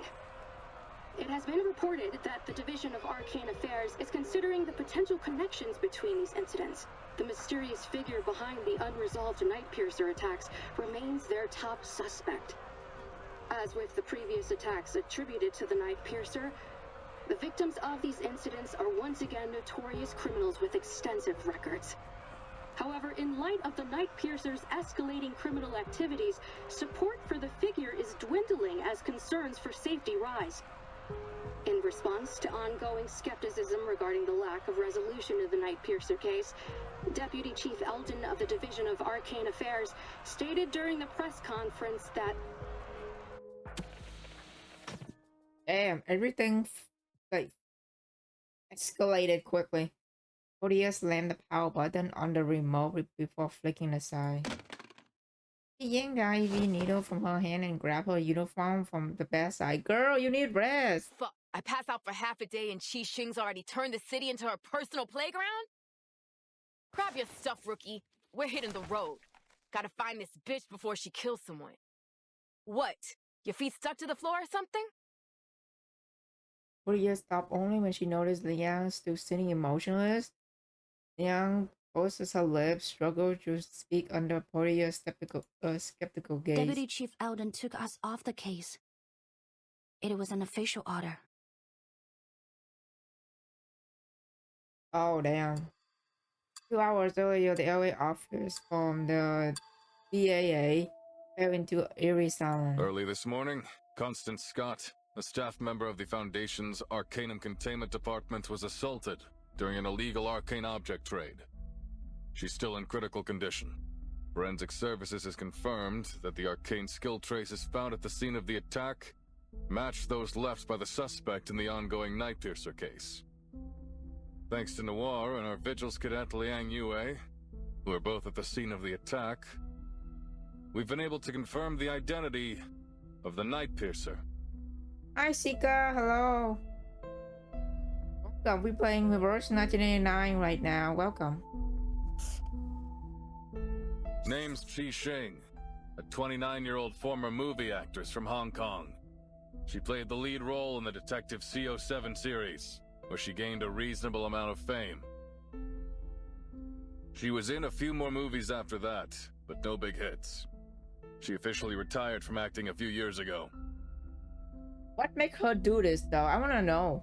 The BAU's come to the conclusion that she's confused herself with her movie character, possibly a result of a mental imbalance caused by the setbacks in her career. She thinks she's the real-life CO7, the hero who fights evil and cares for the weak. In short, we have a vigilante on our hands. Thanks to a minor mistake from the Foundation's Arcanum Containment Department, we also have a dangerous arcane item. A cursed film reel called Reunion of the Three Swallows, somewhere in the city. Liang has confirmed that Constance Scott, the staff member who was assaulted by Qi Xing yesterday, is the perpetrator of the theft. As you're all aware, there's been an explosion in mental disorders in Chinatown. We now know that the source is the cursed film reel. It's currently in Qi Xing's possession, which makes her even more dangerous. Having learned about the history behind this arcane film, we have reason to believe that obtaining it was one of her motives. Since the film's been in her possession, there have been multiple assaults around the city, all matching the patterns of the Nightpiercer. But there's one key difference. This time, the victims all showed the same mental disorder as the victims of the film. We believe that the suspect is able to control the film's power to some extent, and she's using it to commit escalating crimes at a much higher frequency. We need to act before the situation gets out of control. Reinforcements from the Foundation and the Vigils Bureau are already on the way. We will do whatever we can to protect our city before they arrive. He paused for a moment as he swept his gaze over the officer before him. James Carter, I'm putting you on the case. You'll be taking direct orders from me. The rest of you, stick to your posts.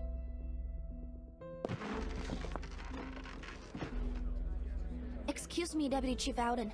I need to ask you something. I already know what it is. Before Liang can speak, Eldon cuts her off. His tone is calmer than she expected. You and Poitier saw that something was going on in Chinatown and started an investigation yourselves. You found the culprit behind the ACD theft and stopped an assault that could have ended much worse. You've done a great job.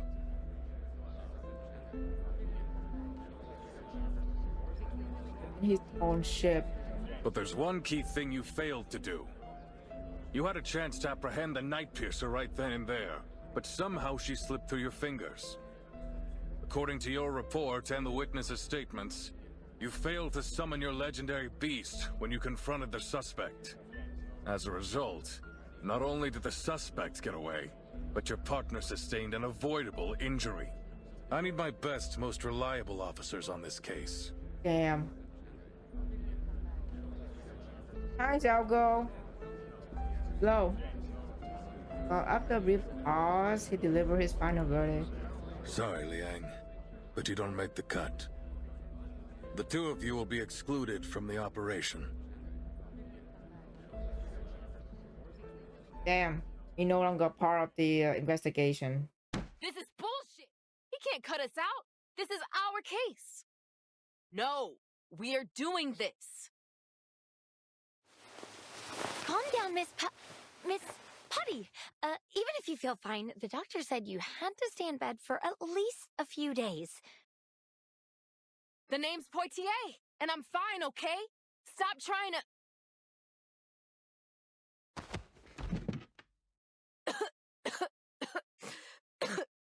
Girl, you don't feel good. You need rest. Facts speak louder than words. Leon gently lead Poitier back onto the bed. This time, Poitier doesn't resist. Damn it. So what went wrong? How come your friend... Tang Leng, was it? Didn't show up? Qiang Liang must have sensed my hesitation and refused my summon.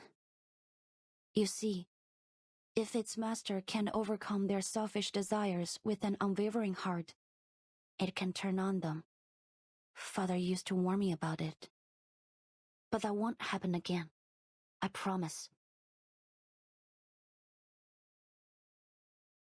Poitier narrows her eyes as she studied Liang for a moment. If you say so. What are you gonna do now? I'm gonna take a deep breath. I'll continue with the investigation. I need to find Qixing. What? But that angry grandpa already pulled you off the case. Angry grandpa. I have to do this. What for? Because of your duty to fight evil as the master of Xiangliang? Poitier furrows her brow, but to her surprise, Liang shakes her head. I've always had two things guiding me. My duty as a member of the Liang family, and the spirit of CO7. But now, Qiang Liang has ignored my summon, and Qixing has turned out to be anything but a hero. They were once the beacons of my life, but not anymore. This could be a setback, yes. Or it could be an opportunity. For the first time in my life, I can think about what I really want without having to consider anything else. After a brief moment of surprise, Poitier let out a laugh. You know what, Rookie? It always grinds my gears when you talk about your duty and all that stuff. But what you're saying now, I like it. Aren't you going to stop me? Why would I? It's our case, isn't it? There's nothing wrong with doing our job. If Eldon bitches about it, just tell him you bumped into the crook when you were strolling around the city. Seriously? Yeah. Nothing wrong with that, is there? So what's the game plan, huh? What are you gonna do?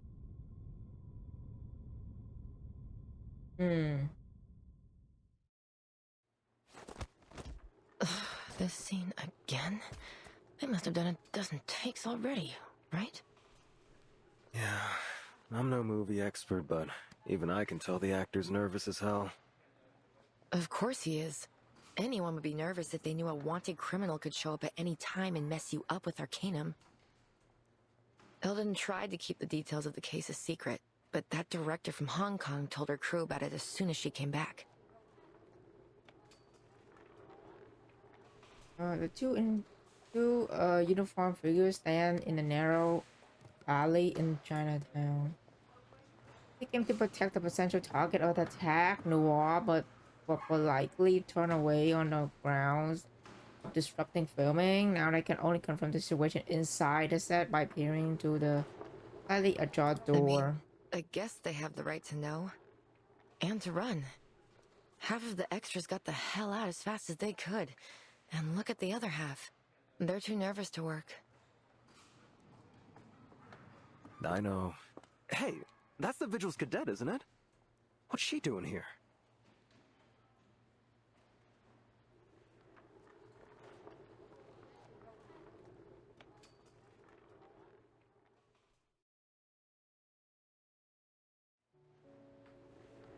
The officers said you're here to help, is that right? Excellent. We could really use a hand right now. Come, let's get you in costume. Noir greets podcast with her usual admirable smile. When reached an agreement with Leon to cooperate in an arrest, Noir has not been charged for her illegal trading of the arcane object. After being released from custody this morning, she immediately returned to filming.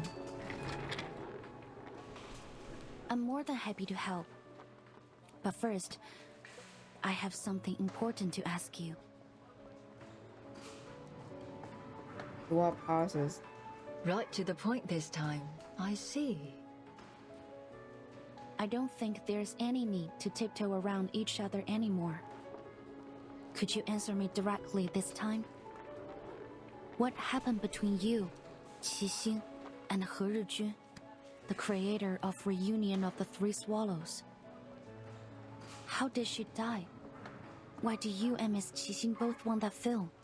And why is she doing this? Noir looks at Leon, her usual smile fading slightly. What do you plan to do with my answers? To Qixing, I'm probably just another fan. But to me, she and her character means something. I need to know why. I have to arrest her and find out the truth. Maybe I can still fix things, but Miss Noah, I need your help if I'm going to do it. Leon said exactly what she's thinking. She held her breath as she await Noah respond. You mean you want to know more about her? To peek behind the scenes, learn what really happened behind all the movie magic. I told you it's not a good idea. We create works not just to express ourselves, but to entertain. And when we release them to the public, we open ourselves to all kinds of commentary, whether they be sweet or bitter. But the people behind the characters, behind the production, they are not for entertainment. Their lives are not fiction. Is that a no? I haven't finished. She raised an eyebrow, a hint of mischief growing behind her smile. Though I don't advocate trying to cross the line between on and off screen, if we cast aside your relationship as fan and actress and treat you simply as individuals, saying I want to know more about you sounds rather beautiful. It's touching, really. I'll answer your questions, Miss Liang. Follow me. Ooh. Yay, she's helping us.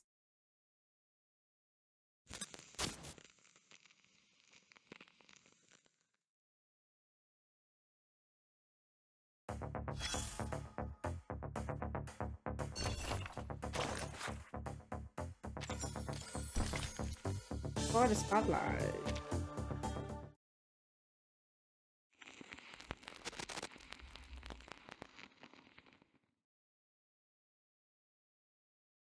Our story began 11 years ago. Life was tough, as it is for all young artists. But, like the beginning of many stories, there was a kind of beauty in it.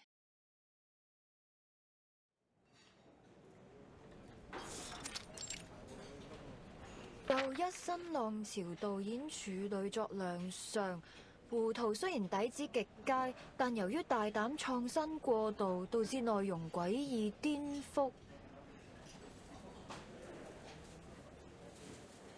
即使業內有讚，但大眾實在難以欣賞，最終票房慘淡收場，實屬糊塗。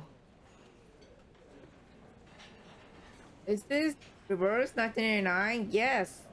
I'm playing Chinatown event.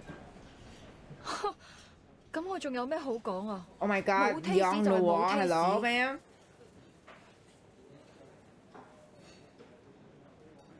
You know what? Is this in the 70s because 80 or 70? Because their hairstyle look is giving that. Like,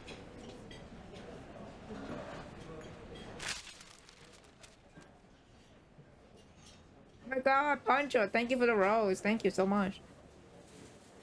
She casually tosses a new paper onto the table. The loud thud drawing surprise glances from the nearby diners. OK， 要叫好又叫座，有時係要妥協嘅。但係問題係我一向最唔擅長，亦都最唔中意妥協咯。Dude, she's so fine in her earlier her earlier times. Oh my god. Noah? 係咪 Noah？ 估唔到會咁啱喺度見到你，好耐冇見，見返你真係好開心啊！你係 Teresa？ 啊！你點解喺度嘅？你幾時返香港㗎？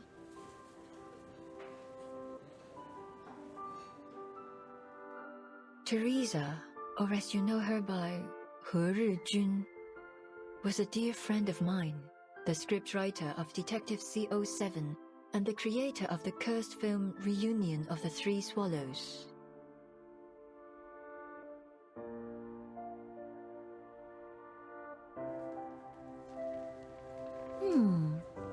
This is a pretty good script. Interesting. Teresa and I met while we were studying abroad at the Film Academy. We took the same scriptwriting class. We didn't talk much at first. She always sat in the corner on her own. I only got to know her after our teacher showed a script to the class as an example of excellent work.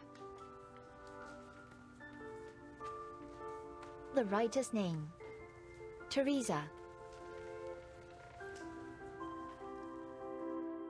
Her stories could strike a balance between the details and the big picture. They were engaging, light-hearted, and warm. So, in that moment, when we met again at the restaurant, I realized she was the one I'd been looking for.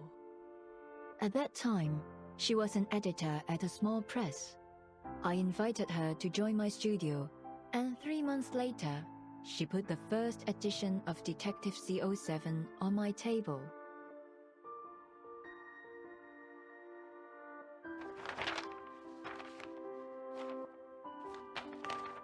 So, 你覺得點啊？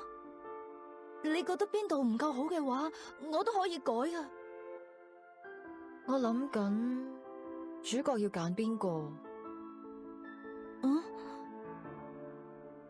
哦，你個劇本寫得好好，比我想象中仲要好。我哋就用你個劇本。So we had the script, but we couldn't decide who would play the heroine. We held endless auditions, even considered some famous actresses, but none of them fit. Until that night. 頭先嗰幾個你覺得點啊？我覺得最後嗰個好似都 OK。唔得，佢唔夠 sharp。你都睇得出㗎。既然睇得出，就唔好焗住自己揀。我唔想將就。但係，萬一現實生活裡面根本唔存在呢個完全符合我哋想像嘅完美人選呢？萬一佢只係我哋諗出嚟嘅，咁點算啊？ I guess this is how they find Qixing, right? They audition. 咁我就會一直揾，直到喺現實世界揾到為止。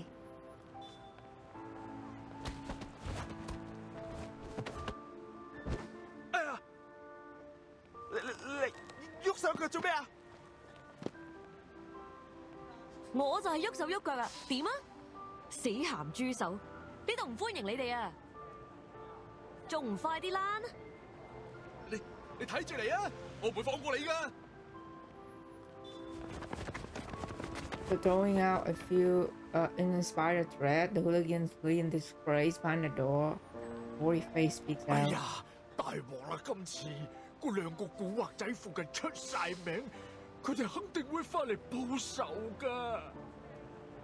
我知你睇唔慣佢哋對個靚女鹹豬手，但係人哋都唔出聲啦，你嬲咩啫？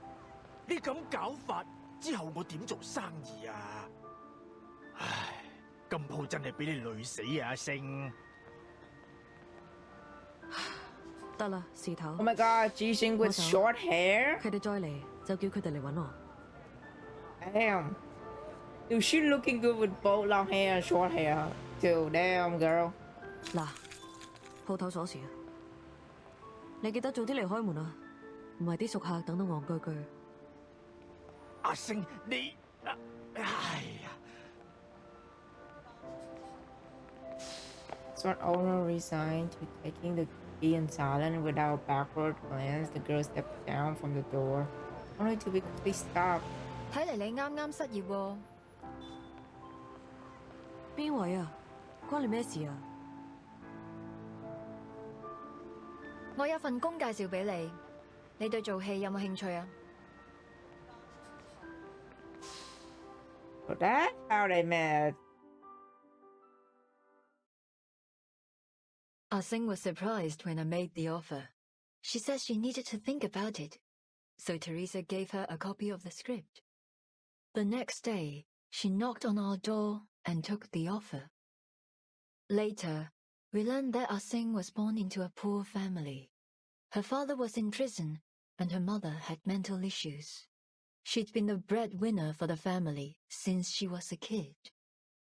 Her father's reputation would often get her into trouble, so usually she was either on the way to a job or to a fight. As memory surfaced, Noah let out a sentimental smile. The CO7 you saw always had a confident smile on her face, but in actual fact, Ah Sing almost never smiled at the beginning. An actor should learn to commit to the moment in front of the camera and come back to reality behind it. But Ah Sing didn't. She didn't come back to reality. She's never once stopped playing the role of CO7 since then. 24 hours a day, 7 days a week. She started to smile the way CO7 smiled. She went from brash and reckless to sly and methodical, just like CO7.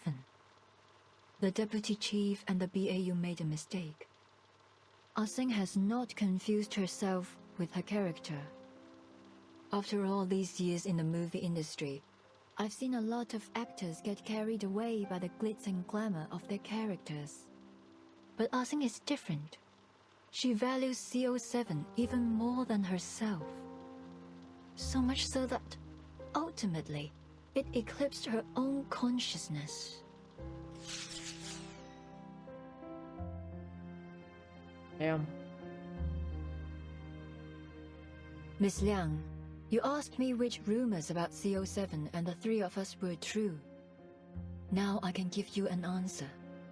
Most of them were. Noah manuals a wheelchair to the desk, pulled out a file from the bottom drawer, and handed it to Leon. File is heavy. Leon opens up to find an aged photograph. Is it the one with all three of them? Yep. Is this? Oh, dude, Noah looks so tall. What the F?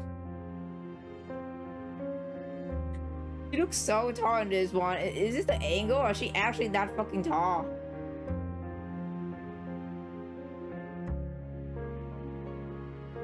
three women posed together, her identity are obvious. We drew a lot of attention after the release of CO7. Put a magnifying glass up to anyone, and you'll always find imperfections. We were no exception. Ah-Sing was as stubborn and uncompromising as I was. When we disagreed, it would blow up into a huge argument, neither one of us giving in to the other. Poor Teresa was always caught in the middle. I was too young, too bullheaded, to realize the consequences that this might cause. I tore a path forward, often ignoring the people around me. Teresa, on the other hand, was kind-hearted, perhaps too much so. She never got angry, no matter what people said. She just bottled it up inside and let it eat away at her. Walt gazed at the smiling face in the photo, her expression tinged with nostalgia and fainted hint of sorrow. She didn't like taking photos. She was self-conscious about her appearance, so we only have a few together. This one was taken when we were shooting CO7 too. We were so close back then. Of course, we knew we'd have to part ways eventually, but we didn't concern ourselves with that. Even then, our shortcomings had started to hurt our relationship. But by the time we realized it, the damage had been done.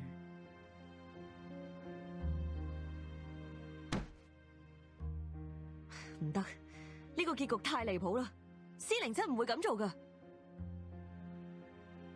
When we were making CO7-3, Ah-Sing was up in arms about the ending. In the sequence, CO7 tracks a criminal through a Shehua parade, hoping to finish him off herself. But when she finds him sitting at home with his family, she changes her mind. Ah-Sing didn't like it. She said that CO7 would punish the villain for what he's done, that she would never change her mind. We had countless arguments over this ending, and of course, we never reached a conclusion.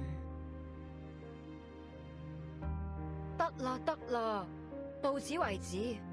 我哋咁嘈落去都冇意義。我有個提議。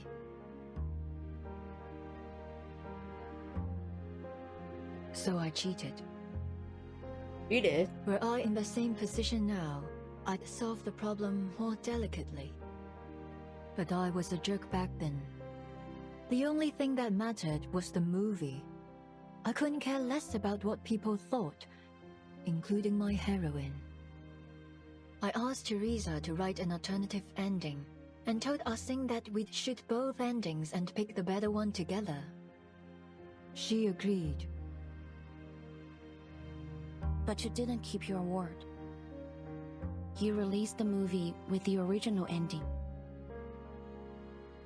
It turned out to be very popular, but Ah-Sing saw it as a betrayal. At the premiere, she announced she was quitting the new art company that the three of us had founded together. I didn't stop her.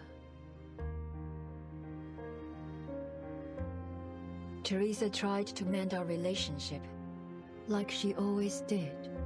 Damn, Teresa the GOAT. The voice of reason. 我寫咗個新劇本，唔係407續作，係全新嘅故仔啊！如果你哋覺得有意思嘅話，我哋下一部戲可以拍佢啊！我自己拍咗部片花，雖然好簡單，可能拍得唔係幾好，但係可以嘅話，我哋一齊睇啊！ It was her proof of concept for reunion of the Three Swallows. I knew Teresa had always wanted to put an end to the CO7 series and write something she was really passionate about. Perhaps she thought a new story would help Ah-Sing move away from CO7 and become herself again. Unfortunately, when she came to show us the script, Ah-Sing and I were in the middle of a fight. 唔使啦，我唔會再同你哋拍戲。阿星，等陣啊！ Oh no.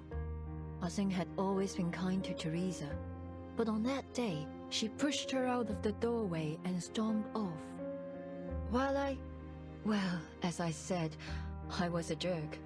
I flipped through her script, and a flurry of harsh words left my mouth. 點解仲係上次嗰個類型㗎？我咪講咗咯，呢種故事唔啱你寫啊！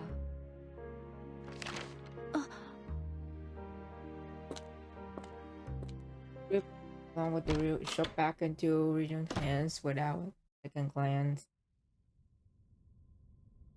In the end, neither Ah-Seng nor I cared enough to watch Teresa's sizzle reel, even though she tried so hard to present it to us. That was the last time we saw Teresa. That fire. Yes, that's why I'd pay any price to get that film. Her script was burned to ashes in the fire. I need to know what story she was trying to tell. I suppose Ah-Seng feels the same.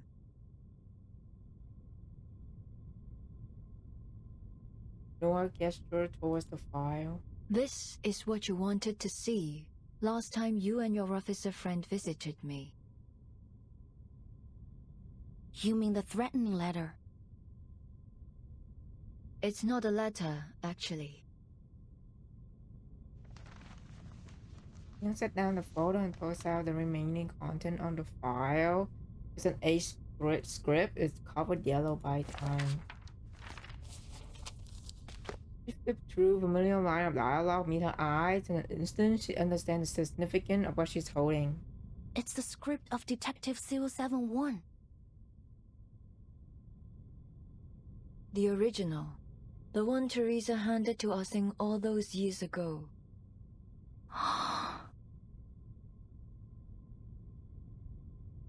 I was imagining that one day she'll be holding the original very film that inspired her as a child. There's no doubt Jixing was happy to turn it to noir, but why? What does this mean?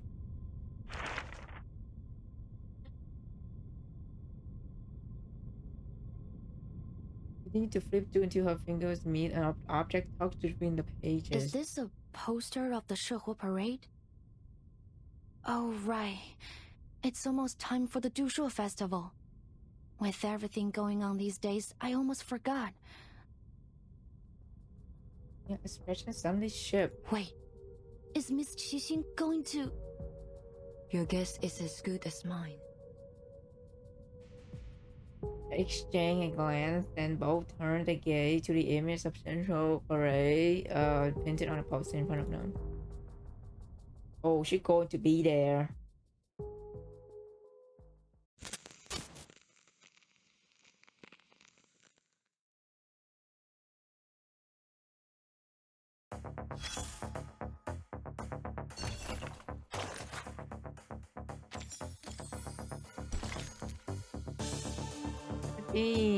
Watch your protect your defenders.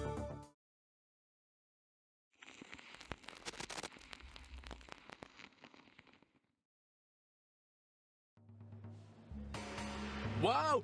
Look at all these people! Oh, we should have come earlier. I can hardly see a thing from here. And whose fault is that? You are the one who took ages to get ready. Anyway, at least we haven't missed much. Looks like it just started. I heard there's a new event this year. I wonder what it is. Not an event. A film crew is shooting a scene during the parade. Apparently, they already talked to Mr. Shao and said they wouldn't cause any trouble. Let's go check it out. Maybe we can get into one of the shots.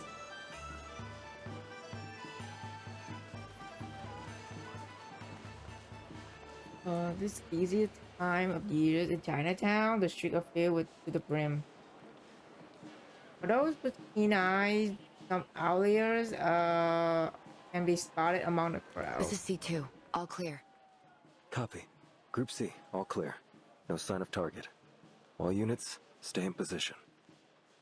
Wonder how the Vigil Girl and Eldon are doing. Having ended the transmission, the officer glances towards a Chinese restaurant at the Chinese restaurant at the street corner. Despite the bustling crowd, the sign of his store read closed. Do I really have to go outside like this? The chief stand awkwardly in front of the mirror and he stared at the bright colored traditional outfit he's donning. The man across from him sneers, shattering his lashes and hope to be safe from it. No, you need to paint your face too. I'm not gonna let you join the parade looking like a weirdo. You're the one who said that the parade needed guards in case there was an attack. Have you changed your mind? I'd be more than happy to kick you out here. Sorry, but your profiling and BAU report seemed like a load of crap to me. If someone does attack the parade, I'm sure we can handle it ourselves. Listen, I won't pretend to understand the meaning behind all this.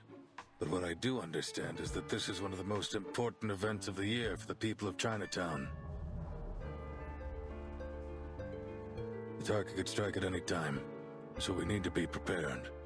No one wants to see a celebration turn into a nightmare. Why didn't you say that to your men? They are the ones who've ignored the Chinatown all this time. What a hypocrite.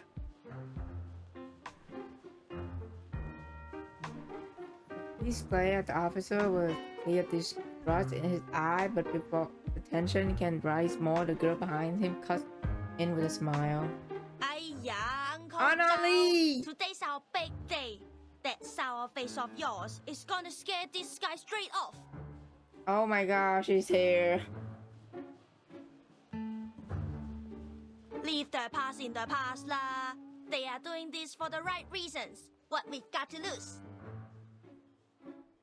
You literally have the Ghostbuster, a freaking gear, bro. Oh my god, it's so cool.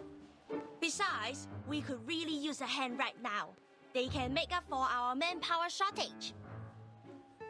Now, give me a big smile lah, before your long face scares off our good fortune.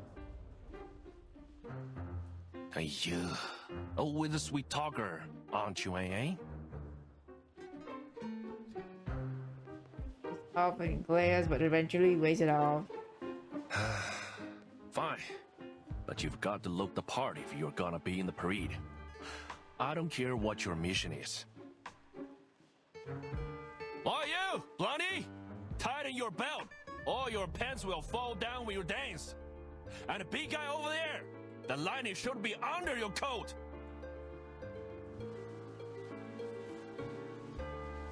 The film Chinatown investigated yelled correction to the officer as they do their best to don the traditional attire. His tone is sharp but surprisingly patient.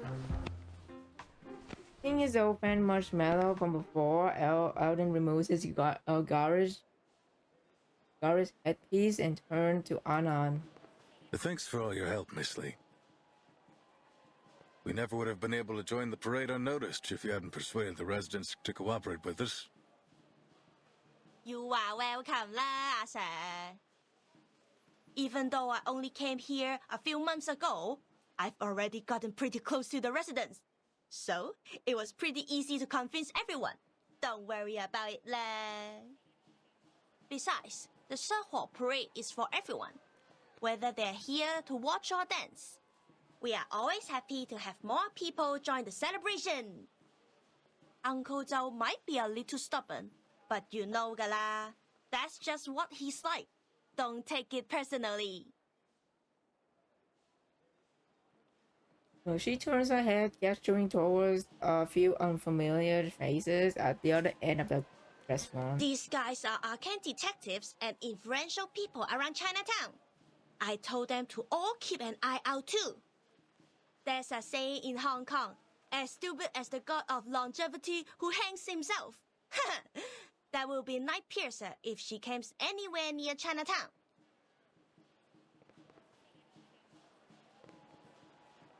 Eden nods before gently shaking his head with a complex expression. I know everyone here will be grateful if Night Piercer doesn't show up, But then we'll still have a dangerous criminal with an equally dangerous arcane item on the loose.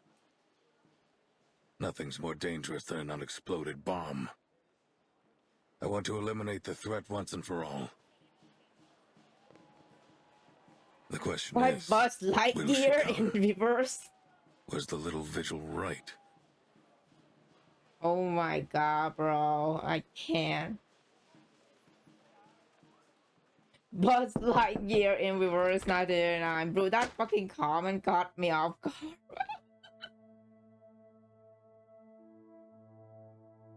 Late last night, Leon knocked on Eldon's office door.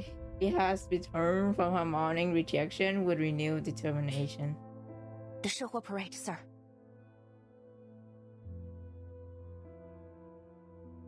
At that time, the DAA was still brightly lit, with most officers racking their brain to track down Qixing without success.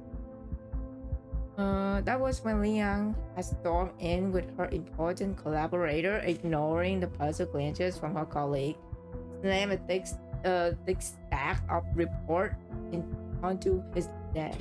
Miss Noah isn't like any of Qixing's previous targets. She's much more important. Miss Qixing still can't accept the way Miss Noah ended Detective CO73. That's her motive. The ending consists of two major elements: the 社火 parade and the villain who should have been punished. She now sees Noah as that villain, and she's going to attack her at the coming 社火 parade. Oh shit. That will be our chance to arrest her. The 社火 parade? Do you have any idea what you're suggesting? The thickness of the report is intimidating. Eldon skimmed through it before casting a questioning look at the unexpected visitor Liang has dragged in. Not. Don't worry, sir. Noir! I'd be happy to cooperate. As bait. God, she's so cool.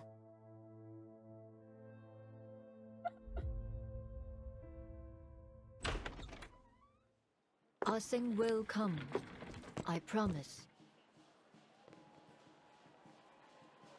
The sound of the back door opening breaks Eldon thought. He looked up to see Portia pushing the wheelchair inside, Lockerhead following closely behind. As far as I can remember, she's never been late to anything. Chief, why aren't you dressed up? I've been looking forward to it all day. Wow, so many people. I'll make sure I capture some great memories of this. Noah remained her usual unruffled self while Portia teased her colleague, and Loggerhead eagerly looked around. Eldon's eyes and rubbed his forehead. I understand that the festival atmosphere is exciting, but you ladies need to remember that we're not here to celebrate. There's a tough fight ahead of us. Portia, you sure you're healed up? Of course, Chief. You've approved my participation in this operation. It's too late to take it back now. It looks over clearly. She's alive and well, but he still carried concern on his face, and eventually he signed a nod. What about Miss Latham? You've been proven innocent, and I heard the Foundation told you to await orders. There's no reason for you to be here. Eldon's words draw everyone's attention to Loggerhead. Her head twitches slightly. Yeah, but it'd be weird to stay in my room alone when everyone's out here. Don't you think? Anyway, I'm waiting for Scott to wake up from her coma. I want to ask her why she stole from the Foundation and pinned it on me. I need to know what she thinks about me and our friendship. If I let you guys do all the work while I just wait in my room, I won't be able to question her without feeling insecure. I know I might not be all that helpful, but I'll do everything I can. Her lens almost seemed to flash with something resembling a plea. Miss Latham's being modest. As a staff member of the Arcanum Containment Department, she knows how to deal with that film reel better than any of us. She may forget things, but she still has a wealth of knowledge. Her experience might just make the difference between failure and success. All right. You've got a point. Miss Latham, thanks for lending us your expertise.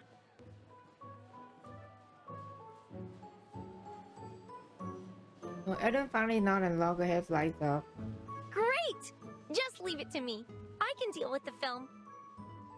I've rewatched all my related memories, so I remember every detail, even down to the scratches on its surface.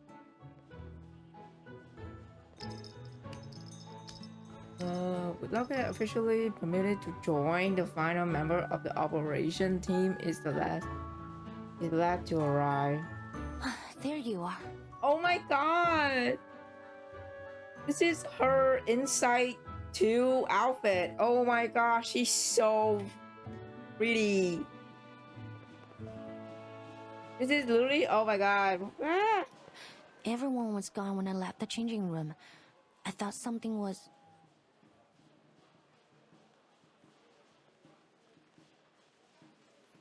What's wrong?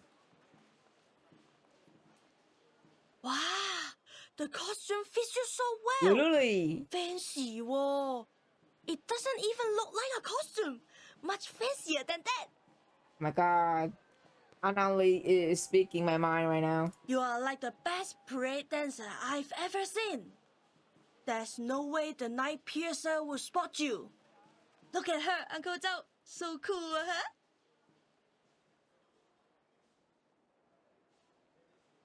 Chinatown investigators scrutinized Liang from head to toe before letting out a aggressive snort. Is that the Liang's family ritual dress? Let me see. Good. You're wearing right. Nice to know that at least some kids remember their traditions.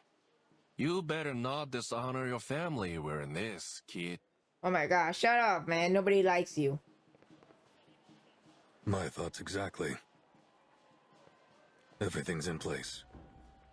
You sure you can perform this time, Vigil? I don't want a repeat of last time. The alley out back's empty. Show us what you got. Gestured the officer, motioning them to line up before Liang. Each officer stands tall and imposing, forming what feels like a solid wall before Liang. Refusing to shy away, she squared her shoulders and meet their gaze head on. Yes, sir. I will prove myself to you.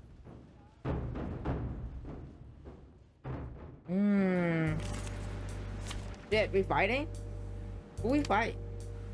Oh, the DAA?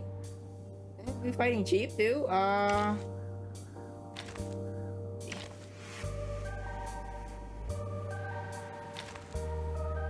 need to up. Oh my god. Straight to the point. I like that. I didn't bring any tissue, princess, so if you stop crying, you have to wipe your nose on your uniform. Alright, let's see if I'm up against a powerless little girl or real challenger. Understood, sir. Go easy on you. Damn, Liang. I had to wait for the right moment. Forgive me.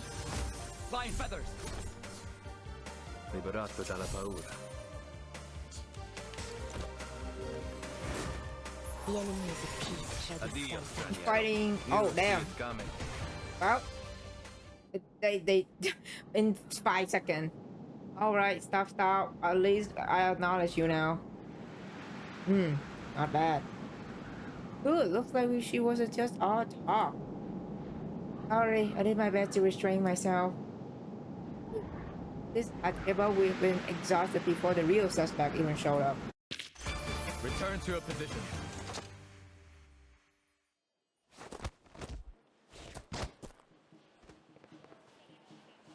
After several round trial, Liang remained standing, her expression firm and determined, her gaze burning with resolve. Satisfied, yet not. Looks like I've got nothing to worry about. You ready, kid? Let's go. He's rolled up his sleeve and checked the time on his watch. Parade's starting soon. I'll go get dressed. The rest of you... I need to talk to Miss Liang. Could you give us a moment? Oh? Don't be late.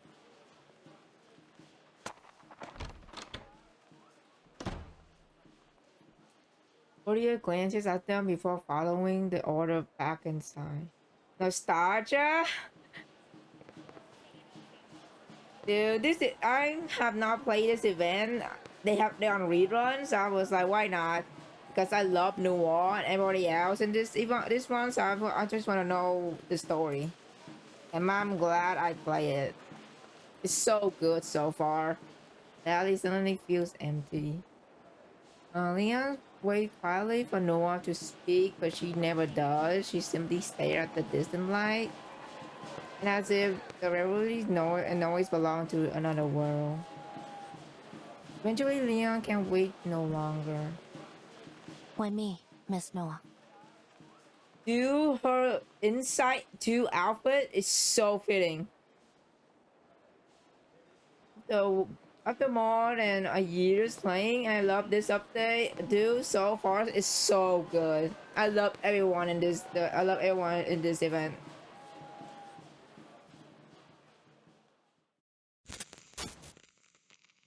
Continue. I'm gonna play one more part, and then I'm probably going to finish the rest of it on next time, because I heard it's like really long. I think it's like 22 part. But yeah.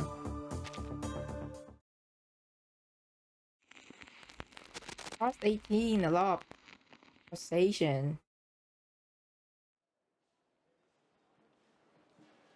The cheer and laughter of the Shanghai parade echoes to the alley, muffled and distant. You could have just told Eldon about what happened between the three of you. You could have shown him the threatening letter. Maybe then he wouldn't have made the order to shoot the target if necessary. Yes, Miss Qixing has committed multiple assaults, but she hasn't killed anyone. I don't think she deserves to die. So, as I promised, I will do my best to catch her alive. Okay. That being said, if... Take a deep breath. If drastic measures have to be taken, I will not hesitate. Young final words are anything but polite. She holds her breath as she waits for no one to respond. After a brief silence, no one speaks. Ah-Seng was a good actress. Yeah, anticipate all kind of response from Noah, but not this one. Huh? Yes. She was a skilled martial artist with remarkable control over her arcane skill. But that's not what makes a successful actress.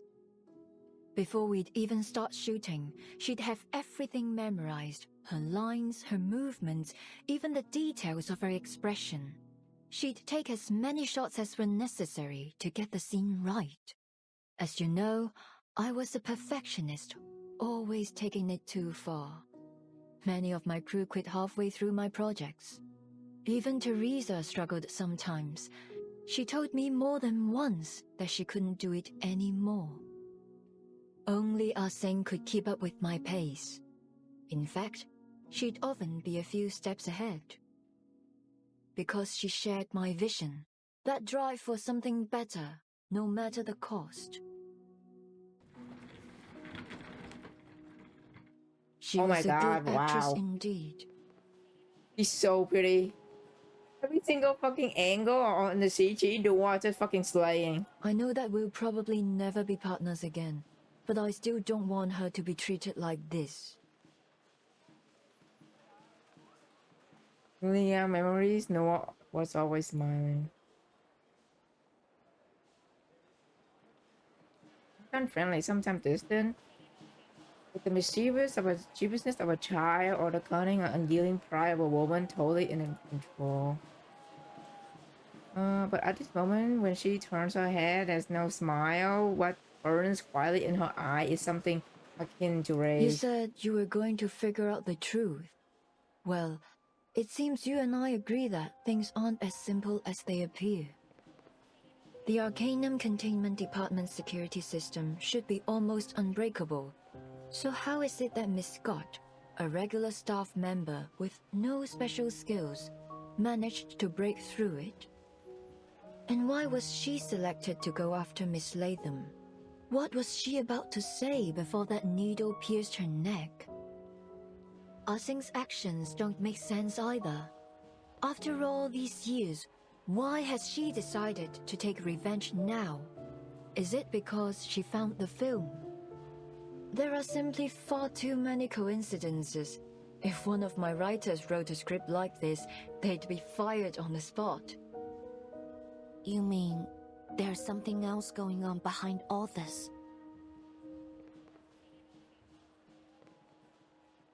Or gives her a look of approval. The scene has been staged. I can feel it. The lights, the cameras, the cast, they're all in position. And when the clapperboard claps, the movie will begin. And this time, I'm not sitting behind the camera, but in front of it. Miss Liang, I've been holding back. I apologize for that. I hadn't figured out which role you'd play in this movie. If you're saying this to try to get me to talk about the behind the scenes of my life, I'm afraid you'll be disappointed. No, of course not. You got me wrong.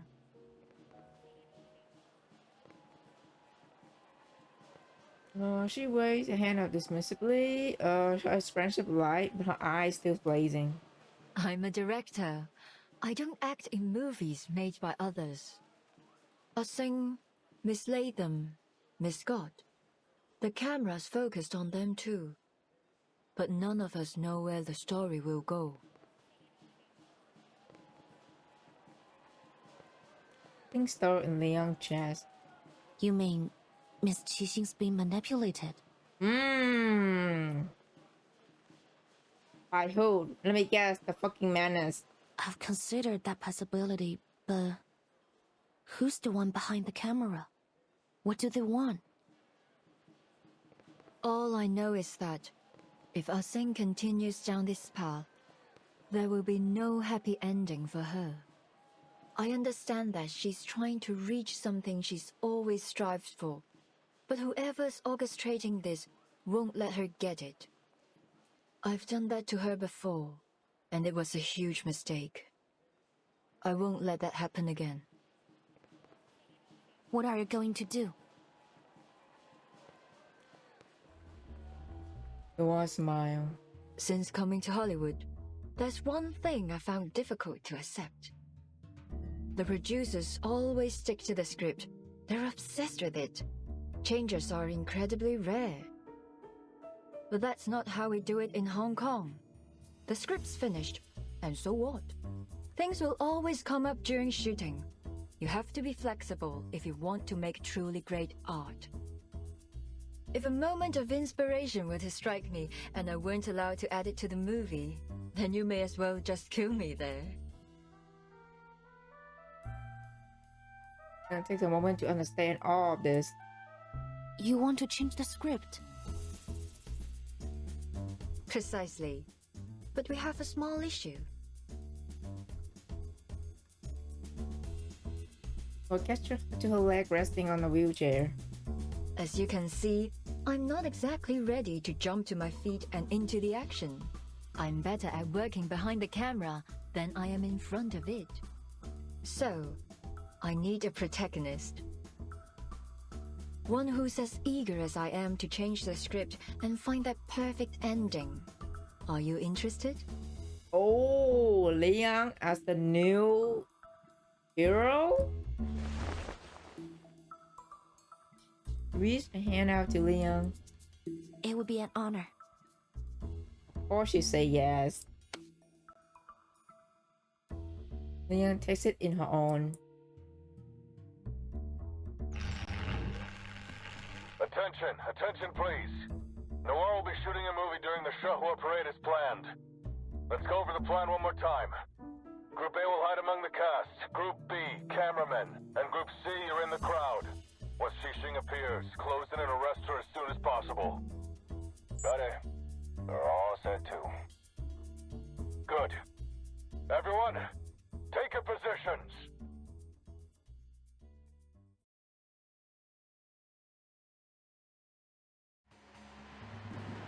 Oh, cutscene! Here we go!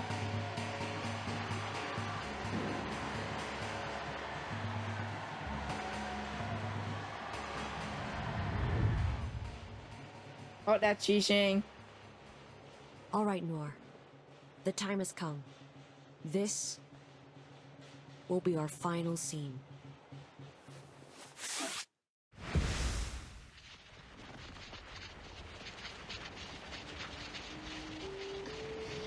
Huh? What's going on? That light's so bright. Uh-oh. I'm feeling kinda dizzy. Mummy, I'm scared. That arcane fluctuation. It's from reunion of the Three Swallows. But how did she?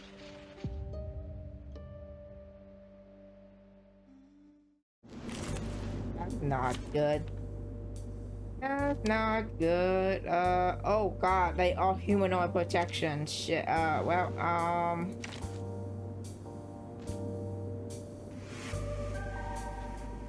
can just put some random ass team in here and I'll still win anyway. I am needed.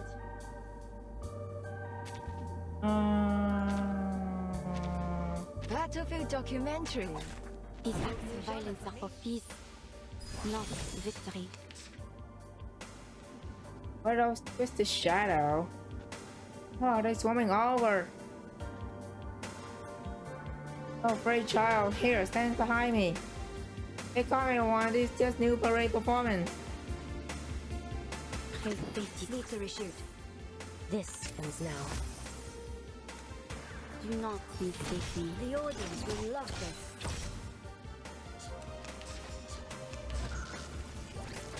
The enemies of peace shall do not mistake me. Easy. I can feel that the soul of these malevolent spirit is nearby. Wait, is that Xixing? Cut. 犀利喎，同我 The light on either side of the street blur, polluting the night sky, turning it into a swirling mess. As if everything inside have been tossed onto a painter palette and smeared and blended, all definition have been lost. What's happening? Is this part of the parade? How'd they do that? Wait! What's this? Stand back.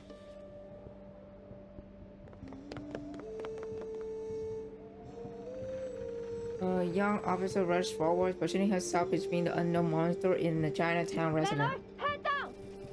Anali!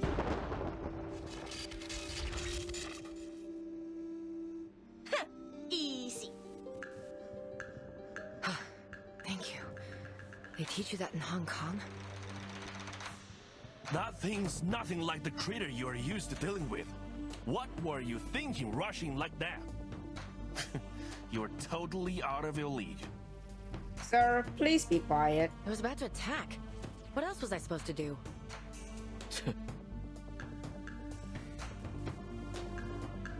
He swallowed whatever snarky remark he had planned and stopped looking around at the eerie figure shifting in the shadow.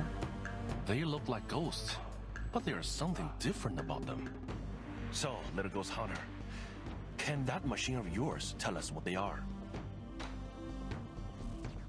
1 second, Uncle Zhao. Lily's working on it. Under the bewildered gaze of the officer, the young ghost hunter, human-headed Lily, let out a chilling, eerie laugh. An expression changes. What? You mean that was a living man's soul? Uh-oh. Just got confirmation that this thing's covering the whole of Chinatown. Comms are down, and we can't seem to leave either. Arcane humanoids spotted in all directions. Don't seem to be critters of the beyond. Must be some kind of arcane creation. They're everywhere and immune to regular bullets. Arcane skills and specialized bullets break them apart for a while, but then their bodies just morph back together.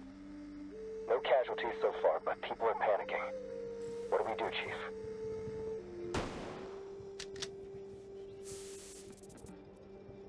Sorry, not my type. Specialized bullets successfully repel the shadowy beings, but their supply is limited. Lennon had to fall back and yelling into his criminal comms that he does so. Everyone keep calm. Groups A and C, protecting the public is your top priority. These things seem to follow anything that moves. Lure them away. Miss Lee, Mr. Joe, gather as many civilians as you can and guide them to a safe place.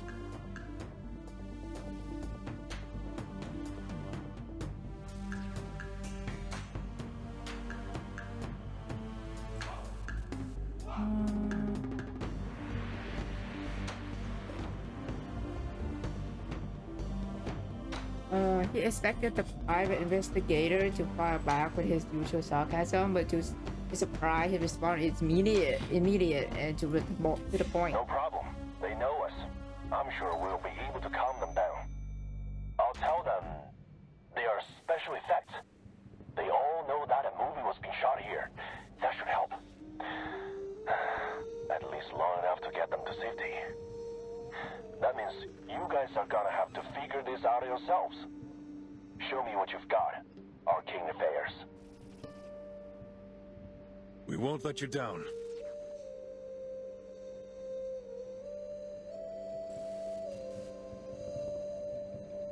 Takes another deep breath, feeling his body with renewed strength. Group B, hold your positions.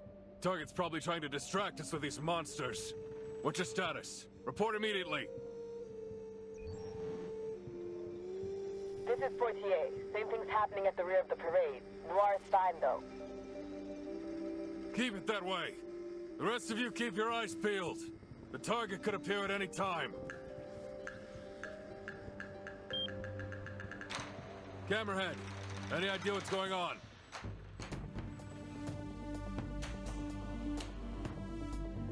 Okay, non-containment department employee is the person most likely to understand the current anomaly. I think Chinatown's been sealed inside an arcane barrier created by the film. There's nothing in the records about this, but these arcane fluctuations are definitely from the film. What about those ghost things? I don't remember the file saying it could spawn spirits out of thin air. Well, I don't know. Reunion of the Three Swallows can play and record, that's for sure. But even if its power has been enhanced somehow, it probably wouldn't develop a completely unrelated ability. You are right, because it's not unrelated. Unknown voice crackled through the communicator. Even the usually carefree ghost hunters sound a little tense. Remember the film's victims? Part of them was taken away by its record ability. What they lost was part of their spiritual energy and memories. Their Sawan Tapa, or free souls and seven spirits. These monsters are actually the Sawan Tapa of the victims. They're the victim's spiritual energy? But how did the film do that? The during appearance of the Phantom made it difficult to connect them with what An had declared them to be. I'm not sure, but Lily's never wrong. So, let's not try to eliminate these things. Or the victims will never get their Sawan Tapak back. Another voice transmitted to the AA communicator reaches Liang's ears. Essentially, she's holding everyone in Chinatown hostage. Oh my god. We certainly weren't expecting that. Oh shit. Neil looks at the figure standing just a few meters ahead. Fighting crowd clinging to their family and friends, frantic and scared. Those who are alone together with one near the dim glow of the shop front in search of any semblance of warmth and reassurance. No way of knowing that the one responsible of this is standing just a few steps away. I didn't want it to come to this.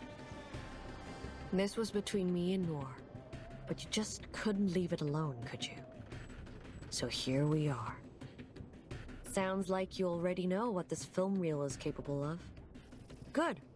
Saves me the trouble of explaining it. Now, bring me Noor.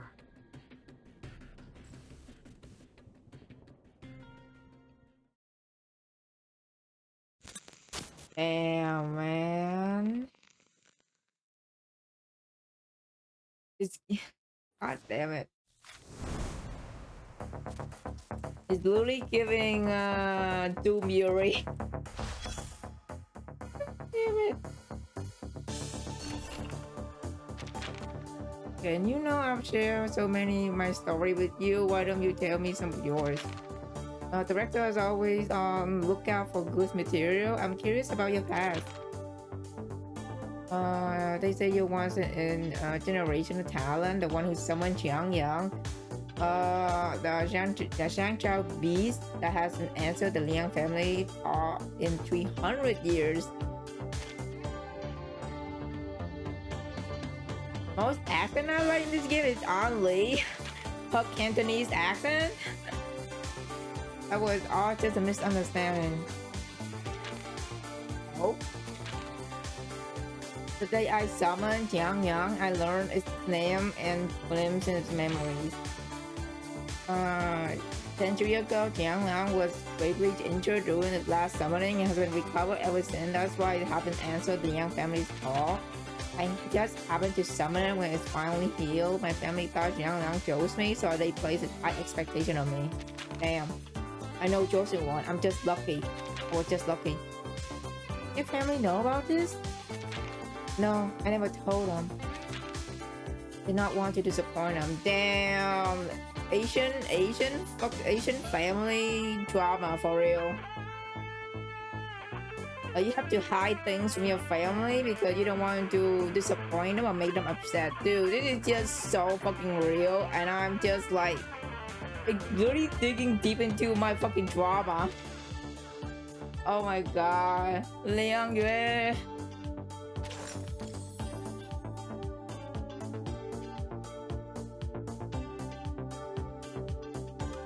Always laugh when she starts talking with her accent. Yeah. Her Cantonese accent is very accurate. Okay, let's continue. We at part 19. Pause dilemma. We at the part where they at the Shansho parade, and then Liang Yu is there with Qixing. And they about to fucking fight or some shit like that, so it's gonna be wild.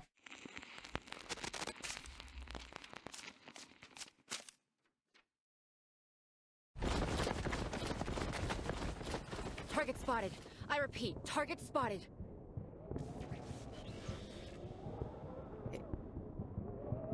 Within the moment of plainclothes officer words, the arriving office evacuating the crowd and sealed off the street. Oh my god. The officer formed an impenetrable barrier, trapping both target and Liang inside. They stand in the face off. What's going on? Who are they? Bystander erupt into fervent speculation. Deputy Chief Eldon stepped into the containment zone. Impressive, Night Piercer. This is a whole new level, even for you. Tell me, what did you pull to take control of that film reel? I didn't pull anything, officer.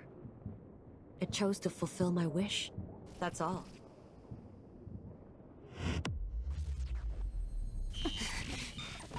Oh. Without warning, an excruciatingly sharp noise tears to her skull, sending wave of vertigo crashing over her. For several agonizing seconds, she can hear nothing but the distant groan of officers, bystanders suffering alongside her. It's a fight just to stay upright. When the assault on her senses finally subsides, the first thing she registers is a voice coming from her communicator. Something bad's happening. The urgency in the officer's voice set Leon's nerves on edge, but then her tone shifted. Maybe it's good. Those things, they stopped moving. They're not attacking anymore. Oh? You kidding? Leon and Eldon exchange an impulsive glance before scanning their surroundings. The shipping shadow has indeed stopped moving, and the reason is obvious. Their weary gaze turned to the target. She stands calmly in the middle of the street, faced by the array of loaded firearms aimed directly at her. Oh, damn. I never wanted to get innocent people involved. As I said before, this is between me and Noor. Now, may I see my dear old friend? If you're worried about her safety, the little vigil can tag along.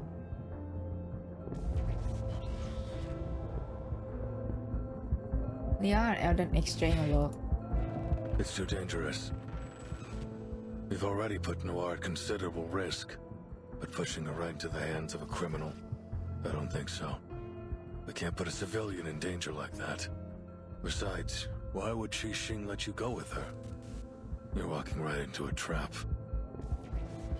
Trap or not, I'm afraid we don't have much choice. Voice isn't loud, but in this high tension standout, it's slow and measured. Measured cadence feel completely out of place. 40 pushes Noah's wheelchair forward, placing her squarely in the spotlight. Portier, what are you doing? I told you to hold position.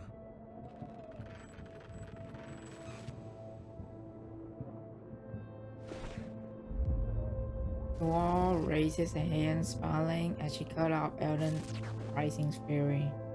Please don't blame Officer Poitier, sir. I forced her to bring me here. What? What the hell are you thinking? It's time I put an end to all of this. Oh? What you gonna do? No need to worry, officer. Our reliable vigil will keep me safe, isn't that right? Yes, of course. I will ensure Miss Noah's safety, Chief. Leave it to me.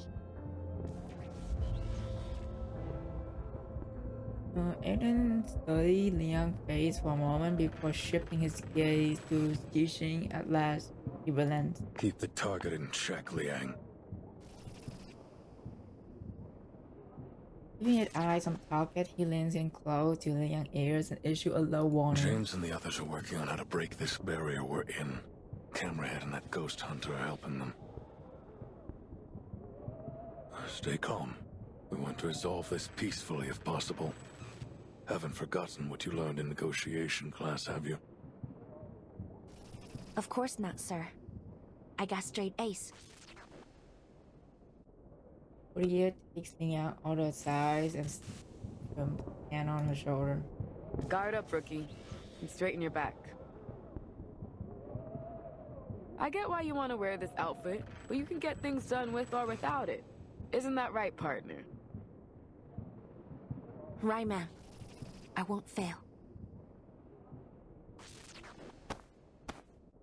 Before pulling away, Liang gives Liang her usual rough pat on the back. Somehow it's caused Liang's stiffness to melt away. Taking a steadying breath, he moved to Noah's side. Let's go, Director. Time for the final scene. Let's do this.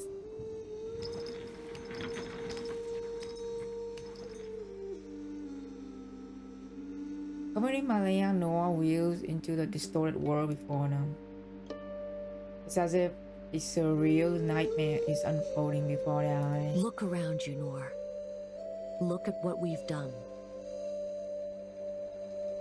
Vision gaze wandered over the bleeding light and flickering shadow around her.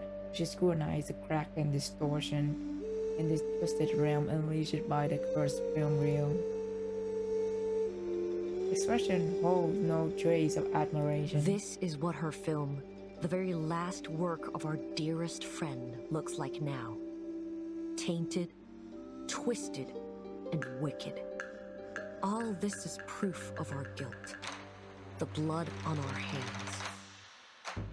So, what are you going to do about it? Teresa's never coming back. She's dead. Nor doesn't shy away from the word. Though a note of sorrow lingers in her tone, she say it with a certain cold detachment.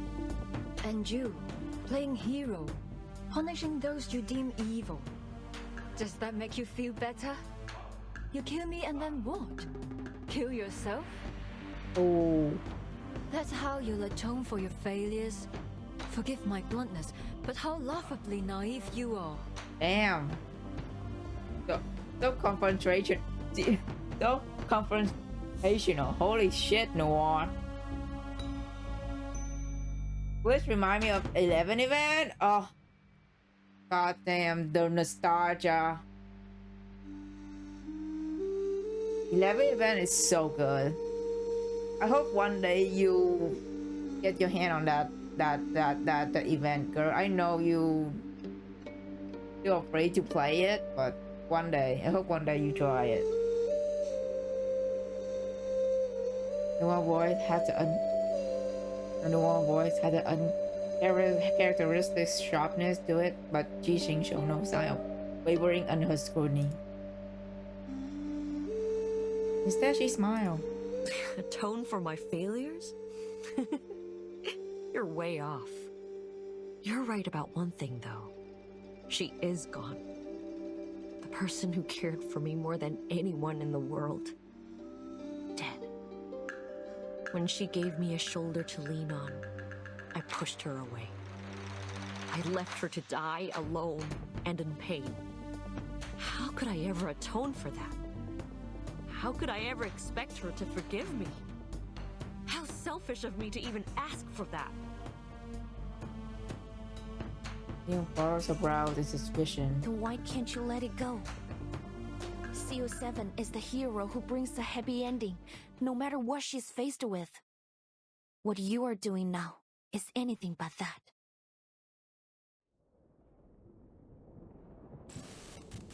The hero who brings a happy ending, no matter what she's faced with. That's what I said in the behind-the-scenes interview of CO7 too. I'm surprised you even remember that. The wreath party smile again. But there'll be no happy ending for me. You probably heard that. After she died, I starred in a few movies with other directors. But they all went south. Not because they weren't commercially successful or popular, but because I couldn't shake that feeling of disgust. I'd never felt that playing CO7. The cameras, the boom mics, the spotlights, the sight of them made me want to throw up, scream, do anything to run away from it all. Eventually, I retired from acting. But that sense of disgust never left me. It haunted me wherever I went, whatever I did. I kept asking myself, why is this happening to me? Why can't I just act? Why? Day and night, I wrestled with these questions. Until one day, I found the answer. Both days burn with intensity, and yet it carry a bone-chilling coldness. It is fixed firmly upon Noir. It all began with a dire mistake.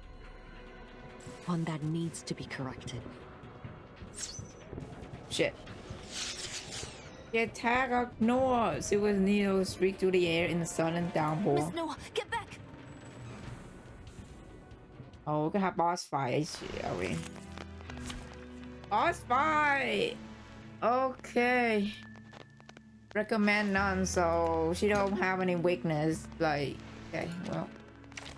Pick my stronger team. North division business. Make way. Shield, why not? Your humble Taoist at your service. I wasn't wrong about you after all. Oh shit. Oh my god. Countless choices have led up to this moment. Oh, her boss design is sick. What the F? But not all of those choices were made willingly. No. Some of us had no choice but to fight over scraps in the dark corners of society. This time, though, it is my choice, my own will. And I'm fortunate to have you playing opposite me. I can see it in your eyes. You're not playing the role of a hero or an officer. You're yourself, and nothing less. What about you? Is playing the role of a murderous villain really what you want? The answer to that is yours to find out, little visual. Who's there? We go. The color scheme remind me of Eve. Like from PTN or like what? Okay.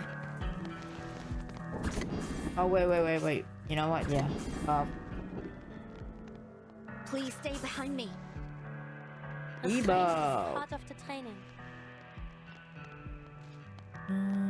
Let's leave that part. 强良 ，Please let 强良祭出，网友不为。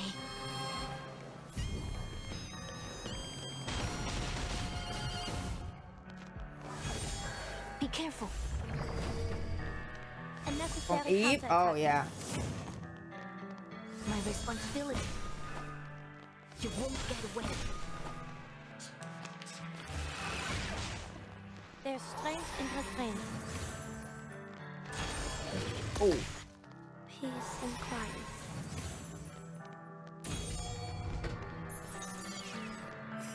A word of warning. Don't leave your friends stranded. Their lives are in your hands. The only game surprisingly had character named Eve. Yeah.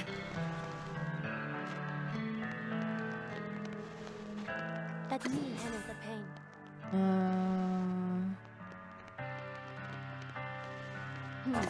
Let me think on it.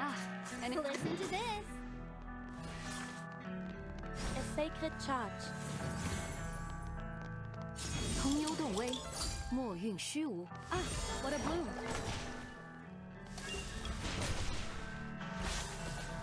Oh, hello, my shadowy friend.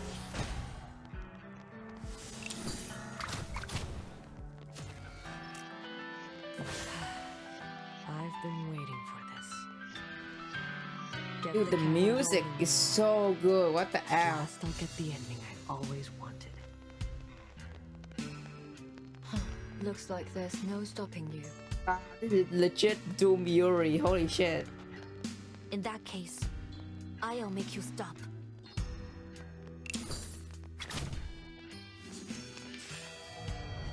Bro, the guitar? Hello, man? The fucking guitar solo in the background?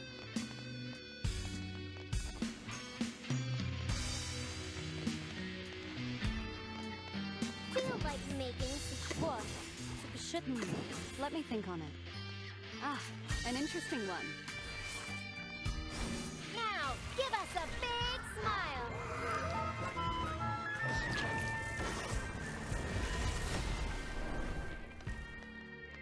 I will remember your name.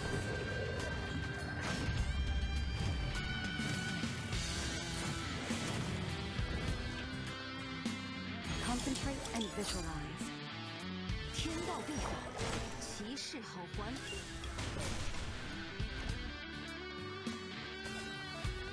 Enough of this, Xixi. And the music stopped. Stop this feudal resistance and face reality. No matter how hard you try, you can't change the past. No, Little Vigil. This isn't my curtain call. Not yet. Phase 2? Watch out, Liang. Oh. Oh, she had phase 2. I guess not. Thirst for blood. We crave.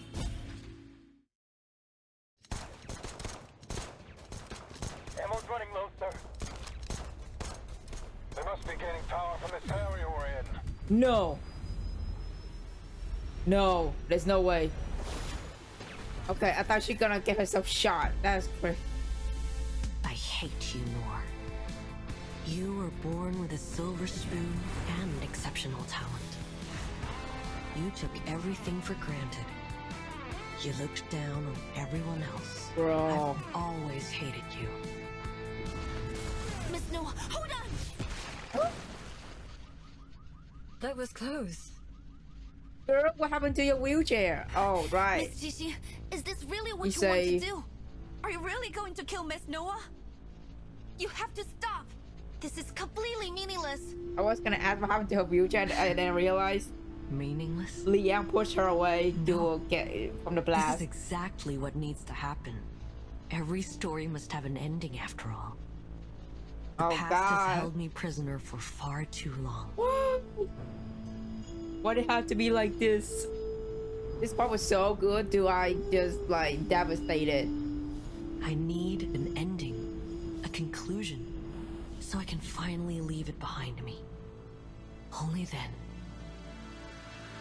can I reach my perfect grand finale.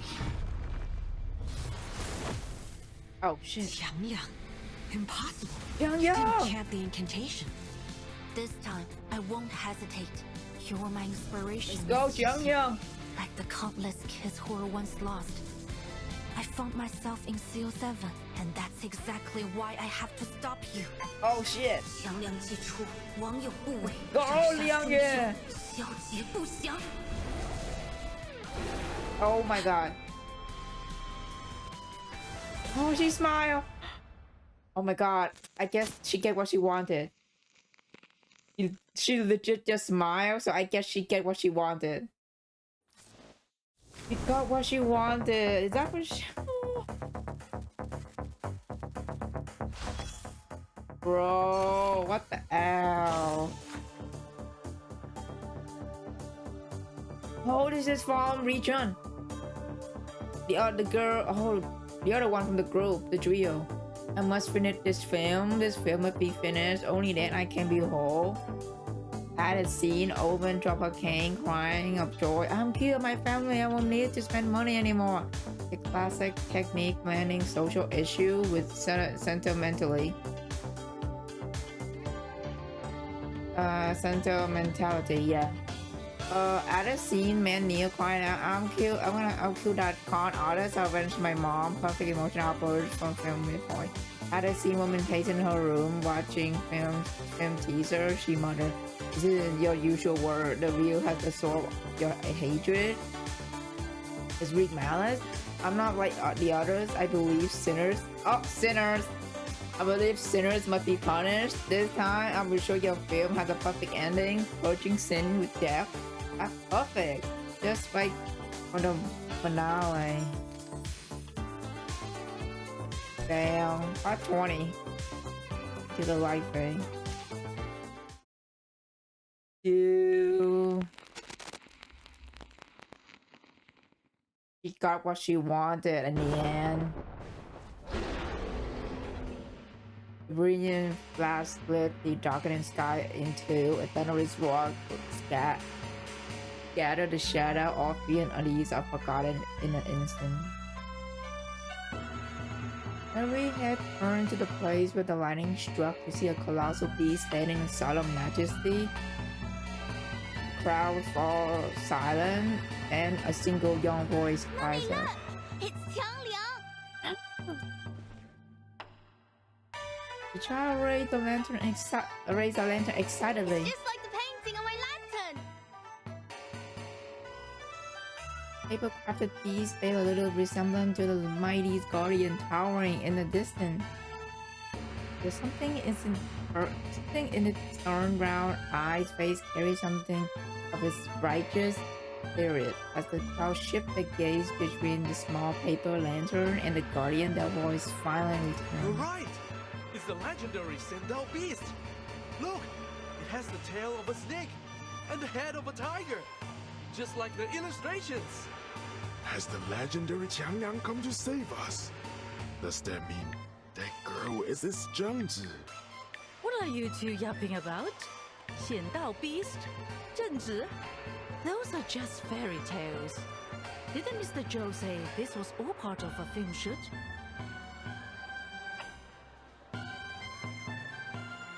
That's right. I told you this was all for a movie. Why don't you guys believe me? Oh, come on! You're always full of hot air. That said, there's no way this is real. It must just be some fancy special effects.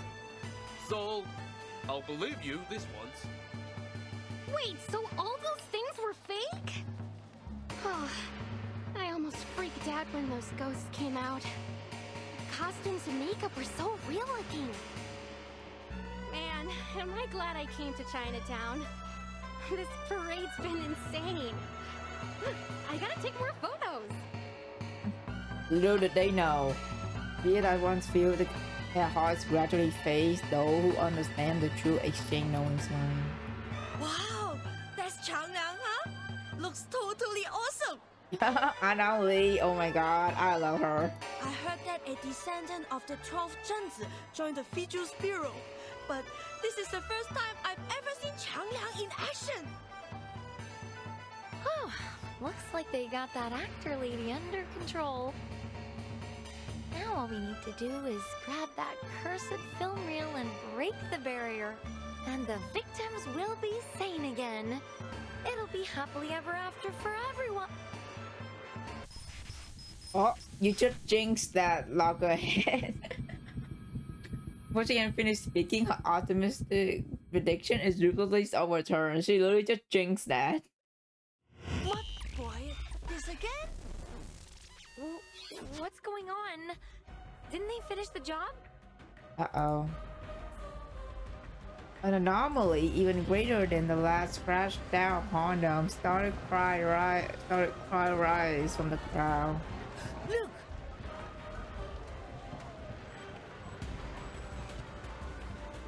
iPhone? Something's wrong with it! It's glitching! Something is very wrong indeed. What was assumed to be a mere optical distortion is now starting to seep into tangible reality. It is undeniably interfering with physical world. Is that archway melting? It kinda looks like a burning piece of film. Look at each other, finding the same alarm in each other's face. Wait! The barrier was created by that spooky film reel, right? Then, this mean is... It's falling apart. We need to get out of here. Get everyone away from the edges of the barrier. The further they are from those twisting buildings, the better. Understood. But what the hell is going on? I thought you had the target locked down. We do, but clearly this isn't over yet. Miss Latham, anything you can do? Yes, sir, but I'll need a few of your men. I can use the containment incantation they taught me at work, but I don't think it'll hold for long. Just do your best. In the meantime, we'll eliminate the problem at the source. And then furious gaze lands on T-Sing. All right, Qixing. Whatever you're doing with the reel, stop it now! Or I'll make you stop it!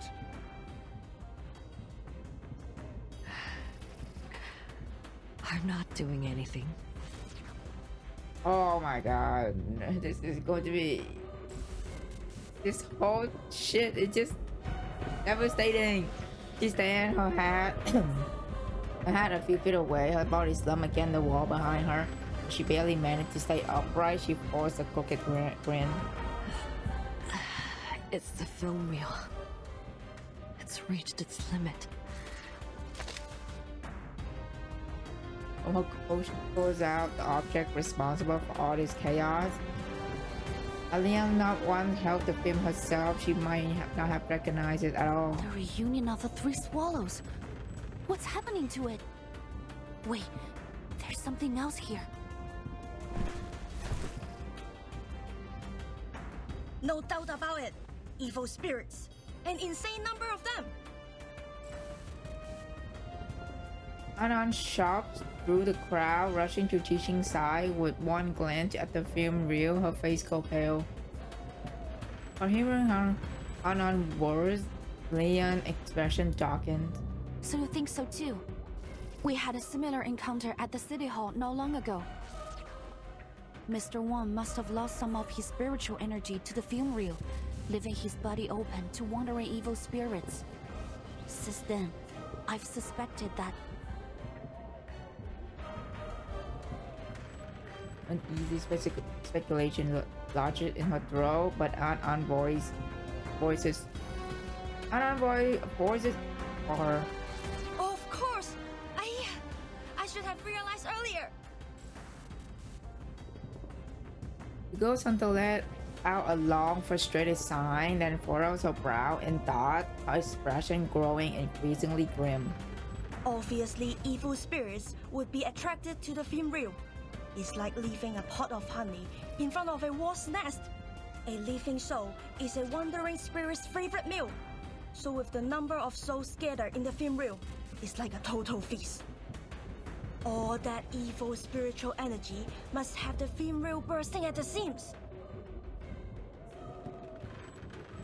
Anna scanned her surrounding, alarm in her eyes. The collapse is approaching fast. It's as if reality is about to be swallowed whole.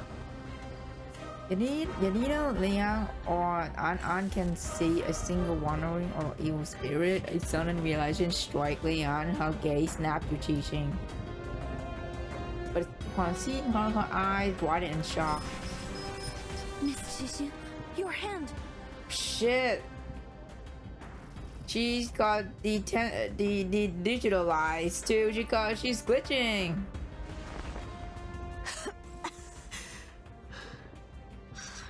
Admit.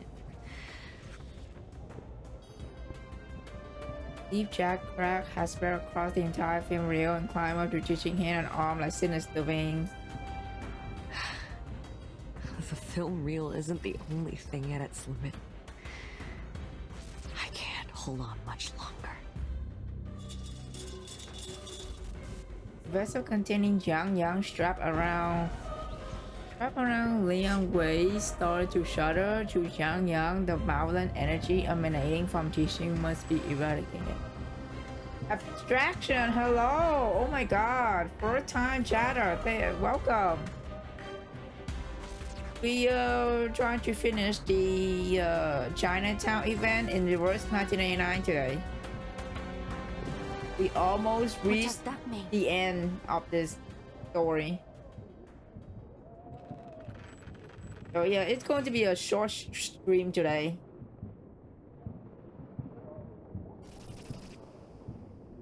A thought flashes through Liang's mind.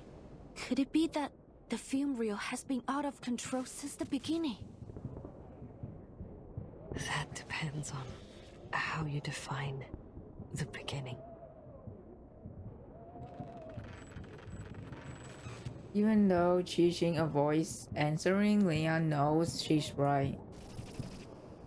Gathering pieces of the puzzle find their place, and finally the picture begins to form a whole. Since the moment Miss Latham played the cursed film, people have started to suffer from mental disorders. But if you think about it, the sequence of events doesn't make sense. There were only 5 victims of the film incident in Hong Kong 8 years ago. But this time, the number of victims was growing rapidly. That was until you got involved, Miss Qixing. Ever since you took possession of the film reel, only a small number of specific people have been targeted. We thought you were exploiting the real's power to carry out your vigilantism, but in truth, you were trying to control the real, by limiting its victims to those you deemed as villains. Wait, so do these beliefs still color her voice? Her words are not a question. And then others stay out, copy being shocked and suspicion as they turn towards the moment they assume to be true culprit. So the entire time she trying to like saving us? Like she trying to stop the spread? Is that true? You flatter me, little Vigil. I simply didn't want her legacy to become a tool of evil. That was never her intention. So that's why you did all this? You wanted us all at the parade because you were losing control of the real? It isn't your goal to kill Miss Noah. Was that also a setup? If the film reel wasn't part of your plan, then what was?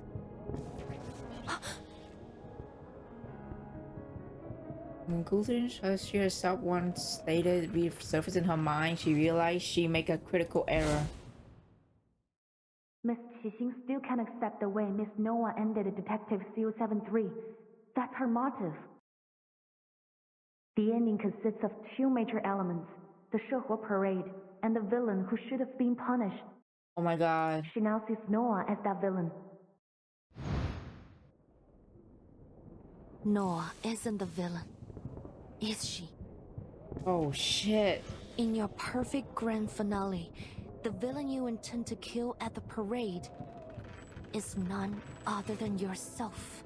Oh my god. So the entire time she tried to like limit the spread from like the cause, and also, oh my god.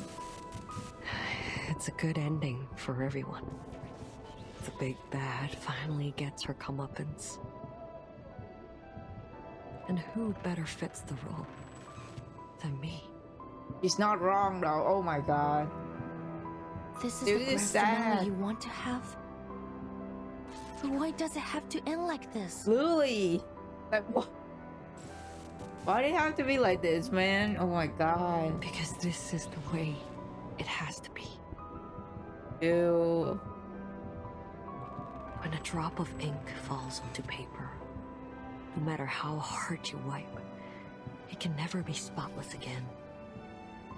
People say that every saint has a past, and every sinner has a future. What garbage. Some mistakes can never be forgiven. What happened to He Rijun was an accident. You shouldn't blame yourself for her death. It wasn't your fault.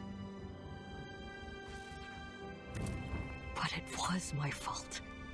It was my stubbornness, my selfishness, that pushed my dear friend, who really, truly cared for me, toward the cliff. How can someone like me carry the title of CO7? I don't deserve to stand in the spotlight ever again. Punishing those equally despicable pieces of scum made me feel better for a while, but it didn't last. That sickening feeling inside, that disgust in myself, it wouldn't stop. I looked everywhere for a way to heal it. But then I realized that the biggest piece of scum was me. God damn. Emotional damage. Yixing looks up at the sky and let out a long breath. For the first time, her expression softened as if she had finally released a burden, and within her eyes something new flickers. Hope. The answer was so simple. I can hardly believe it took me so long to see it. And now, it's time to put an end to this nauseating nightmare.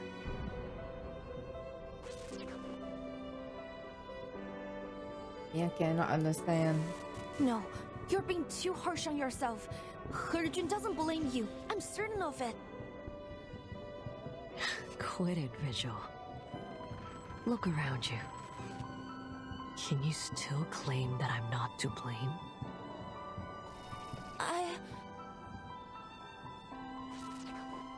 Well, I can. And let me tell you, Teresa was much stronger than you say she was. Oh my god, Noah, please talk sense to her. Leon turned to see Portia's helping Noah back into her wheelchair.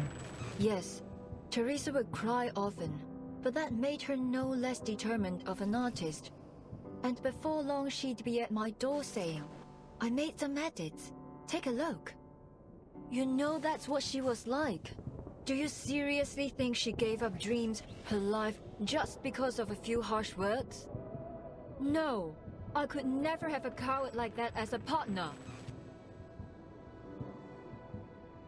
Her face twisted in a very Leon has never seen before. It set the fire in a woman beneath a glare, making her frowns in turn.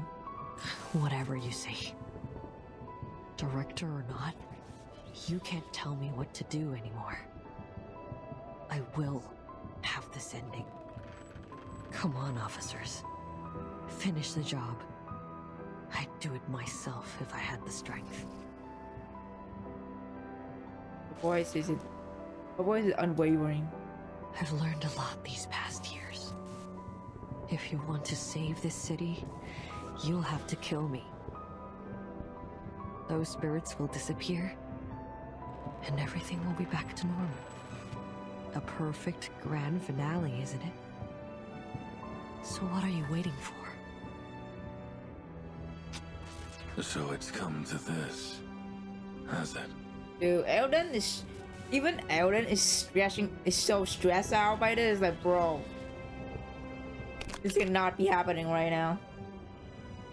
Eldon swear under his breath as he reached for the gun at his waist, cheating wash on, seemingly pleased. Oh my god, bro, I can't watch this.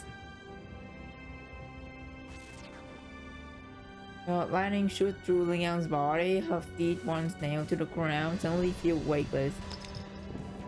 She stepped forward. There's no guarantee that things will play out like Miss Qixing said. Please, let me try something. After all, exorcism is my and Qiangliang's specialty.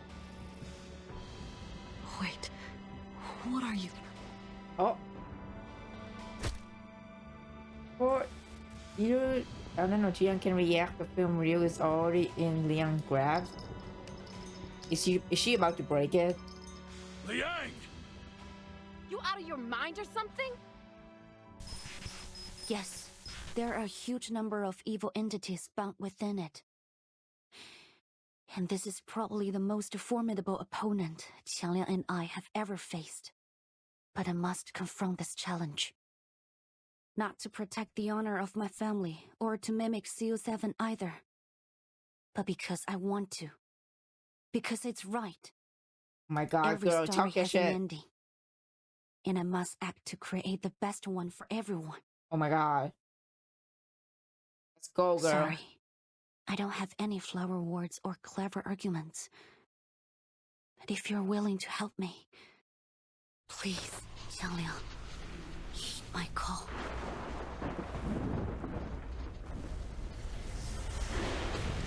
You go, Jiangyang. Oh, this is sick. Oh my god. This isn't good. Is this the best I get? Qiangliang? Jiangyang, no! Oh my god, he's bleeding.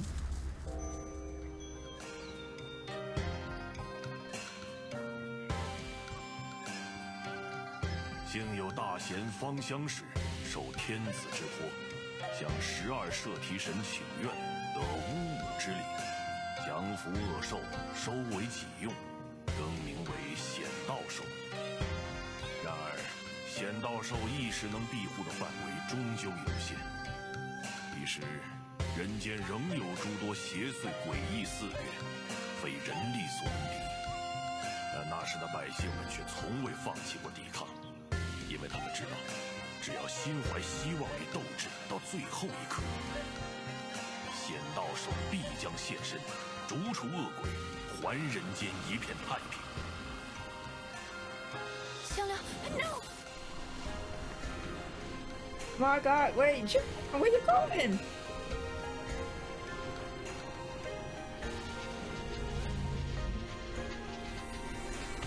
God.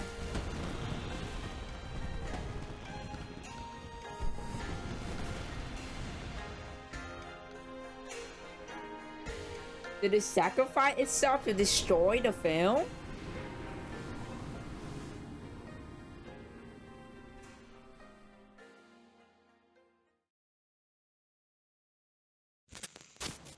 Oh my God.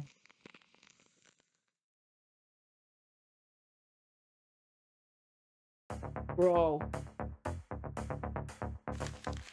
Young, no! Rescreen. Part 21. Not Young too.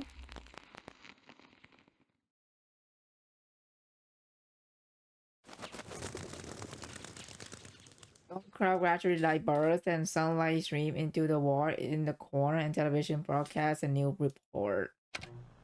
Last night, the Chinatown Shuhu Parade drew hundreds as tourists and locals gathered for the Eastern spectacle. These photos, shared by an enthusiastic tourist, show the enormous holographic images that were created on site using arcane skills to present a stunning performance of the Chinese folktale Zhang Liang's exorcism.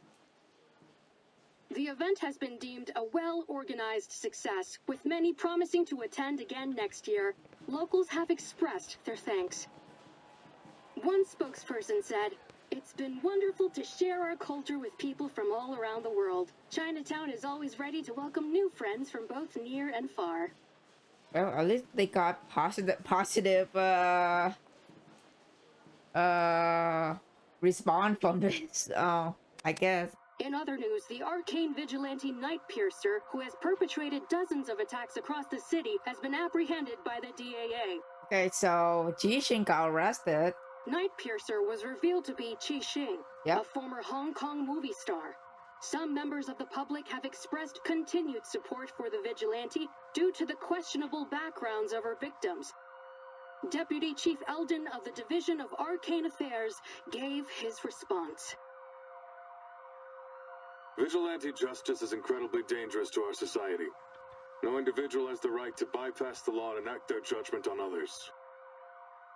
Taking the law into your own hands will only lead to chaos, violence, and potential harm to innocent people. We urge the citizens of Los Angeles to place their trust in us as we continue to dedicate ourselves to maintaining a safer society for everyone.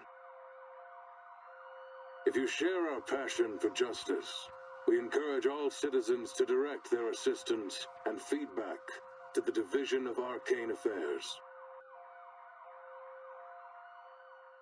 The LAPD has just announced a plan to add a number of positions for Arcane Affairs officers in the coming year to address the DAA's staffing shortage. The St. Pavlov Foundation's Vigils Bureau training program is also set to begin in the coming months. To apply, please dial...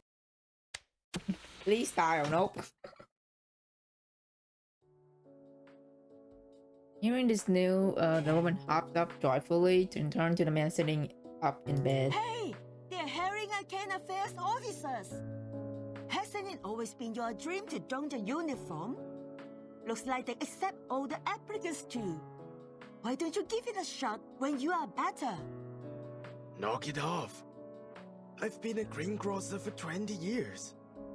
There's no way I could be a cop.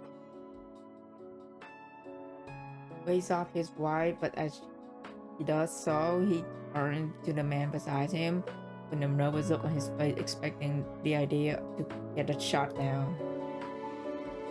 The reaction he gets is unexpected. What are you staring at me for? If you want to do it, just do it. I'm sure the neighborhood will be glad to see you wearing the badge. Besides, I spent some time with the officers at the parade. I'm sure that you will be just as capable as them. You're gonna have to toughen up. Sorry, I skip you. He said toughen up a little. Leon, who has been watching the exchange, smile. Mr. Wan, you're strong, healthy, and have a natural talent for arcane skills. With a little training, I'm sure you'll become an outstanding officer. There's a lot that goes into being an officer, but I believe what matters most is the heart to pursue justice and the courage to protect others. The doctor said you can be discharged soon. You should seriously consider applying for the position. Well, in that case, I'll think about it. Yay! Thank you so much, young lady. I heard you were the one who got rid of the curse and saved everyone. You are our hero. She claps Leon's hand tightly in a warm grip. This time her hand is steady. Leon returns a handshake. You're too kind, madam. I was only doing my job. And I didn't do it alone. It was a combined effort. God, I love her. My child. Well, that's that. No more cursed film crazies. Almost all the victims have recovered. Most of them have already been discharged too. Just a few poor saps who got hit hard are still around. But they should be out of here before long. Same goes for the victims in the parade. They've all regained their what's it called again? Keep a helpless side. It's 三魂七魄啊, madam. Just call it spiritual energy or something like that. I heard that those crooks who were taught by a thing or two by Qixing has also recovered. Well, mentally, they are pretty physically messed up, so they will have to stay here for a while, I think. Dude, I cannot get over Aunt Lee Kennedy's accent, bro. It's so good. Mentally, lah. God. So many victims It's and so not a single good. death. That's a blessing. Qixing pulled her punches, apparently. I guess deep down she wasn't the deliverer of justice she claimed she was. Well, no use wondering about it. Years on this job will quickly show you that the madness in Arcanist blood always comes out in Arcanist criminals. Trying to understand them is a waste of time. That may be the case, but I think that if we look at each other as individuals, we can come to understand one another eventually. She takes out the brick-style mobile phone she has carried with she carried her since she was 6 years old. But now its screen remained dark. No matter how much Leon tried to summon the spirit residing within, there's no response. Oh, If we all Chiang-Young. try our best. Chiang-Young. Holding on to hope. Leon trying a different button combination on the phone. Usually the screen would lit up, but this time there's nothing. Still nothing from Xiang Liang?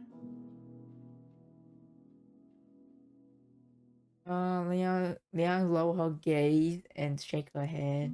Well, what did you expect? That huge spooky spookters was a nasty opponent on its own. Not to mention all the ghosts that were attracted by that film reel. It was creepy lah. All Oh my those God. ghosts in one place. It was more crowded than the 大排檔. I mean, the Chinatown food store on a Saturday night. What's worse, those specters drowned the 三魂七魄 of innocent people. If that hadn't happened, then Qiang Liang wouldn't have had to say. And I cut herself out. Would be too cool to say these words in front of Liang. Qiang Liang was lost because of my incompetence. I don't know how I'll be able to face my family now. And there's something else that's bothering me. When Qiang Liang pulled in the evil spirits, I thought I was going to die with it. But it looked at me and pushed me aside. It bore everything, all alone. Why did it go to such lengths to help me? Because I'm its Junzi. The way it looked at me, I think it wanted to tell me something. But I didn't understand what. Qiangliang had been by my side since I was 6. But I always saw it as a heavy burden or a double-edged sword. I never saw it as an independent individual or as a friend. I never tried to truly understand it. And now, I've probably lost the opportunity to ever understand it.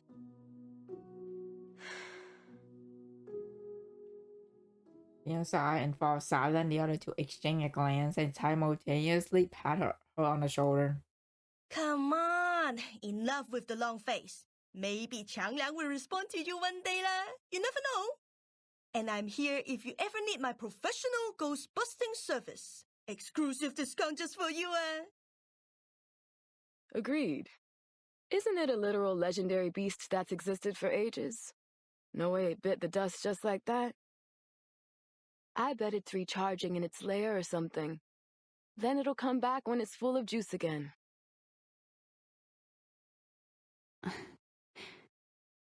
I hope so.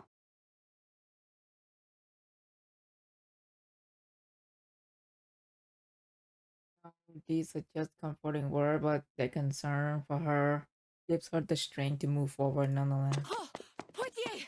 There you are. And the ghost-busting girl in Liang. Great! Familiar figure waves from the other end of the hallway as she hurries over, noticing Liang's slightly surprised expression. She slows her step. Oh, sorry. I mean Officer Liang. But if you don't mind... Of course I don't. Just call me Liang. Despite her ship responding, Liang still feels a little surprised when she sees the officers extend her hand towards her. Where are my manners? Name's Jenny Carter. Just Jenny's fine.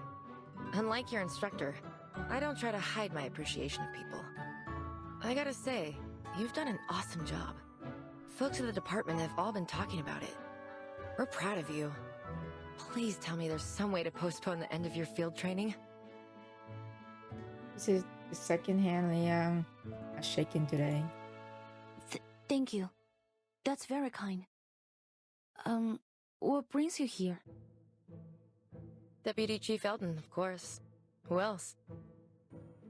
Foundation staff have arrived. They're gonna take over Qi Xing's interrogation and everything. They're gonna take the film reel back to their headquarters, too. But your request has been approved. We can watch Reunion of the Three Swallows before they take it away. Oh.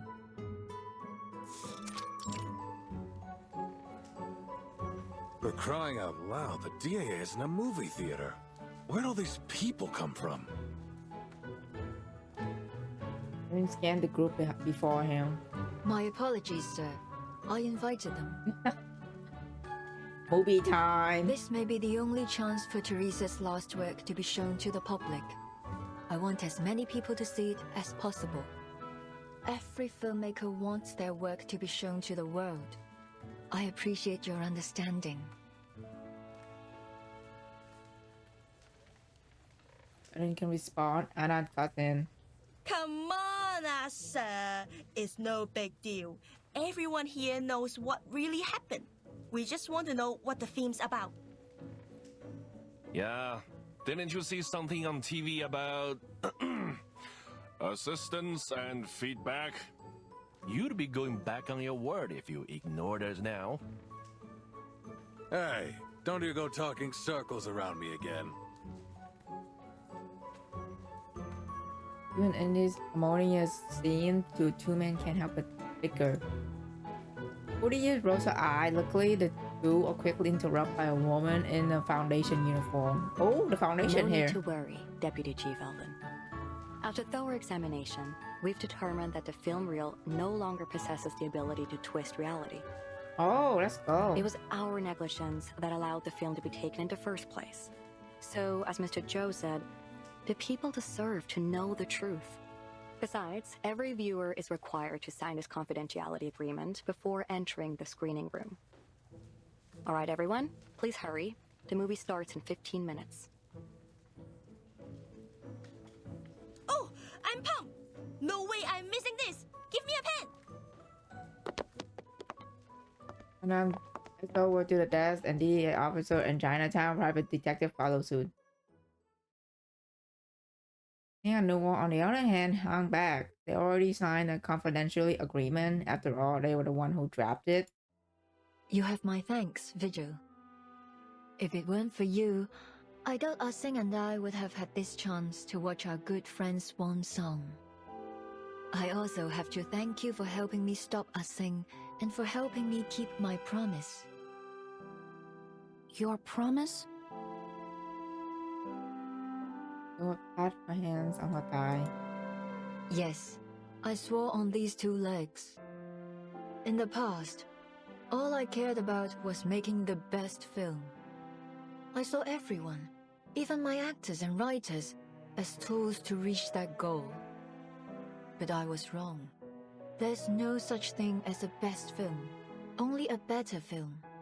And to make a better film, I need a team around me. What matters most is the people who make the film, not the film itself. Turned her head and looked towards the bolted door at the other end of the room. But as long as we're living, there's still a future. Maybe I should hire a good lawyer for Ah-Sing. They can probably secure a shorter sentence. Aww, oh my god. She's still, like, I know she still care about, oh my god, dude.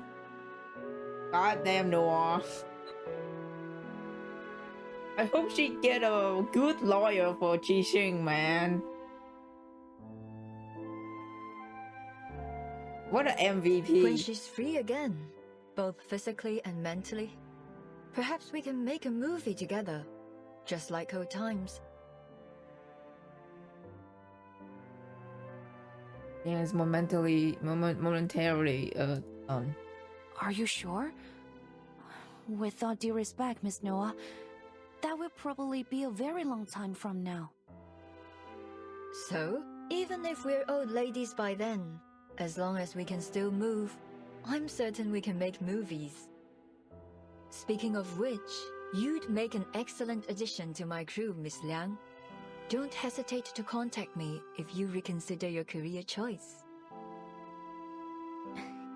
You're very generous, Miss Noah. But I think I'll stick to being a fan for the time being. I look forward to seeing what you do next. You won't be disappointed. By the way, have you seen Miss Latham lately? I tried to invite her, but she didn't pick up the phone. She must have left it in her room again. Actually, I ran into her at the hospital earlier. Miss Scott just regained consciousness. She wanted to visit her. Aww. Moves my face slightly, and a semblance of expression comes over her. Miss Scott, something tells me that there's still an unsolved mystery there. You mean a truth hidden behind all these incidents? Yes, like a chessboard, with the pawns placed on the front line. Somehow, we've managed to fight our way out, escaping our planned doom. But who is the player who placed us there? They are still a mystery, watching us from the shadows. I don't like this feeling. I'll keep an eye on the matter. I already made a detailed report to my superiors. If there's anything else going on, I'm sure the vigils will put a stop to it. I suppose we'll have to wait and see. More expansion did not ease. It seemed the title Vigilance Bureau that doesn't bring her much confidence. Before Liang can inquire further, Moria calls her. Hey, you two! Get your asses in the screening room! We're all waiting for you! On our way! Nothing's more important than a movie that's about to start. Oh my god, the freaking rock solid song playing. The exchange is smart and enter the makeshift theater together. Oh my god. Rock solid play at the end of the credit. Wow, what a fitting. We did it! We beat the event! Wow. 10 out of 10. This event, 10 out of 10. I love it. At least Chi-Ching is alive. Thank God.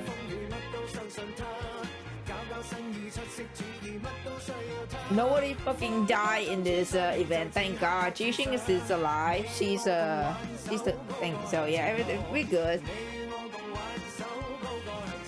It's so good, dude. It's so good. It's 10 out of 10, man. Ian.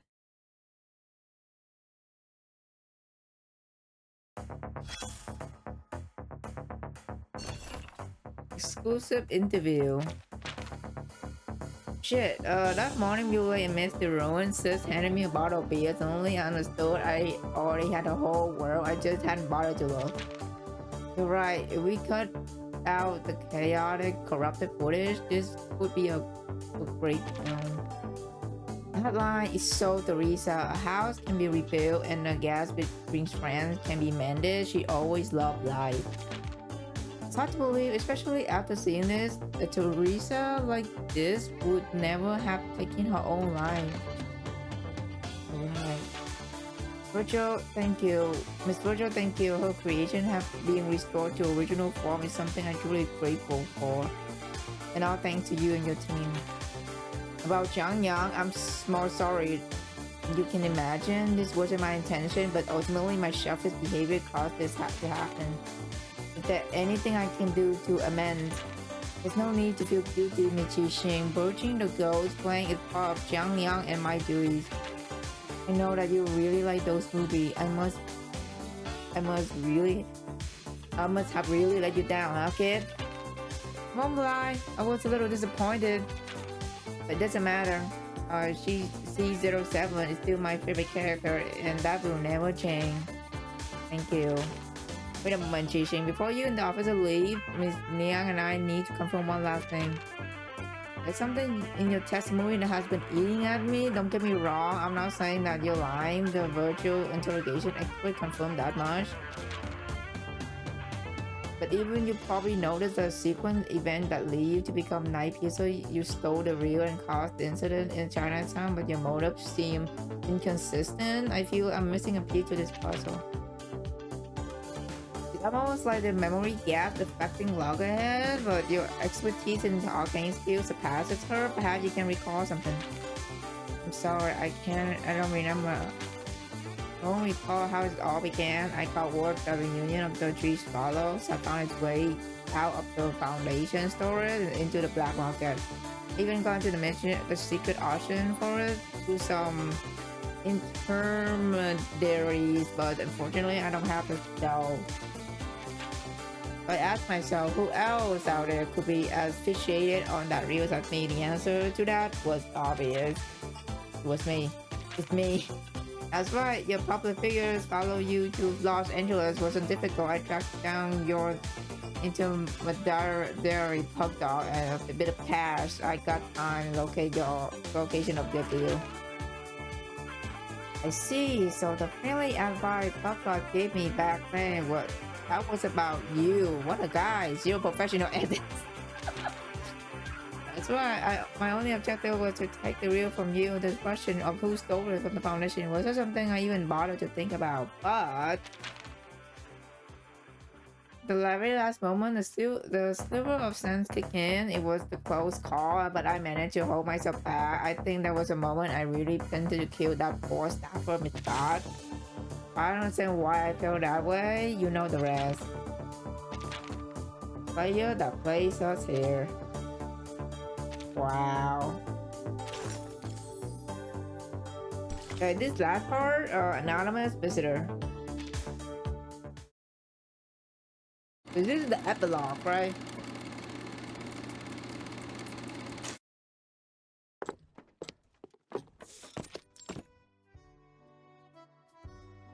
Scott's ward.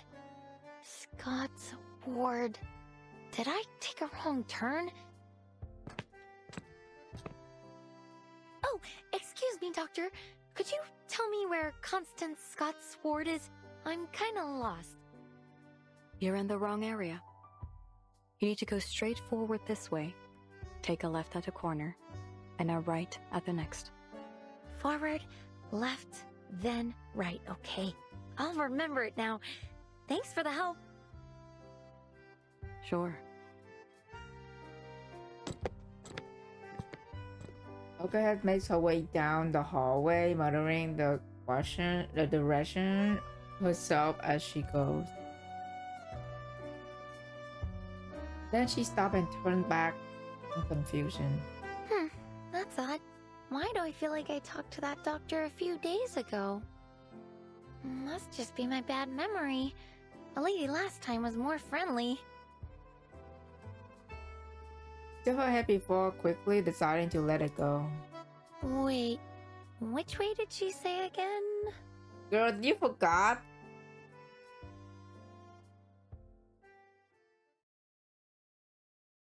She forgot again. Sorry, Doctor. It isn't time for the routine checkup yet. You're right. But yesterday's medical report showed some concerning fluctuations in the patient's data. It's probably nothing serious, but we should conduct a clinical check on the patient, just in case. Please wait a moment. Let me verify this with your superior. Of course, officer. You can never be too cautious, especially when the patient's involved in a sensitive case. Yeah. Thanks for your...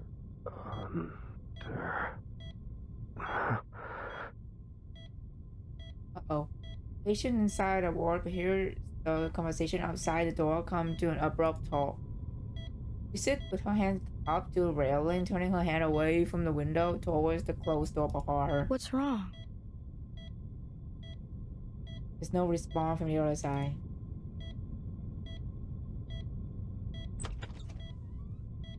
Several seconds later, the doorknob turns. Standing in the doorway is the doctor. He looked vaguely familiar. Good afternoon, Miss Scott. How are you feeling today?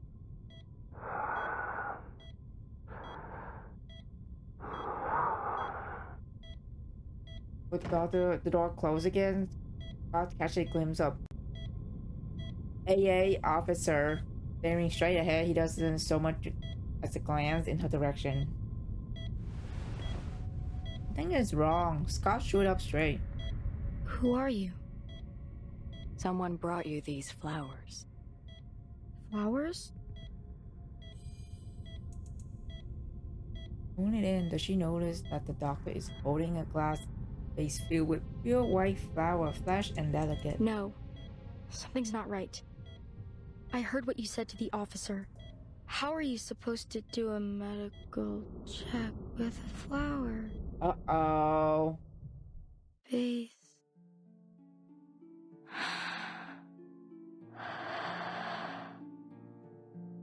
Uh-oh. Scott vaguely hears her own voice being swallowed, but somehow she doesn't care. All her attention is locked on the vase.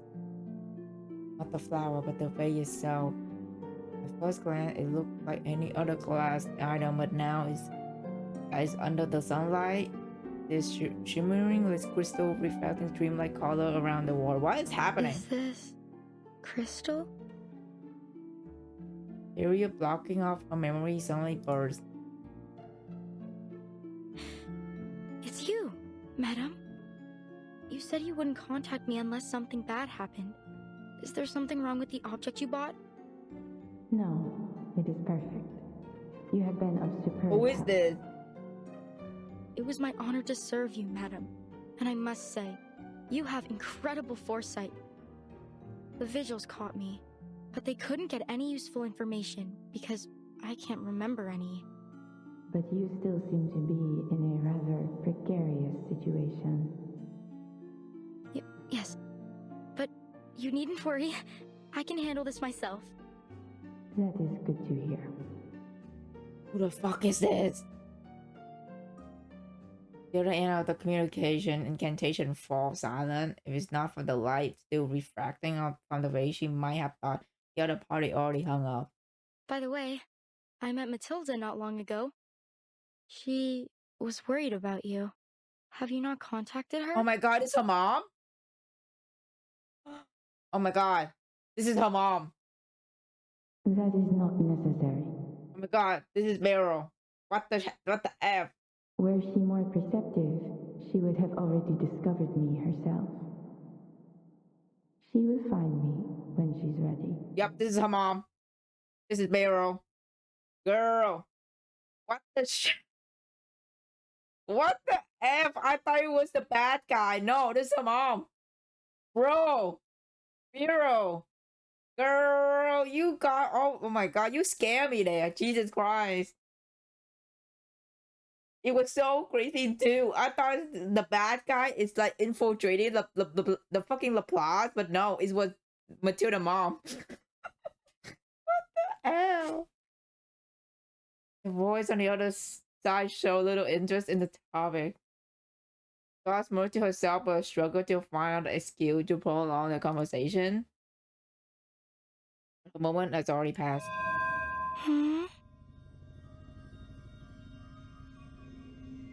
Followed twist and her consciousness began to spiral. What was I doing again? Dude, the fact that we play barrel event and then going back and play this for the first time blow my fucking mind so much right now. Holy shit.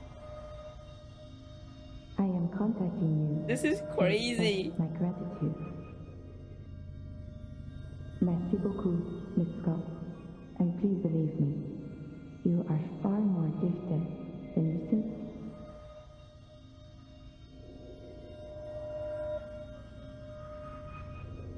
The woman's voice rings out from a particularly distorted and colorful spot in the room. It is elegant, dignified, and strangely familiar.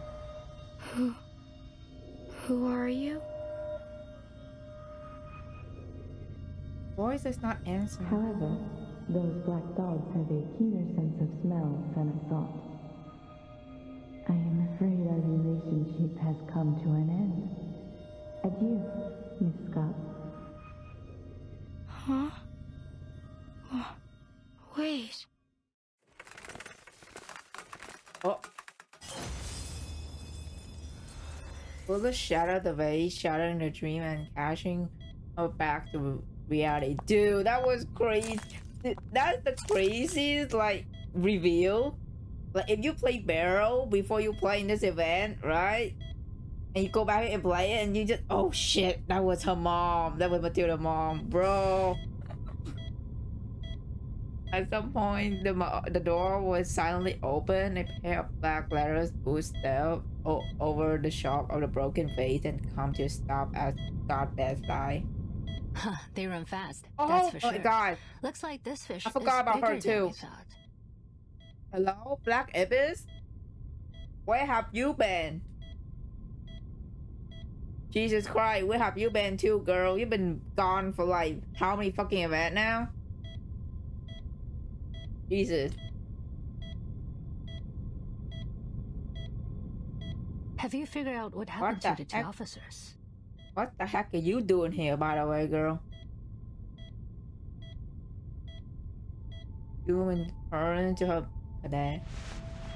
A man also dressed in the same black uniform is dragged the unconscious body of the doctor who visited earlier beside of that DEA officer who had been kept guard outside. They're under some kind of hypnosis.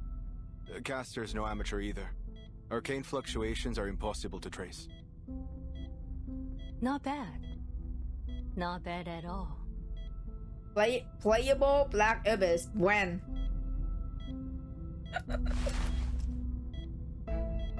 She crouched down to pick up a shot of glass as she examined it. Her mouth curved to a smile. Not bad. This is really bad. We already knew Scott was the culprit, but you just had to use her as bait to reel in the fish hiding in the darkness. Now all we have is Scott with no memories of what happened, and a stone-cold trail. Truly genius. And I still don't get why you're keeping all this from Liang. She's your cadet and right here in the city. Oh. We should have had her join the investigation. Oh, this is Liang teacher. Okay. Well. I can't wait to see her face when she finds out what's been going on. And I'm not defending you this time either. Faced with her cadet accusation, the moment being innocent. Defending me? There's nothing to defend. If we told her about our plan, she would have started acting differently and spooked our fish. Besides, the whole point of her field training program and the LAPD was to see if she could handle things on her own. And she's proven that she can.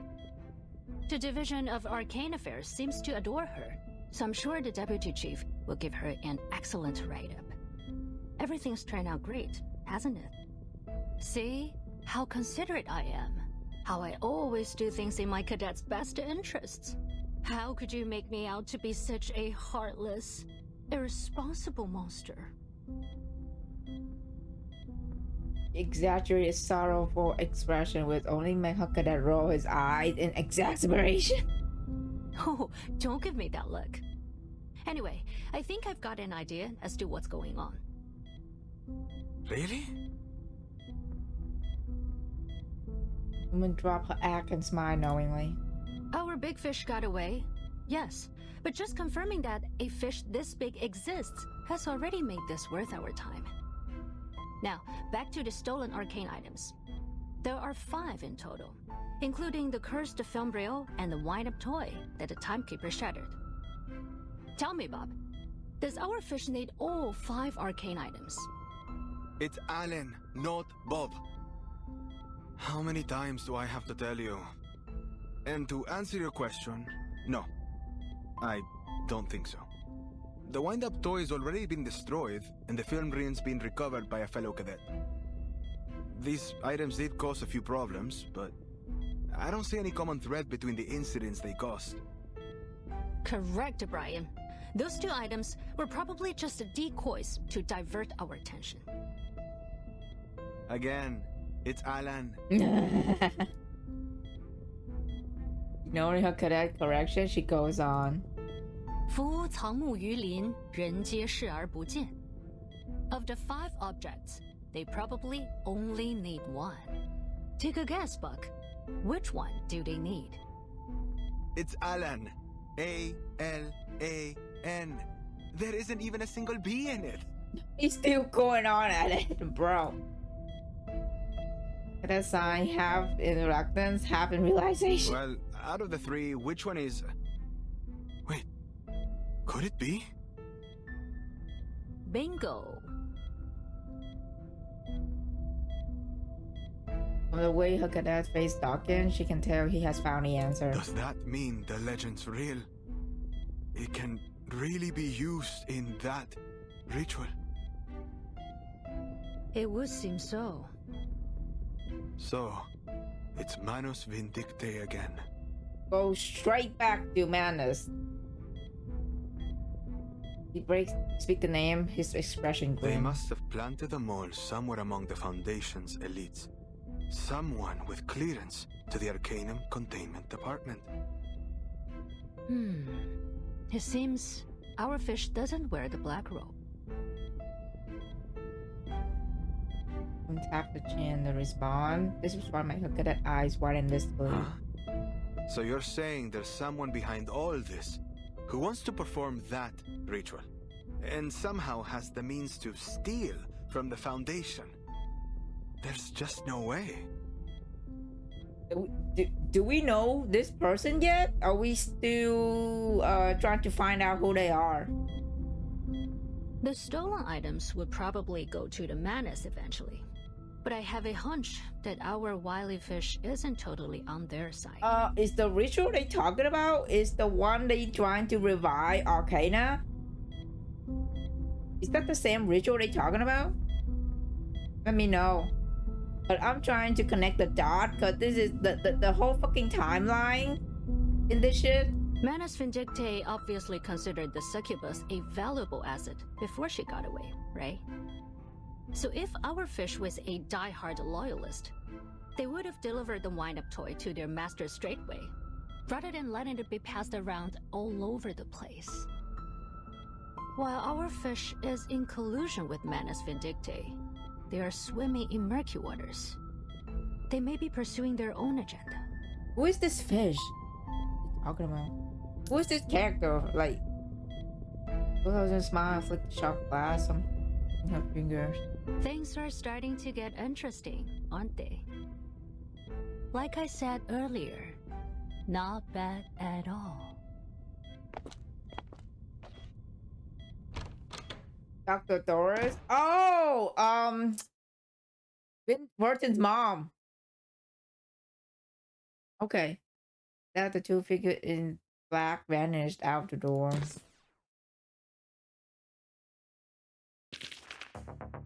Well, we did it. We finished. Yay! I can do hard mode off stream. We finished, y'all. Oh my god, that was so good.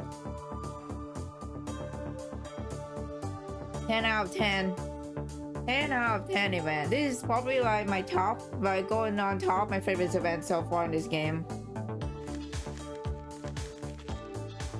Wow.